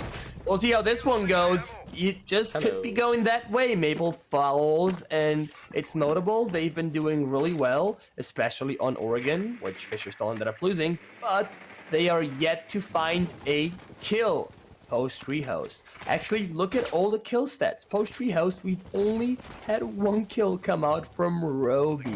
And that was it for Fisher. In 2 rounds, 1 kill. Not looking too hot. Fisher, it was 2 rounds in a row that actually gave them that lead going into the rehost. It was 5-4, or a single round, I suppose, that gave them the 5-4 advantage. Since then, not looking the greatest. Yali does find a return. Robe will drop away, so the EE1D will continuously ping them for 4 seconds at 1 ping per second. But they're safe, and they'll make it out with their life. Muskingum, not so much. Beezer from below, a C4 onto Clip, a little bit too stagnant with the cardiac sensor below. Muskingum losing whatever semblance of an advantage they had. Fisher finally find it. Lars lucky to be alive. They were on the cusp of greatness, but things are now not working out for them. Even having a 5v4 as Maple was the first one to fall, but somehow Fisher are pulling it back. And again, it is becoming an uphill battle for Muskingum. I know I've used this term 3 times in, quick succession, but it is what it is. And 1 minute 15 left. Muskingum are yet to find a real entry way into the bomb side, an avenue attack as you like putting it, I think, at least from what I've seen so far. Cappy playing the verticals narrowly misses an attacker, and now it's all up to Lars and company to try and find an opening. 50 seconds left, and again, not much they can do there. Grenade will be coming in, and Beezer is going to be there, but I don't think he catches it. Oh no, actually a lot of damage done. What was that? how in the world did that end up landing? Fortunate roll there for Muskingum, but now looking to close out the map. Fisher looking to send us to OT and keep themselves at a bare minimum in this 4th map of play. Muskingum looking to get aggressive. 3 players alive to the 4 of Fisher, but 2 of those players a combined 70 HP. The Banshee taken care of, as the aggression in a Memorial is at least noted by the defensive side. The sound cue favoring this defense. Heartsy walks into Pantry, but is known just the same. The melee onto the barricade. Yali doesn't have her headphones on. Able to find the kill is Heartsy. A follow-up from Robe. There's no easy way in for Heartsy, though, and they also don't have the defuse. Low HP with 4 seconds left. Beezer playing hide-and-go-seek. Heartsy knows about him, but can't clear behind the washing machine. Fisher will send us to overtime and keep themselves alive to keep the 3-1 hope going.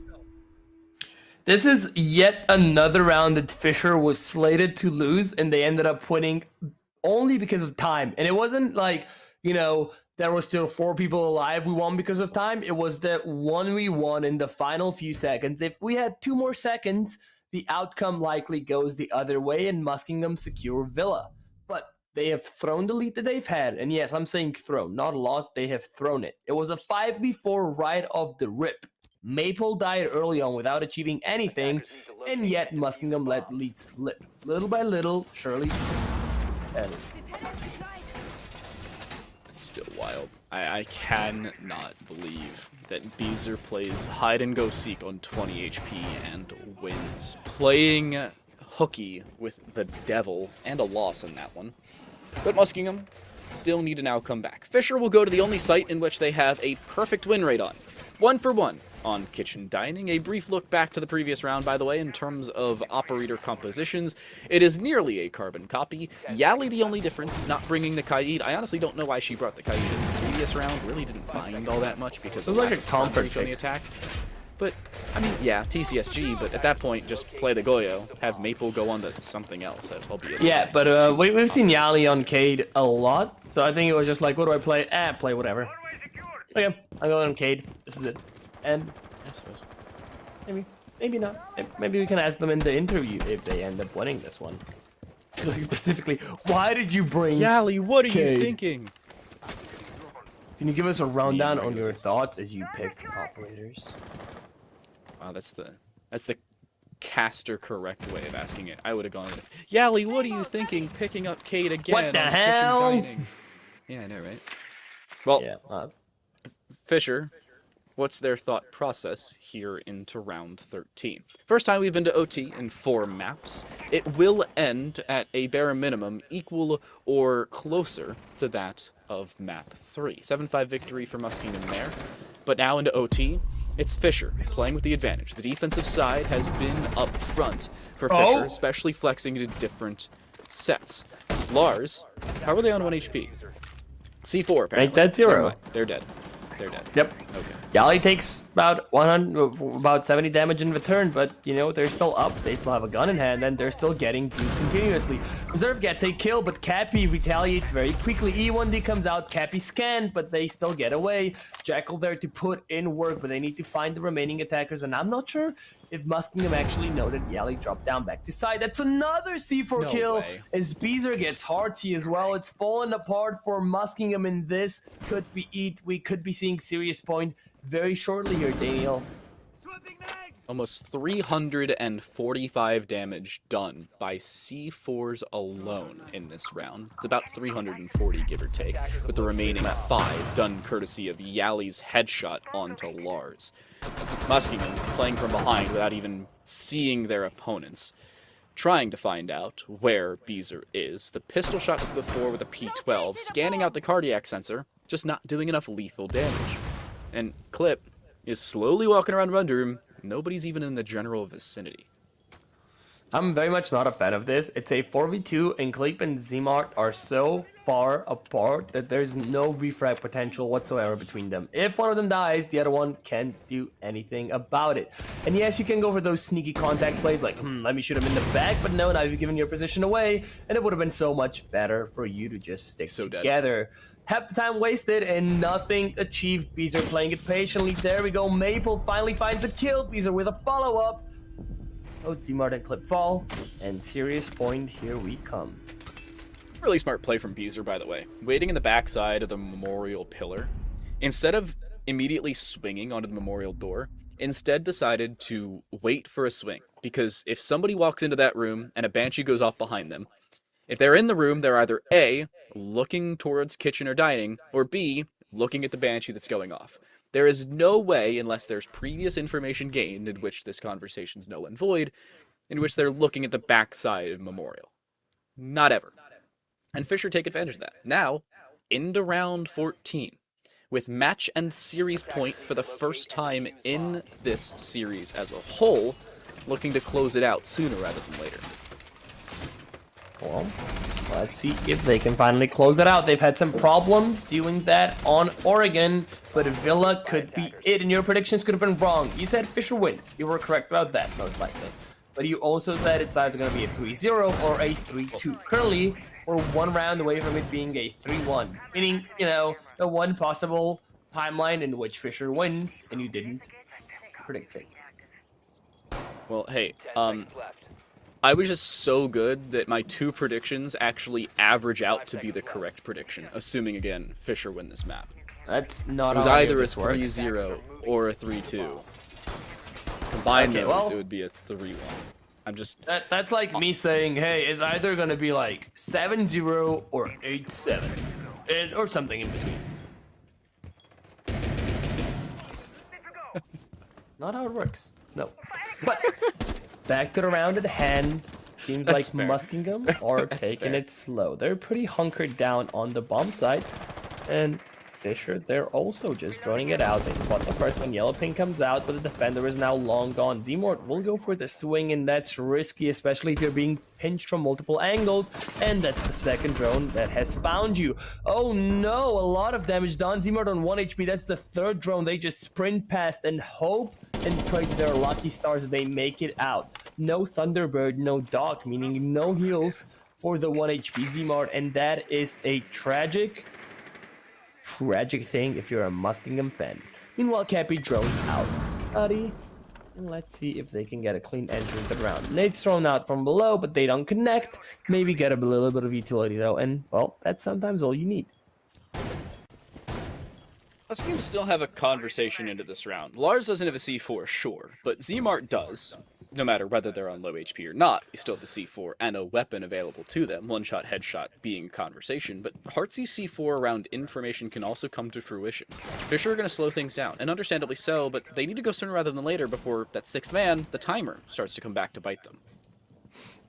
Well, let's see how this goes. Another nade thrown out from below. Again, no damage, but a little bit of utility is taken care of, and, well, that's all that matters. Bees are creeping up again, playing the solo Lurko style, and it's been working out, but there we go. He gives away his position. The camera shot at least. Reserve gets the entry. That's Maple taken out, and I'm not talking about a date. 1 minute left. 5v4, but Zmart is extremely low. So is Yali now. The Selmas are being thrown, but the diffuser carrier has taken out so much damage. These are trying to desperately secure a kill and edge his team over the finish line, but that isn't happening as of yet. Reserve on a flank now up on red, but no one's there to meet him just yet. It's a full-on study side push, and let's see if Fisher can make it work in the late round chaos that they love. There we go, one for Beezer, looking for two, misses the shots just narrowly, but it still is a 4v4. Zmart falls, and it's not looking great. There we go, Danny Lars with the answer. Beezer, the hard carry of Fisher, has been taken out. Nate comes out towards the Aviator vault, but it doesn't connect. The MPX swings out. Again, C4's thrown as well. Not going well for either side. Lars finds another one. 4v2. That's triple for Lars. Can he make it? 4, it's all up to Cappy, and they don't know where to look. So many turns, so many twists. And it's going to be a ultimate full-time overtime as Muskingum keep themselves in contention. The problem, however, is that now they have to attack again, and that hasn't been working out for them as well as they may have wanted it to. Well, actually, I say with hesitant breath, there's two different conversations of this. Number one, the defensive sides are technically 4-3 through our 14 rounds of play. Muskingum's is 4-3, Fisher's is 4-3. But the difference is the fact that Fisher cannot play kitchen dining, which picked them up the ultimate round that sent us to OT. They'll have to go to trophy statuary. A brief look to the past for all of you curious. Fisher's 1-1 here. One round, fairly dominant. Not too bad. Looked pretty good. C4 kills as well. Yeah, sure, you win. The other, they got smacked. Like, I'm talking Fisher smacked Trine 7-0 twice in the semifinals of the ECAC. It's not looking great for Fisher heading into this round. They need to switch something up, and they will. Maple will bring the Thorn. This is the first time, by the way, we will see a Thorn in the series. We've seen Thorn Thieves before, but they've picked off of them last second. I'm pretty sure it was actually Maple that just decided to stick with the Goyo. So, well, they're going for it. You know, there's no time like the present. And even if Fisher end up losing this, they have the extra life of still being able to go to Theme Park. If Muskingum lose this one, and again, it all comes down to this one round because there's no unlimited OT, then this is it. They have managed to force a map and almost a second one off of Fisher, but that's all they get. And their consolation prize is the second place in ECAC Season 1. Fisher, they have, well, little to lose. Muskingum, everything to lose. Attackers have dropped the bomb diffuser. Attackers recovered the bomb diffuser. It's a risk for Muskingum. They are put all in, and they have to hit a round on the river as the 15th round kicks underway. Clip, droning in, due diligence done, T's crossed, I's dotted, H's connected, I suppose, if you even want to go there. And I don't. Fisher, how do they hold? Similar to that of their previous rounds. Unfortunately, this time without your Frost, and Heartsy just walked into Astronomy. How in the world was that not found out? There is a return, but still, come on. Well, I don't know. Trading an Ash for a Frost could have been better, but I suppose could have been worse as well. Though you traded a 2 and 5 player for a 5 and 2 player, Muskingum honestly not looking hot. If, for example, you picked up Beezer instead of Yali, I would have thought that was huge. But then again, Beezer is on low HP, no more C4 either. I think it hasn't been used there, just prep though, so it's probably the same thing we've seen in the past. And well, if they read into it, they could get rid of it. Vertical nades coming in from below, but none connect. Again, maybe just going for the utility. I'm not actually sure. Gone 6 in hand, but not used. Lion, not sure where to look at. And the attack itself seems to have stagnated a little bit. Slowing down on this attacking side. They hurried up just to stop. Nade from below being prepped. Zmart, it does damage, but it doesn't find a kill. Robe, however, finding lethal damage. Across onto reserve, my apologies, as the Iana is now taken care of. Muskingum need to push in sooner rather than later. They do not have the time to dilly-dally, and Clip knows it. Finds a first, damage onto Beezer, but Beezer, even after being damaged up by both Clip and Heartsy early on, finds the kills onto both of them. Looking for a third on the round, will not be able to find it. It's Lars to take that mantle. Full HP for both Cappy and Maple, and Cappy still wields the C4 that may very well send them into this championship. Still waiting. 20 seconds left. 15 seconds left. Here comes the push. Zmart in, as is Lars. Long range for Cappy as they've backed up towards the landing. The C4 may come through. The swing from Maple first. There's Cappy from the side, though, finishing off Zmart, and Lars now has to look both ways, but doesn't have the opportunity to do so. The C75 will play no way to get Muskingum back nor through to Theme Park, as Fisher will take Villa, and they'll take the series 3-1. Well, that was a, that was the end that we all could have hoped for, I feel like. It was games 1 and 2, or rather maps 1 and 2, both Club and Chalet, very one-sided, and we were like, oh no, there's going to be a 3-0, it's going to be so boring, Oregon, we're going to, die on it. But then, that's where it actually got interesting. Oregon was a great map. Finally, Muskingum showed some resilience, and they finally had an answer to Fisher's aggression, and it was such a great map. And then went on to Villa, which went to max OT. And again, Fisher only won because the time had run out, which was, by the way, a recurring theme throughout tonight's cast, or stream rather, and match. So I guess the main thing is Fisher got to thank their lucky stars that a round in Rainbow Six Siege, or the action phase of it, only lasts 3 minutes. If it was 3 minutes and 15 seconds, Muskingum would have won. I'm sorry. And in more often than not fashion, they would have sent us to a 5th map. The theme park won't be a theme at all, unfortunately, for the Muskingum Muskies. They drop out of the ECAC Grand Finals 3-1 to the Fisher Falcons, of whom, in 2 of their 6 Grand Final appearances, the other 4 obviously yet to come, have won 3-1 here up against the Muskies, and 3-1 over Northwood in Smash Bros. Ultimate. Of course, still 3 to come. They have Rocket League, Valorant, Overwatch 2, and Halo. Halo, by the way, the only one not to be streamed. Thank you very much, Coltoon, our producer, for giving me that information from earlier. But we're going to take a break. When we come back from the break, the culmination of our show, the season, and an interview with one of the winners from Fisher Falcons.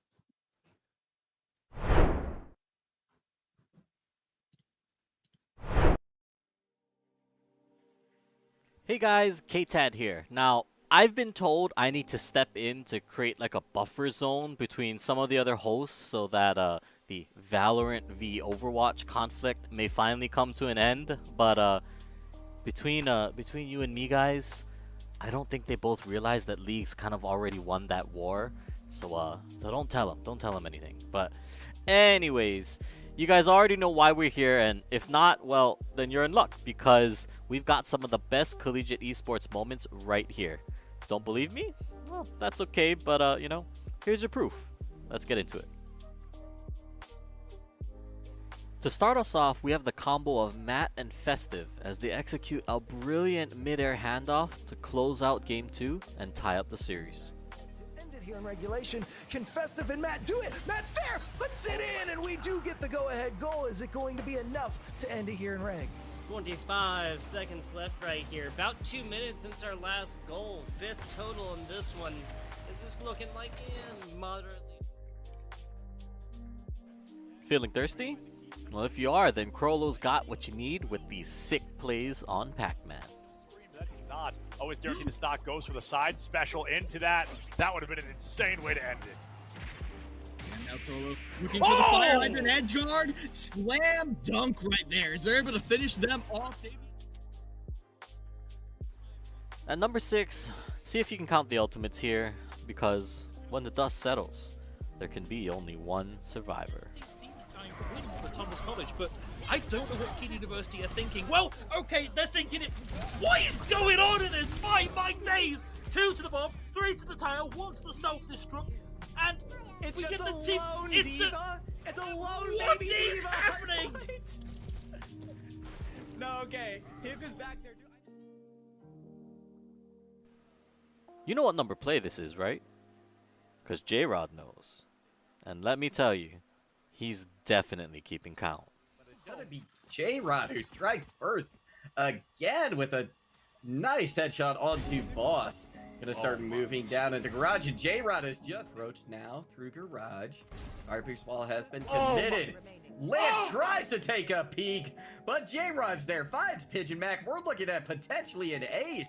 Austin gonna do their... Trying to scrape together some sort of consolation prize. He's blinded, and they're... Oh my god, draw. What a teammate. He's giving a... Oh no, J-Rod around the corner looking for the ace. One shot on Austin, he finds the ace.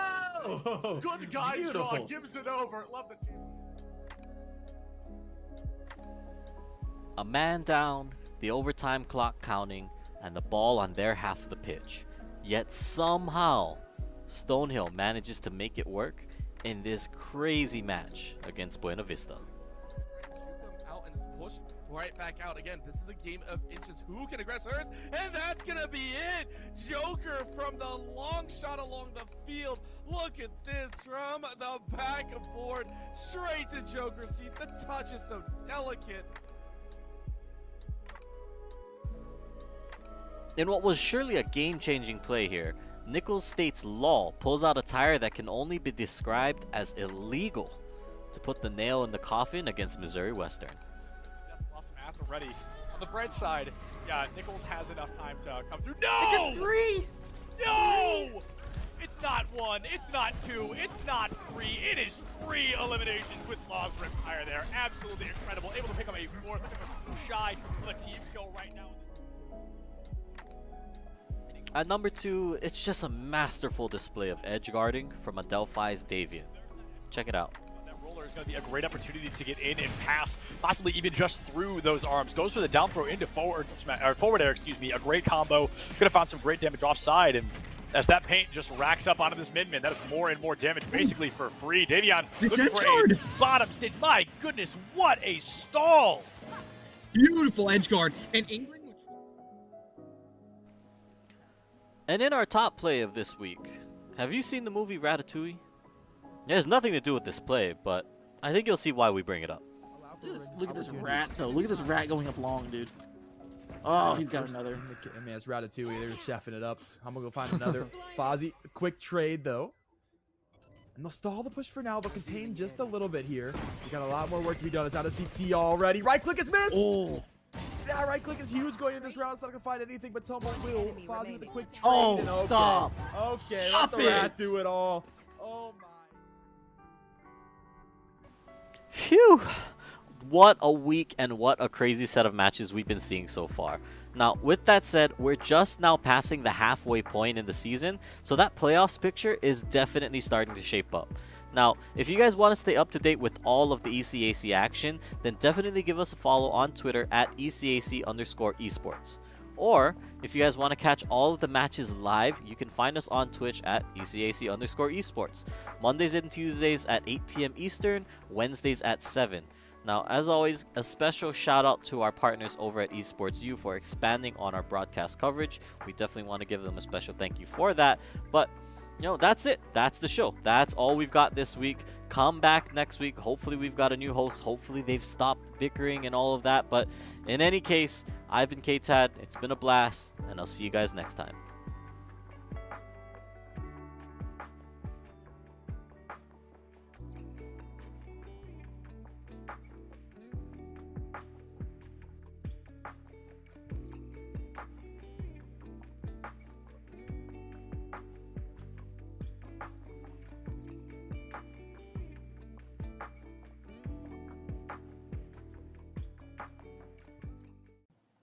'em. There's so many other jobs as well that can translate out of this experience in esports. The only path is not just as a player. I think all of us are representative of jobs in esports, but it mirrors traditional sports in pretty much the same way. You've got, you know, broadcasters.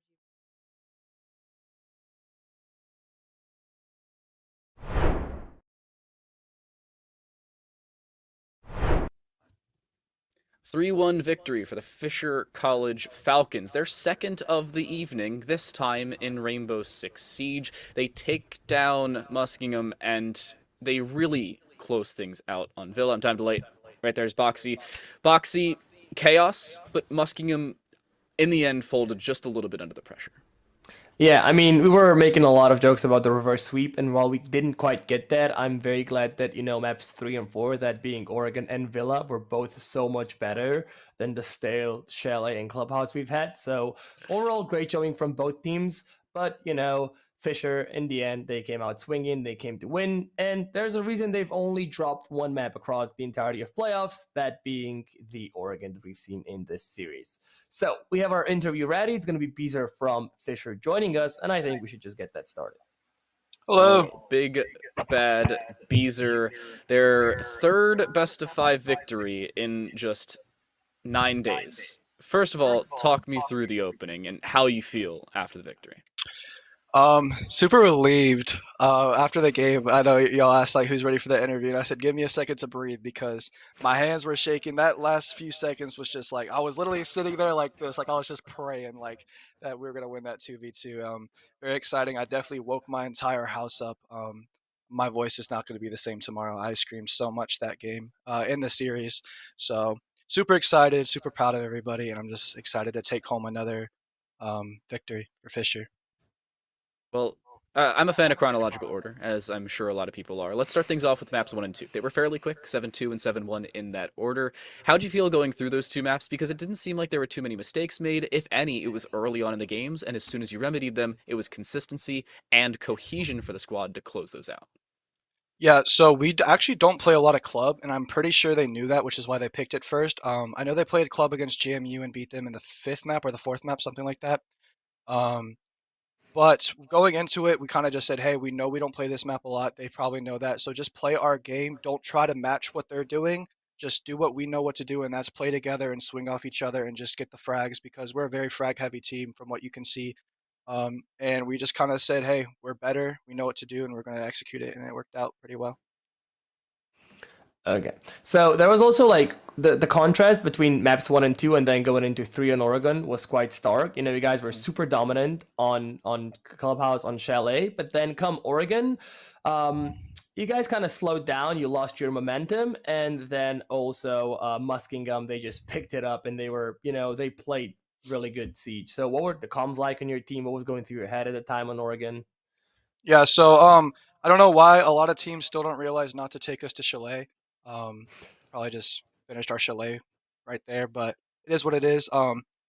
So Chalet, obviously we don't lose Chalet at all, so we won that pretty easily. Oregon is one of our maps that we've been kind of working on, especially with our attacks. It's been kind of iffy in scrims recently, so we knew that it was going to be a little difficult, knowing that they are a pretty good Oregon team. I'm pretty sure that when we play them in regular season, they're one of the only teams we lost to in regular season. They beat us on Oregon. So once we started losing rounds, I kind of just said, hey, they're adapting really well. This team, like overall, the series was just adapting really well. So we tried to switch things up, got really close. It was just a lot of like 1v1s, getting picked early, not refragging. It was just little things. So that's why we did not end up winning that map. But we had a big talk and in Villa, as you know. Well, speaking of Villa, moving into it, it was really chaotic for you. A 3-3 first half split, 3-3 second half split. The defensive side winning both 13 and 14. First of all, talk me through 13. It really put you onto match and series point. How was the game of hide and seek? Because I'm sure it was a little chaotic. So that you're talking about the last round, right? Yeah, the kitchen dining round where you were just hiding in the back corner of laundry. God, that was stressful. Okay, so I'm not really sure what happened. I guess we just didn't have intel on the guy going pantry, and he ended up shooting us from behind. I made it very clear to my team that I was holding Memo and not to peek it and just to focus on China, but we ended up getting shot from Memo. From pantry. So once he died, I don't know what happened. I just I didn't even hear my teammates. I didn't hear the call. I just ran to that damn corner, punched that bucket, and hid because I knew he would not have been able to get me in time. Also, I was 1 HP. I had the UMP. He has Jackal. I don't know how low he is. So I was not taking any chances. If I were to die, it was going to be because he got to that corner first. I'm not taking that gunfight, and it worked out. There's a brief note to Yali, by the way. She had her headphones on backwards because there was a Banshee in pantry, and he broke it before actually meleeing the pantry door. Anyway, Make sure to get on not her the for point. Into round 15. Again chaotic. Again came down to time. You actually won via time in both overtime rounds, which put you into this victorious position. Talk me through the discipline to back away and disengage when it's appropriate, especially playing around that 6th man. Yeah, so when it comes to our discipline, I'm really grateful for my team for this. Me being the IGL, especially in those situations, they're calming on like what they're holding and stuff, but I'm making a lot of the decisions for them, saying, "Hey, don't peek. Hey, peek," and that goes for pretty much every round. I kind of call whether we go for frag or play passive. But when I do call something, my team listens. It's immediate. Just do whatever I say, and it really works out because I just being coming into this team, I was kind of the besides Maple with real comp experience. So they kind of gave me that role and trusted me to just know what I'm talking about. So it really helps when I have a team that like respects me and listens to me. So yeah, we called don't peek, we called play passive, and we got that bomb down. Maple proned, Cappy proned, and we just let that clock run out. And like I said, very nerve-wracking round, but it worked out. A little nerve-wracking, but in the end, you did hold true. Final question for you, as we do around here. You've more than deserved it. Anybody you want to shout out? Any notable mentions or final thoughts in the series? The floor is all yours. Of course, always shout out Fisher. They've been nothing but supportful for us. Very excited to take home another trophy for them. Also, shout out mainly Robe for the most part because this season he came in not knowing Siege. We had no 5th player. Overwatch player, right? Overwatch player. Came straight from Overwatch. I taught him the game that first week, the basics to the basics to the basics to the more in-depth details. So the fact that he's been able to learn this much and, in my opinion, be better than like some of these like lower T3 players, T4 players, and even up there with some of the good players, like it's just insane how fast he's been able to learn. And I'm super proud of him and really grateful that I've been given the opportunity to work with him. Maple, Cappy, Yali. Also, Yali, who's been our coach. She's not been able to coach this season because she's been focusing on learning how to play the game. So that's also been pretty a struggle for us, but we made it work. And now we have our new 5th player, Gohan. For those who don't know who Gohan is, he was also a T3 player. Love that guy. So we're really excited to start working with him and hopefully take top 10 next semester in all of CR6. Well, you looked pretty good this semester between the NECC just 7 days prior, and now today your second best of 5 victory in a calendar week. Beezer, thank you very much for joining us, giving us the insight as to the game, and congratulations on your victory. Thank you, guys. You're a great cast. Good job.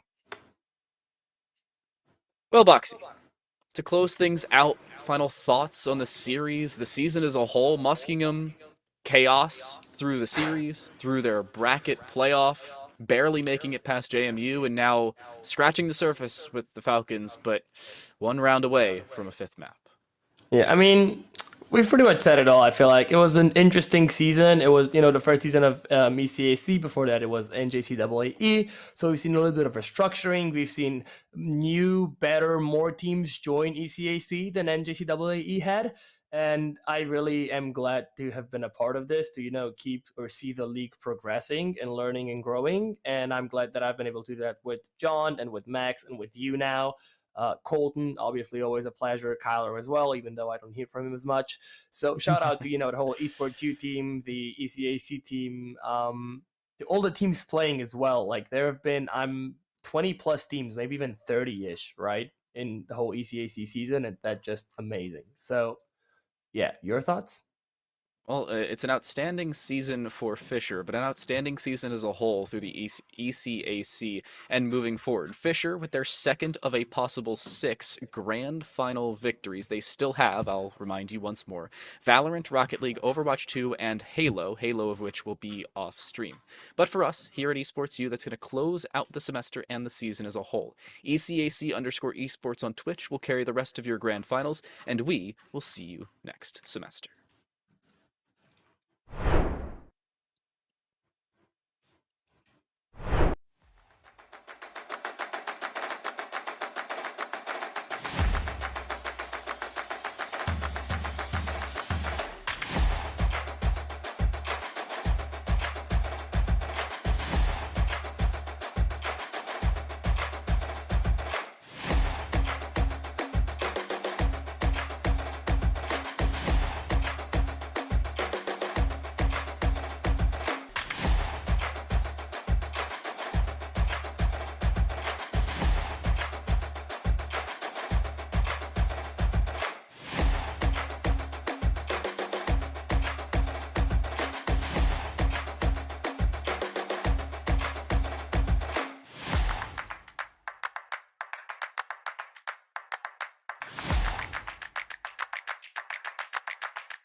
Never break, always fight, never quit, do it right, play the game, win it life, have no shame, there's no time, feel the pain, live the grind, I could change, in my mind, pick a lane, commit and climb, the only way to win it life, I never miss that fact, taking big. I can't say that. I'll get in trouble. There's one for each game, so teams this weekend, somebody's going to have to explain to TSA why they're coming home with an extra trophy. Fine. We're fine. This is going to be great. Why is everybody staring at me? I'm not even doing anything yet. Is it because I'm in a suit? It looks nice. It's new. I'm stressing. It's all right. We win these. We absolutely win these. I've never seen us lose these. I love him. I don't remember his name. What is going on, everybody? And oh, are we ready? I'll start over. Okay.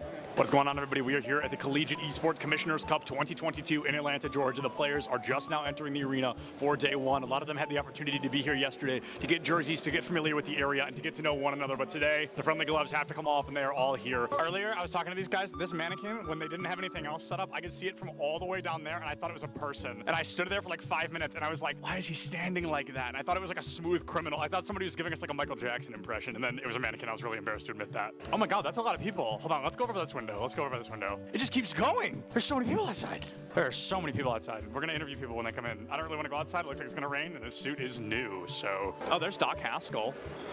Hi, Doc. How are you? He brings a full notebook with him and like writes notes down. It was pretty insane. He had it yesterday. He's gonna be coming through this metal detector right here. I don't know his name though, but I recognize his hair. Jen. You're Jen. All right, we're gonna interview Jen, who's supporting Kennesaw. I'm gonna ask you like a couple of very simple questions. Okay. Are we ready? All right, great. College. I really like Georgia College's color scheme. It's just red, white, and blue, I think, but I think they did it in a really clever way. Mineral area, wearing hoodies, even though it is 75 degrees outside here in Atlanta, Georgia. Absolute legends. If only Nick could hear you. Nick, come back. If he's over 100 feet away, he can't. You were whispering something, and he started smiling. I'm like, are you whispering? Oh yeah, because he's got his headphone in if we're close enough. But Bless you. Gesundheit. Gesundheit again. You're welcome. I'm gonna go find him. Oh, there he is. Oh my. Oh, okay. Real stuff is starting. Real stuff. Competitive integrity needs to be upheld. We gotta get out of here. Yeah, I don't want to get in trouble. I get really embarrassed when I get yelled at. 30 is Okay. Wow, it's not 10:30 yet. It's only barely 10. Woo! All right, it's gonna be a long. Hey, what's up? Surprise interview. Join me over here, though, so we have a cool backdrop.